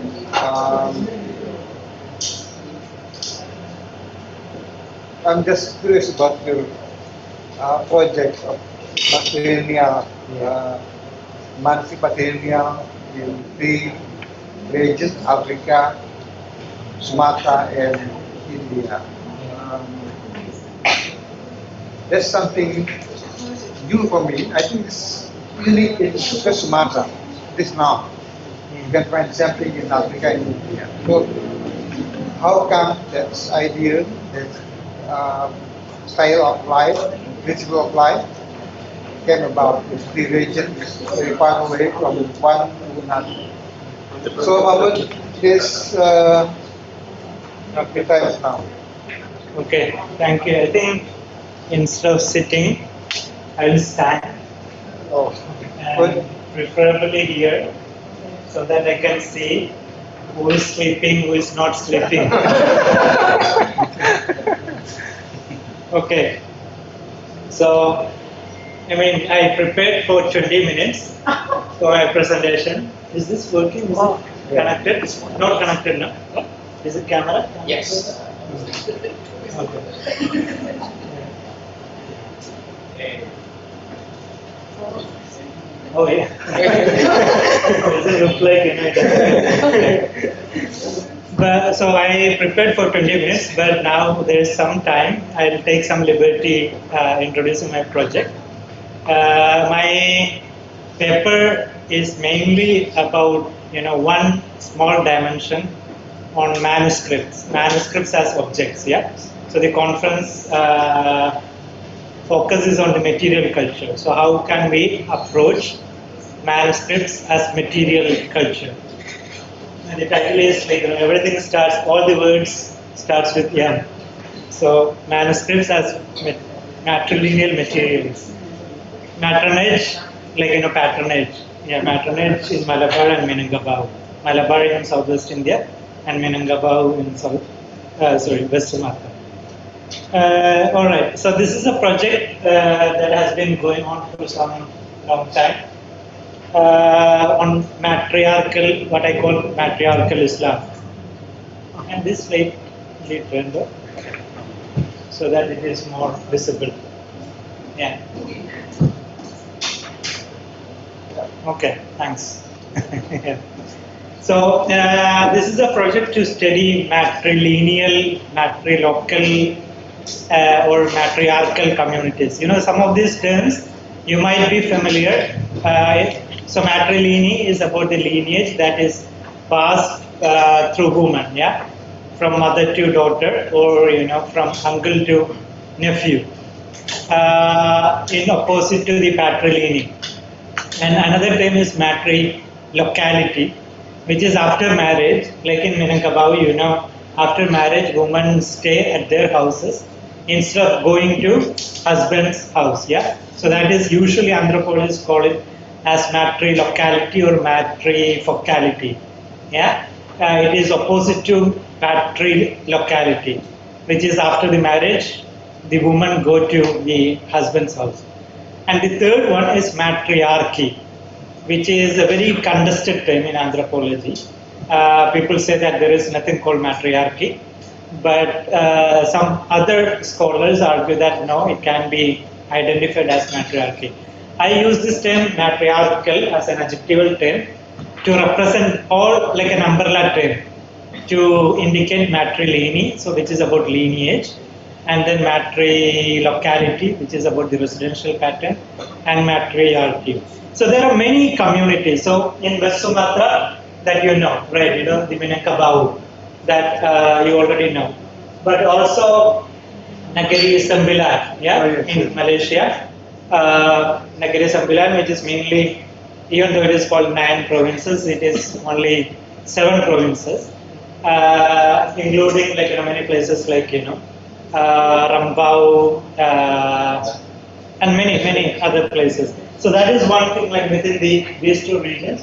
But then in southeastern Sri Lanka, the places like Kabodalga, Patikula, Para, these two southeastern Sri Lankan districts, and Coromandel coast, and then Malabar coast, and then the islands of Lakshadweep. And then in East Africa also there are many places. So in my studies, I mainly look at 6 communities.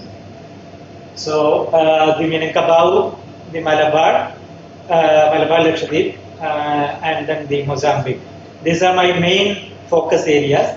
But I also, in addition, I also look at 3 more countries. So the Negeri Sembilan in Malaysia, and also the Sri Lankan one, and then the Comoros.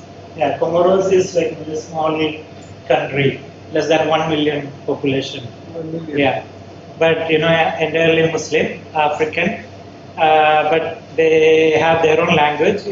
In East Africa, across East Africa, they speak Swahili.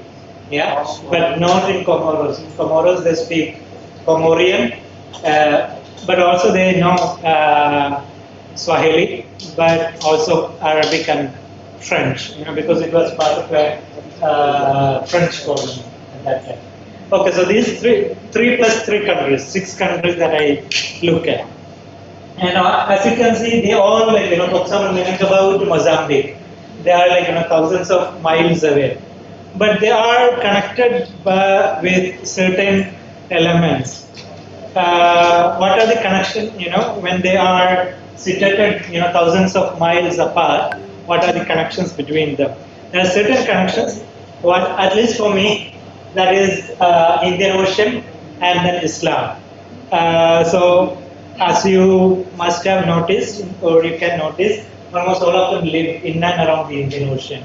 Yeah, around the ocean. Even though Minangkabau, the original Minangkabau lived in the mountain, what they call Darek, in the, or Luwak, the main districts. Even though these are in the mountains, you can see that if we read the Tambo or Adat Minangkabau, we can see that they are very much part of the oceanic culture.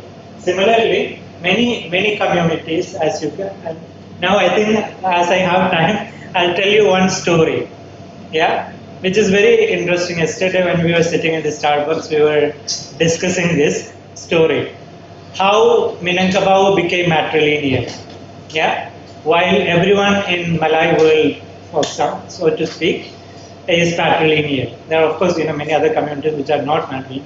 According to the Minangkabau Tambo or the chronicle, there is this story that three kings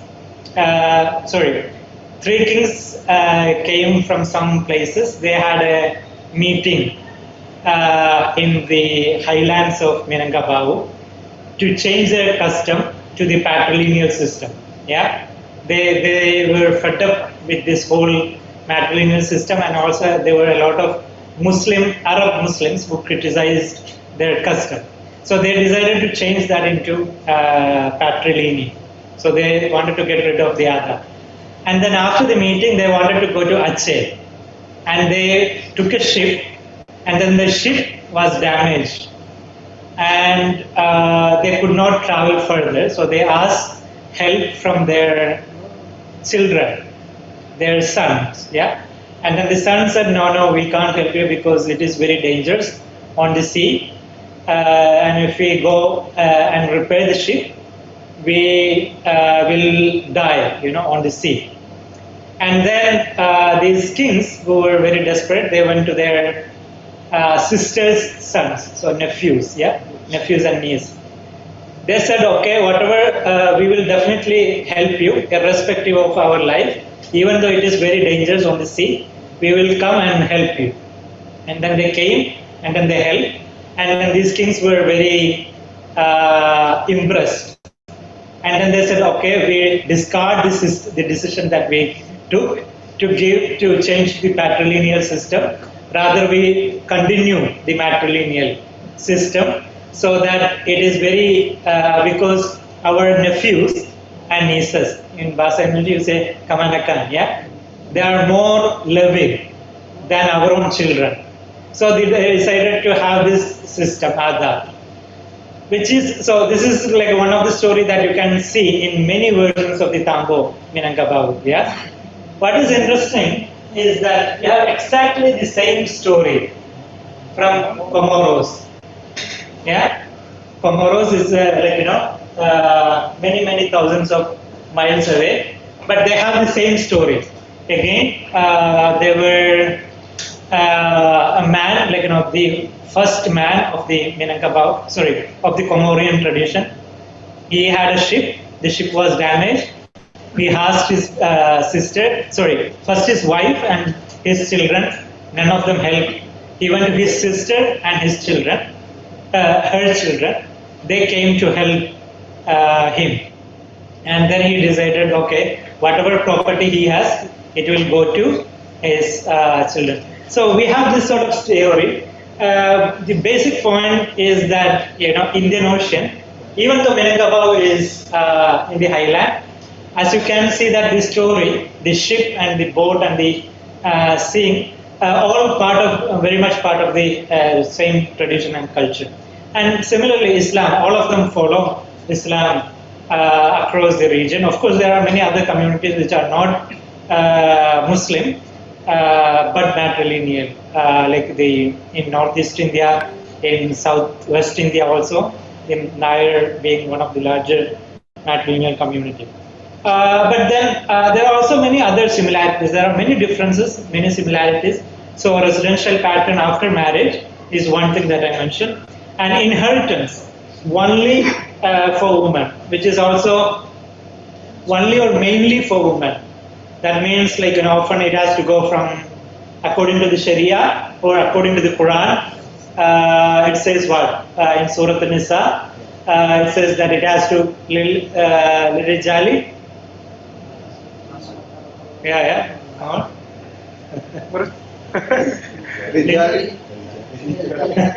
Only Nisai. Okay, no hafu, no. Thank you very much. Yeah. Right. So men basically get double of the women. Whereas in some of these communities, men do not get any inheritance. Yeah. It is mainly for women. And then also succession through women, political and lineage, religious. For example, even the Qadi, the position of Imam, is when it is through lineage, instead of going from father to son, it goes from uncle to son. And then women in these communities had better access to power. And then within Islam, most of them follow Shafi'i madhab, adherence to Shafi'i school of Islamic law. And they also have specific Sufi orders, especially Qadiriya, Rifaiya, but also Shatariya. Some of these being very important. Okay, my broader intervention, this is to look at gender in the Indian Ocean and also to study these communities. Of course, there are many studies on these communities in looking only at particular sites. So my study tried to look at them in a connected perspective, connected historical perspective, but also comparative perspective and matrilineal customs. Okay, this is something that I have been working on as a book. And what I'm presenting today is so it's six chapters, and what I'm presenting today is one small portion from what I would say the charity. So charity is all sort of philanthropic work. The first part look at these three dimensions. One is particularly within the family, how matrilineal work, and then the community, how religion and politics work in the community, and then the third one is mainly on the state itself, the polity. And then this is about the property, which is mainly looking at trade and agriculture and inheritance law, which is the most contentious issue, and then charity. So inheritance is something that the person themselves do not have any role. It is like posthumous division of property. Whereas charity is something that you do have a control on your own property. So how you would like to divide that. Okay, so from that, so the charity or philanthropy is often, patronage. We think of patronage, but here we are talking about women and how they provided patronage to various cultural, religious institutions, but also individuals. And we have many women rulers, nobles and laity, especially in the Indian Ocean, between 1350 to 1850. We have about 277 women rulers. Yeah, it's not just queens, but like a woman who sat on the throne and ruled over the community, which is an enormous number comparing with many other regions across the world. So many rulers, women rulers, nobles, laity, they benefacted or they gave all sort of different patronage to the communities. And we also have, especially within the region, even though it's not part of the Islamic context that I talk about, we have similar. This is mainly Barbara Watson and Dyer's book, if you are familiar on the women in mainland and island Southeast Asia, where how women basically donated all sorts of different wealth into the monasteries, and we find similar instances in the Islamic cases as well, where women donating charities or making philanthropic work for mosques and madrasas. But also there are many individual initiatives. Okay, from there I come to the manuscripts themselves as social objects. And this is taken from this anthropologist Arjun Appadurai, who has argued for understanding objects as every object has a social life, and how can we understand them? And this has also has encouraged already, not me, but many scholars already have been thinking about how can we think of manuscripts as objects, or especially social objects. And there is this new idea of social codicology. So codicology is the study of manuscripts, not the content, but all the other aspects, about the paper, the ink, the color, cover, binding, all sort of different things. And how can this be, embedded in the society itself, and how can we study manuscripts as social objects? So manuscripts as not only a source of knowledge, but also as objects of value or veneration. How they can be understood phenomenologically, or their social embeddedness. Okay, so manuscripts, once we count, here we have all sort of different areas in which women acquire manuscripts. So basically asking people to write for them, or producing new manuscripts by themselves, where women especially working at home and doing copying manuscripts, which was a practice that many women could do at that time. Mainly my focus is for a period between 1500 and 1800. And we see this sort of phenomena across the region. And then circulation of manuscripts are taken from one place to another place. And then the endowments, gifts, and sacred objects. I'll come to some of them with particular examples. So matronage, in the I look at few places. One, Malabar, but also in Aceh we have, even though Minangkabau is identified as a matrilineal society, there are, I would say that Aceh definitely is a matrilineal society, but also historically it was a matrilineal society as well. And we do see, for example, during the reigns of Acehese queens in the 17th century, where there were three that ruled over successively, we find, for example, Safiyatuddin Tajul Alam, who matronized, or who gave, who basically these two most famous scholars, Nuruddin al-Ramiri and Adarauf Singhali.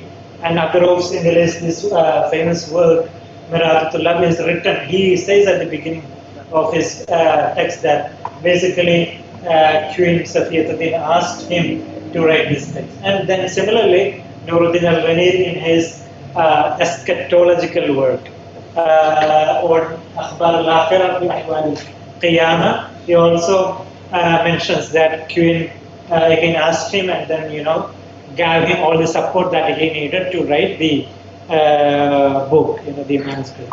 And similarly from the Java also we have similar examples. For example, Ratu Mas commissioned a copy of the history of Javanese kingdoms, which is, I'm looking at only a few collections that are available at my university, Leiden University. Of course, all of them are taken from here, looted or, stolen, from Indonesia. But at least, looking at them, we also have similar other manuscripts. And then in the context of Malabar, we have this one dynasty called Arakkal dynasty in the Malabar region, where also we have at least from 18th century onward, many women, early 18th century onward, and up to now, many women who sat in the throne. And then at least three of them. I have studied these three in detail in looking at their diverse exchanges, including, for example, this one who has a letter. She not only has a letter, but also many exchanges with the Ottoman Sultan in the 1780s. And exchange it also from the Ottoman archives. There is this whole detailed list of gifts that is sent from Malabar to Istanbul, and in that we also have certain references to manuscripts. Okay, these are two ladies from the Queens. She is from the early 20th century, and she is early 21st century. But this sort of representative, from of the figures, of their predecessors in the 19th century. This is one text from them, and interestingly, we have materials. This is from the Portuguese National Archives, where again this is a text directly related to the dynasty and their engagement. Not necessarily on the Queens as such, but it again represents the kind of text produced in the region.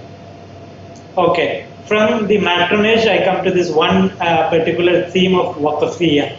Waqfiyah is the endowment deeds. Yeah, you give the waqf, and when you give that waqf, you basically note it down in detail. Who is giving this and to whom and what purpose? Yeah, these are mainly for religious institutions, but they also are given, for manuscripts are also often transmitted as or circulated as waqfs, as endowments, and for religious reasons, but also for personal reasons.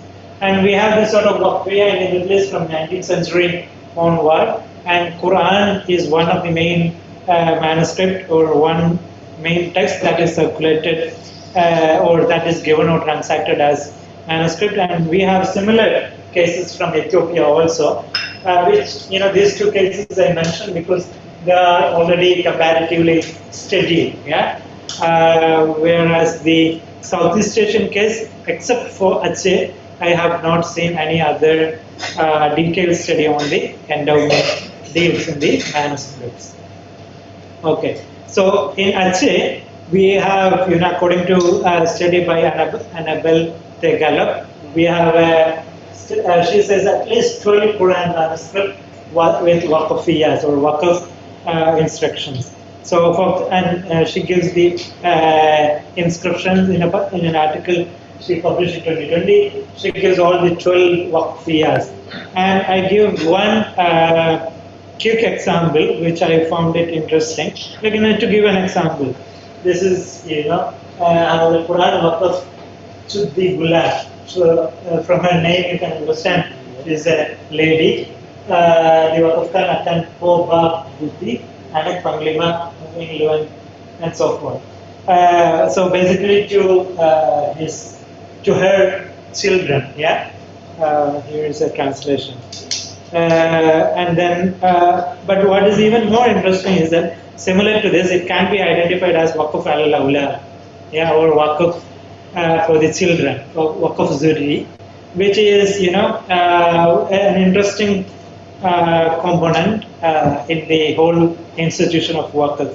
Usually waqf is understood for religious institutions or public welfare, whereas this often stays within the family. So this is a manuscript to children. So using that provision, often people endow buildings, homes, and lands for the children as waqf. Here we have some examples of them being given to to children. And here particularly there is one. Another example is that waqaf hadha Quran ala awladi. I gave this Quran to my children in Arabic, and then another in Bahasa Aceh, yang punya Tuku Kamala waqaf pada anak cucunya. Okay, and then we also have similar from the matrilineal traditions of Malabar. We also have the waqfiyas on the manuscripts. For example, one collection that I studied more closely is from Tamur. It's called William Minaret collections. In the last year, I presented a manuscript from that collection where it also has a few Malay manuscripts. The one that I presented last year. But then many waqfiyas many manuscripts also have waqfiyas, and some are donated by women, and then these women come from the matrilineal household. Okay, Kannur is another example where there is one collection that is going on, but it is still something that I'm looking at. But however, I couldn't find is that similar waqfiyas in the Minangkabau context. Interestingly, there is a lack of any waqfiyas in the Minangkabau context, and I have been looking for many collections that are available on the public domain, but also something that I like, for example, the museum Aditya Varman, but also under the Endangered Archives program, they have digitalized many manuscripts, all of which I couldn't find any waqfiyas in the Minangkabau context, which is interesting. But however, we have a lot of libraries, in Minangkabau, often owned by women, and this is mainly, I believe, because of the matrilineal succession practices. So many household properties were transferred from woman to woman, including the libraries. So libraries were also transmitted from woman to woman. And there is some, there is in this catalog manuscript by Yusuf, gives a detailed list of some of these women's or the collections owned by women in the region. Okay. And finally, this is the last, I'm already time. Women as guardians of manuscripts. And this is from Taram, Payakumbu, West Sumatra. She belongs to Maulana Ibrahim. The name sounds familiar. He is a 18th century or late 17th century Sufi scholar who came, and according to the Minangkabau tradition, is the one who came from Iran or Persia and introduced the Sufi tariqa. And he married a local woman, and then from that woman, his story is interesting. He went back or died, in the region, or his two children. There are many stories about his children also circulating in the region. But anyway, there are this woman who keeps some of the manuscripts inherited, from that period onward. So these are similar to the libraries, but not necessarily very extensive collections, but only a few. As this lady has, just 3 manuscripts, one being a manuscript of Quran. And this woman often, they transmit from woman to woman, especially the manuscripts, and they, along with it goes all the cultural assertions in terms of the culture, secrecy of what is contained in these manuscripts. You need a lot of special permissions, but also ritual purities and so forth in order to access these manuscripts. But so the sacrality, secrecy, in order to access these manuscripts, especially when a man from outside comes and access these manuscripts. Okay, and this is not an exceptional case. We have, this is another instance, and this is another lady. Again, we are looking at these manuscripts, but basically it belonged to her collection. Okay, so I do not have a conclusion. This is the last slide, but I just want to put it out there to. This is something that I have been working on to see what are the nuances in which how women own the manuscripts, produced, owned, and transmitted them from generation to generation, and how can we study them, their philanthropic activities as altruistic or or charity activities. So this is something that I would like to explore further. Yeah. But any of your suggestions or questions is welcome. Thank you. Okay. Thanks, Mahmoud. Fortunately, now we have another speaker. Okay. Omar Kochi. Huh? Coaching. No. Omar is online. Omar is online. Okay, good, good. Omar Kochil. I'm sorry. It's okay. Omar Kochil. He's going to present something about the Quranic recital in Istanbul, Indonesia, and also Middle Eastern countries. Omar, are you there? Hello? Omar.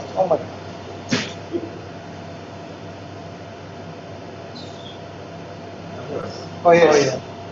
Unmute. Omar, unmute. Unmute. Omar, microphone give him permission to make him a co-host. Okay. Co-host. Oh, it's being done like that. It's great.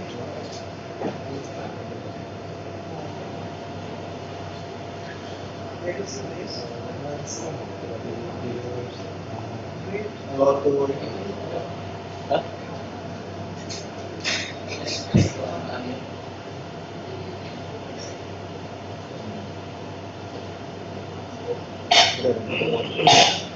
Can you hear me? Yes. Okay, thank you. Now it's yours. Okay, and yes. Thank you very much for accepting me. Greetings from Istanbul. I would like to congratulate the organizers for this wonderful organization, but I am very sorry that I couldn't be there in person, but I will address you from Istanbul, just as fitting with my subject of my paper. You will hear my voice from beyond borders, and I hope it can work. But I would like to share my presentation firstly.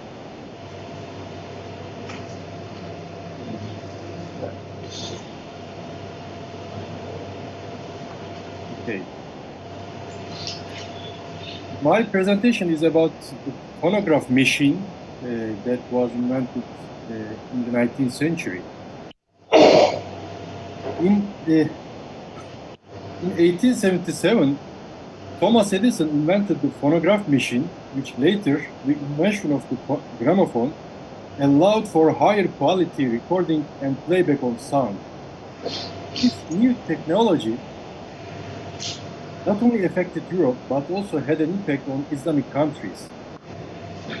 Particularly, the recitation styles in the Islamic world, including the recitation of the Quran, Azan, and Salawat, became known in different geographical areas through this development. This marked the beginning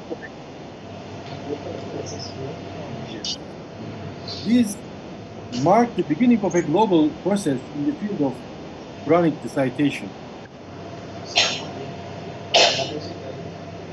The earliest texts written about phonographs in the Ottoman literature were writings explaining how these devices technically work. In an article written by Nuzhat on 14 May 1891, a detailed explanation of how the gramophone operated was provided, accompanied by illustrations of the device. Such technical information continued to be covered in detail in Istanbul newspaper in the following years, chronicling the development of the phonograph. For example, in the Tercüman Hakikat newspaper, dated 1 February 1899, it is reported how phonograph operators visited coffee houses and earned money. The author who wrote about Edison's phonograph stated that it had now become widespread. The writer describes an incident in a coffee house in Şehzadebaşı district in Istanbul. Two people, can you hear me? Okay, good. Okay. Two people enter the coffee house, one holding a machine box and the other carrying a small crate containing the phonograph equipment under his arm. They opened the boxes and set up the phonograph. But some people in the coffee houses have never even heard of phonograph before. Everyone started to watch. The phonograph operators say they will play 30 tunes and ask for a fair amount of money. The phonograph operators say they will 3 or 4 people contribute and a total of 50 coins are collected. The operators explain that this money is only enough for watching, and they gather their boxes and move on to another coffee house. In these years, we can see that the phonograph machine and also gramophone became widespread in the Ottoman territories. And also during these years, the Hadrami origin Mufti, Sayyid Osman, addressed the question of whether it is permissible to listen to the Quran from a phonograph. This took place in Batavia on 9 July 1899. The first question addresses whether phonography is an honest profession and if it is permissible to have recitations of the Quran and singing from the same phonograph. The answer of Sayyid Osman is that as long as decency is guaranteed, it is allowed. The second question pertains to whether the sounds reproduced through the phonograph can be considered as actual Quranic recitation and if the listener receives any spiritual reward. The response is that no spiritual reward is gained because the sound is not produced by a human being's vocal cords. Sayyid Osman opposed the opinions of an unnamed Mufti from Singapore in his pamphlet. This Mufti held more tolerant views compared to Sayyid Osman. And you can see details in Jan Whitcomb's articles on this issue. But for my paper, it is important that after a few months from Sayyid Osman's fatwa, an article about the phonograph was published in the Themaratul Funun newspaper on 25 September 1899 in Beirut. This article is a summary of a 6-column article titled Suali Garib min Ahkari Mujib, published in the Trablus newspaper in Tripoli. In the article of Samarat, a person from Java inquires to the Trablus newspaper about whether listening to the Quran from a phonograph is recommended like listening from an actual person, or if it is considered similar to listening forbidden things like songs. The newspaper provides the following response, quote, "The phonograph is a new invention and it reproduces the sound within the same manner outwardly. This characteristic poses no harm to religion. The subject under discussion here is the recording of the Quranic verses, hadiths, istighfar words, and zikr phrases on the phonograph. As Quranic recitations increase and if there is a risk of belittling the Quran, then utmost respect must be observed. Actions are judged based on intentions, like innamal a'malu binniyat in the hadith. However, there is no evidence indicating that it is forbidden to listen to the sound from the phonograph. Therefore, it is known that many scholars permit listening to the sound produced by this device." End quote. In response to the summarized opinion in Semeratul Funun, a refutation was written in Istanbul after a short time. Kolcalı Aziz, a scholar from Enderun Hümayun, that is an official medrese in Istanbul, penned a Turkish pamphlet regarding the phonograph. This pamphlet, unlike the Semerat, stated that listening to the Quran from a phonograph is not deemed permissible in Islamic law. Kolcalı Aziz states that although the article in Semerat may seem reasonable on the surface, it is not in accordance with the Islamic law. The fact that such an article found in a reputable spokesman of the Ummah, Tercüman-ı Ummah, like Samarat, it is emphasized to have a negative impact on the Islamic world. So he says that he wrote this pamphlet against the article in Samarat. Kolcalı Aziz criticizes the points in the newspaper in the following manner. He says, looking at the verses such as, none shall touch in it except the purified, and it is not the word of a poet. It is undoubtedly forbidden due to its mockery of Islamic law.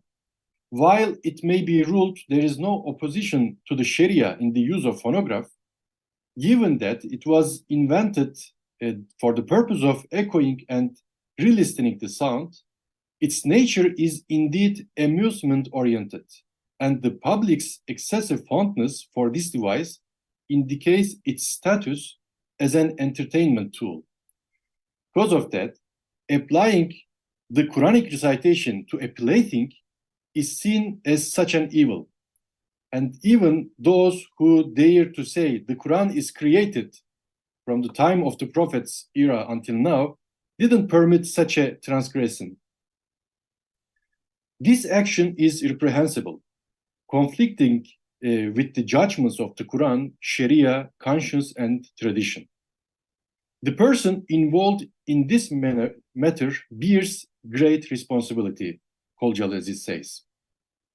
And also, regarding the point which states there is no clear evidence indicating the prohibition of the sound produced by the phonograph itself, Kolcalı Aziz provides an example from Katip Çelebi, who lived in the 17th century in the Ottoman Istanbul.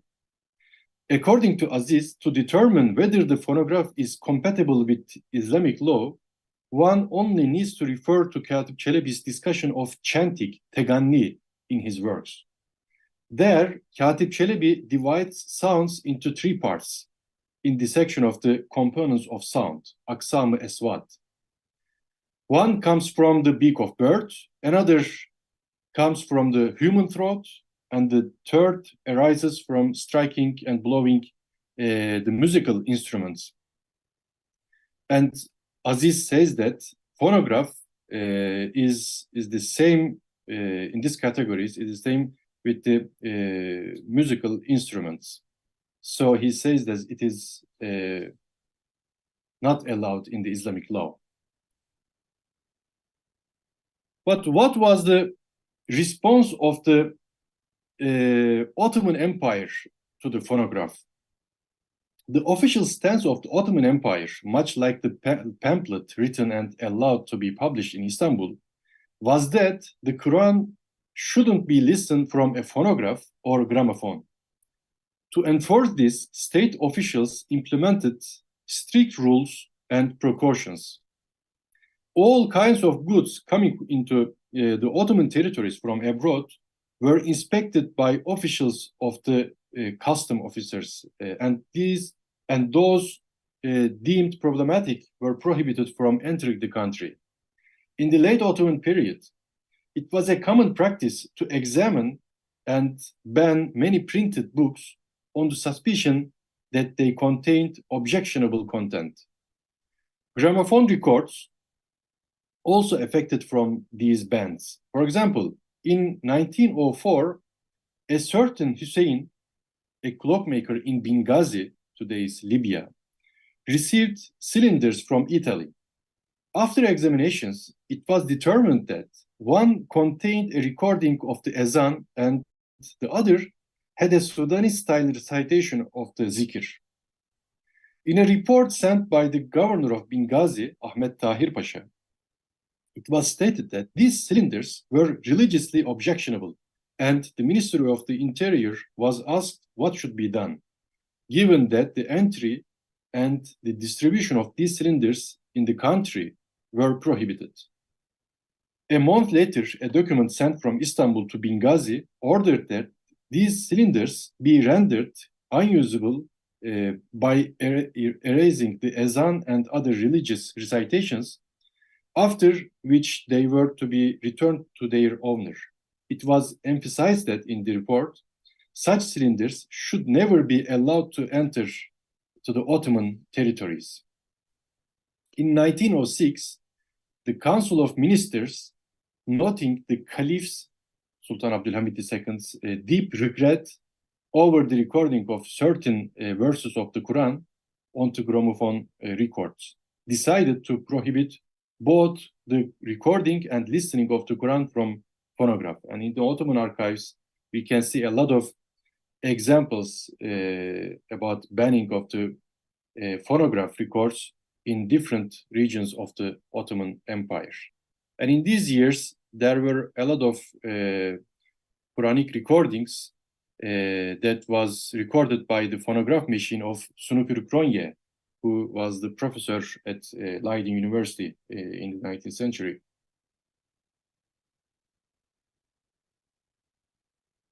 Yes, in conclusion, listening to Quran from the newly invented phonograph was a new phenomenon in the Islamic world in the 19th century. The Ottoman Empire's stance was that listening to the Quran from a machine was disrespectful, so it was prohibited. In fact, this practice was also enforced against Qurans printed or recorded outside of the Ottoman territories. The state attempted to regulate every form of the Quran, whether in print or recorded. During this process, the opinions of scholars varied. Some scholars recommended this listening, others said it could be done under certain conditions, while some stated that it was forbidden as it showed disrespect to the Quran. Furthermore, it is even more significant that an opinion from India could be known in Mecca. A recorded Quran recitation from Cairo could be listened to in Europe, and a fatwa from Istanbul could be read in the far corners of the Ottoman Empire and also in the Islamic world. In the new era, a Quran recited in Mecca could be heard in Java, reverberate in the Indian Ocean, and be heard in Istanbul. As seen in the examples above, a question asked in Java led to a fatwa being issued in a newspaper printed in Beirut, followed by a refutation written in Istanbul. And in fact, these examples demonstrate that with the influence of the technological advancements in the 19th century, fatwas transformed from being local to becoming global. Thank you.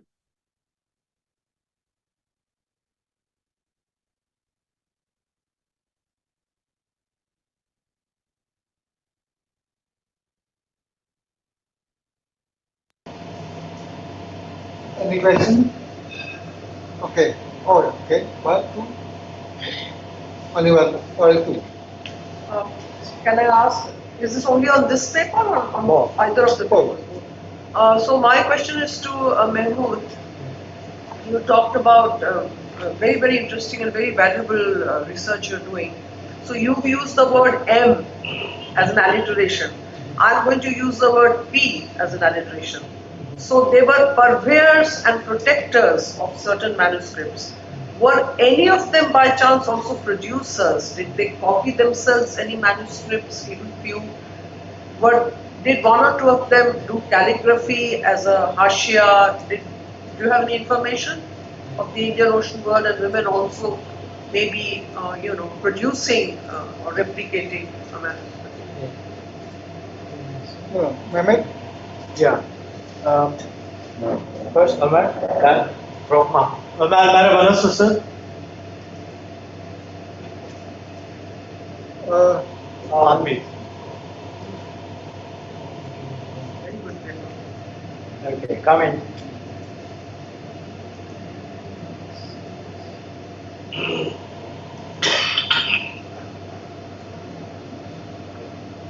Evet. Hi Mehmet hocam. Yes. My question was to you. As we know that this period, you put the photo of the Sultan Abdulhamid Yang Kadua. So he was famous for his policies reaching until over here, Singapore and Batavia, appointing Hadrami councils, and then later on sent from Istanbul. But you're portraying him a bit another way. So my question is that before this ban or refutation of Surakarta by the authorities of the Ottoman government, the minorities, I guess, they had already introduced this new developments in Ottoman society, at least in their own communities, in some district, let's say Beyoğlu, as we know, that the center of these minorities, and some other places. Let's say Izmir in the western part of Anatolia, another significant minority area. What do you think about this? I mean, just the decision came 1904 or the end of 19th century because of some other proposals, or earlier already this equipment existed in Ottoman society? Okay. Yeah. My second question is to Prof. Mahmoud. At the very initial stage of your presentation, you mentioned Negeri Sembilan, right? But you didn't inform us about similarities with the Minangkabau, because as far as we know that this Negeri Sembilan people migrated from Sumatra to Malaya. So are there any similarities with the Minangkabau tradition? And the second one, Waqfiyah. Quran Waqfiyah is okay, but beyond this, any other Waqfiyah, types of Waqfiyah, especially initiated by women rulers or the nobilities, women nobilities in any place in Malay world? Thank you very much. Okay, Omar, please. Okay, thank you very much for the question of Mehmet Hoca. Actually, as I said, the use of machines were accepted in the Ottoman Empire every time. We can see this in the use of telegraph, photograph machine, or phonograph. All of them were being used by not only minorities but also state officials. But here there's an important difference. In these cases, the Ottoman Empire only banned the use of phonograph for recitations of Quran and Azan and Zikr verses, because the phonograph were generally being used in the coffee houses. So they thought that it is an unrespectful manner for the Quran. And sometimes the voices could be mixed. The Azan, after Azan, we can see some examples that after Azan, the voices of song came in the same cylinder. And so the Ottoman state banned immediately. And I would like to listen an important example from 1906. It is an Azan recording, but after that, you can see the mix of the song.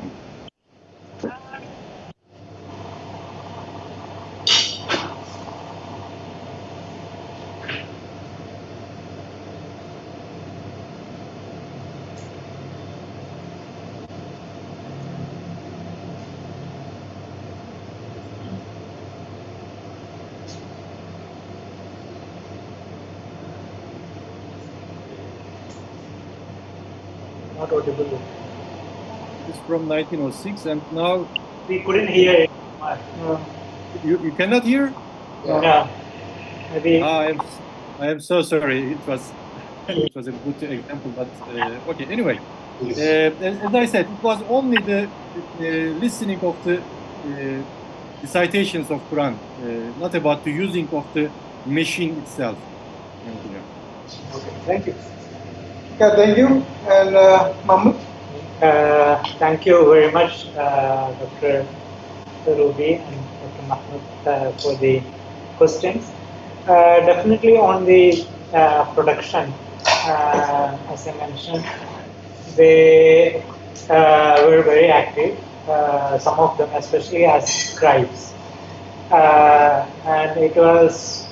What is interesting is that in some of these communities we have seen the position of Khatib, so which is a very important position, which was mainly held by male members of the society. So like Imam or Qadi, you also would have a Khatib. But while all other positions were exclusively for men, this is a realm where women could also function, at least sitting at their private spaces, not necessarily engaging with the public audience. So they had, we do see certain colophones where women are acknowledged, where women are named as the copies. But also binding is also another important area, which was almost like a, how do you call it, like a household profession, in which many manuscript producers would hand over these materials, manuscripts for women to work on it. And also illumination on the manuscripts, which also, especially Quran manuscript, the first few pages which are highly decorated and illuminated were often done. Some, at least some were done by women. So we do see, this sort of even their role in the production. And on the question on Negeri Sembilan, yeah, I didn't mention it. It is more or less an extension of the Minangkabau community. They migrated to Negeri Sembilan roughly around 15th century or 16th century. And we do see a lot of similarities in terms of the positions, in terms of the succession practices, the adat, which is there differentiated as adat Persasi or adat Temanggung, and which are very similar to the adat in the matrilineal traditions of Minangkabau. I'm also trying to read some of the, and there is also one text from Negeri Sembilan Adat. It is also called Adat Minangkabau, even though it is produced in Negeri Sembilan itself. So I think the community themselves, historically, claim that lineage, and claim that heritage that goes back to West Sumatra. And also, by 18th century, of course, the rulers themselves are often brought from Minangkabau to Negeri Sembilan. On Waqfiyah beyond the Quran, definitely there are only, in the Malabar context that I have seen, where there is much difference whether it's a Quran manuscript or non-Quran manuscript. The Waqfiyah can be any manuscript. And in fact, most of the Tanur collection that I looked at, there is I think it has only 2 Quran manuscripts which do not have a Waqfiyah, and all the other are non-Quran manuscripts. So they are fiqh, tasawwuf, all sort of different series. Okay, thank you. Omar, I have one question about the. I think in 1911, maybe 1909, there was a question about that issue about the listening Quran from pornography. It was there's a request from Singapore, by Hadrain from Singapore to Al-Manar in Egypt. Again, this is not the same, but Egypt was under the Ottoman rule, I think, and the Arab of Egypt, Basidido, said that it depends on the intention. If you are going to intention is the real good, it's okay. Otherwise, it's not permitted. And do you know about it is as well in Al-Manar, because it's I think part of the issue you're studying about Quranic recitation. And for Mahmoud, you know, the issue of material is mostly from Syariah perspective. That is forbidden, this is Jahiliyah practice, like for instance said by Ahmad Kabau. Is there any, how to say, doctrinal base within material idea with refer to the Quran or to Islamic tradition in Minangkabau, maybe in Africa, or maybe in India? I mean, because it might, I don't know anything about that. It's what we know from, we have, but material is mostly from Syariah perspective, so it's perhaps you have an idea, you have source about that. Thank you very much. Are there any questions? Okay. Omar, first. Yes, thank you for your question. As you say, there are a lot of examples in this regard. This is my ongoing project, actually. And I saw these articles in Manar, and also some muftis like Muhammad Bakhit say the similar things against the fatwas of phonograph. He says that if there is a good intention, you can listen the Quran on the phonograph. But again, in Istanbul in 1911, we see some articles that was written by Ottoman scholars against the Egyptian muftis, saying that it is not acceptable. Of course, Egypt was kind of part of the Ottoman Empire during that time, but you see that Egypt was occupied in 1882 by British. So we can see more different views in Egypt than in Istanbul, actually.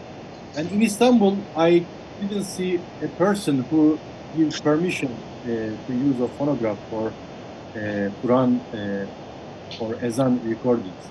But only during the Republican period in this country, you see that the religious affairs, the Directorate of Religious Affairs gave permission to listen the Quran from recording, phonographic recording.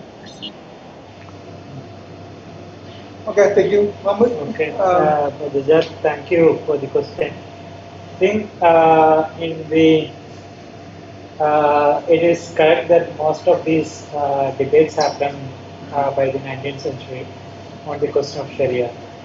But I think also mainly because I'm looking at for a period before these issues became contested from a very reformist point of view. I think these were widely accepted as customs or as ada or as urf, yeah? And some of them even say that, like, they are al-ada al-muhakkama or al-urf al-muhakkama, which is like in the tenacity of the custom, which are a legitimate reason for some of these things to be established. And similarly, when they became a debating point, like a controversial, they also said that they defended in many other ways. For example, the question of milk or the complete ownership over the property, which is not the case in the matrilineal case. It is like, it's a collective property from one family to another family, which is not the case in the Islamic patrilineal law, where the person has to have complete ownership over the property in order to be divided among his or her successors. So this wasn't the case, and therefore, the Islamic law, patrilineal Islamic law, did not apply in this context. Any other question? Okay. Okay, thanks very much for the presenters.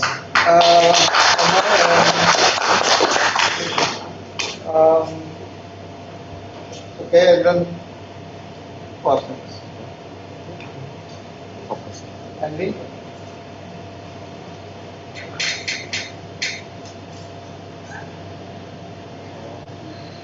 After that, after that we have planned to sit to have a city tour. We are there. We have a minibus below. If you are interested, you can join. And after that, we can also find a stop.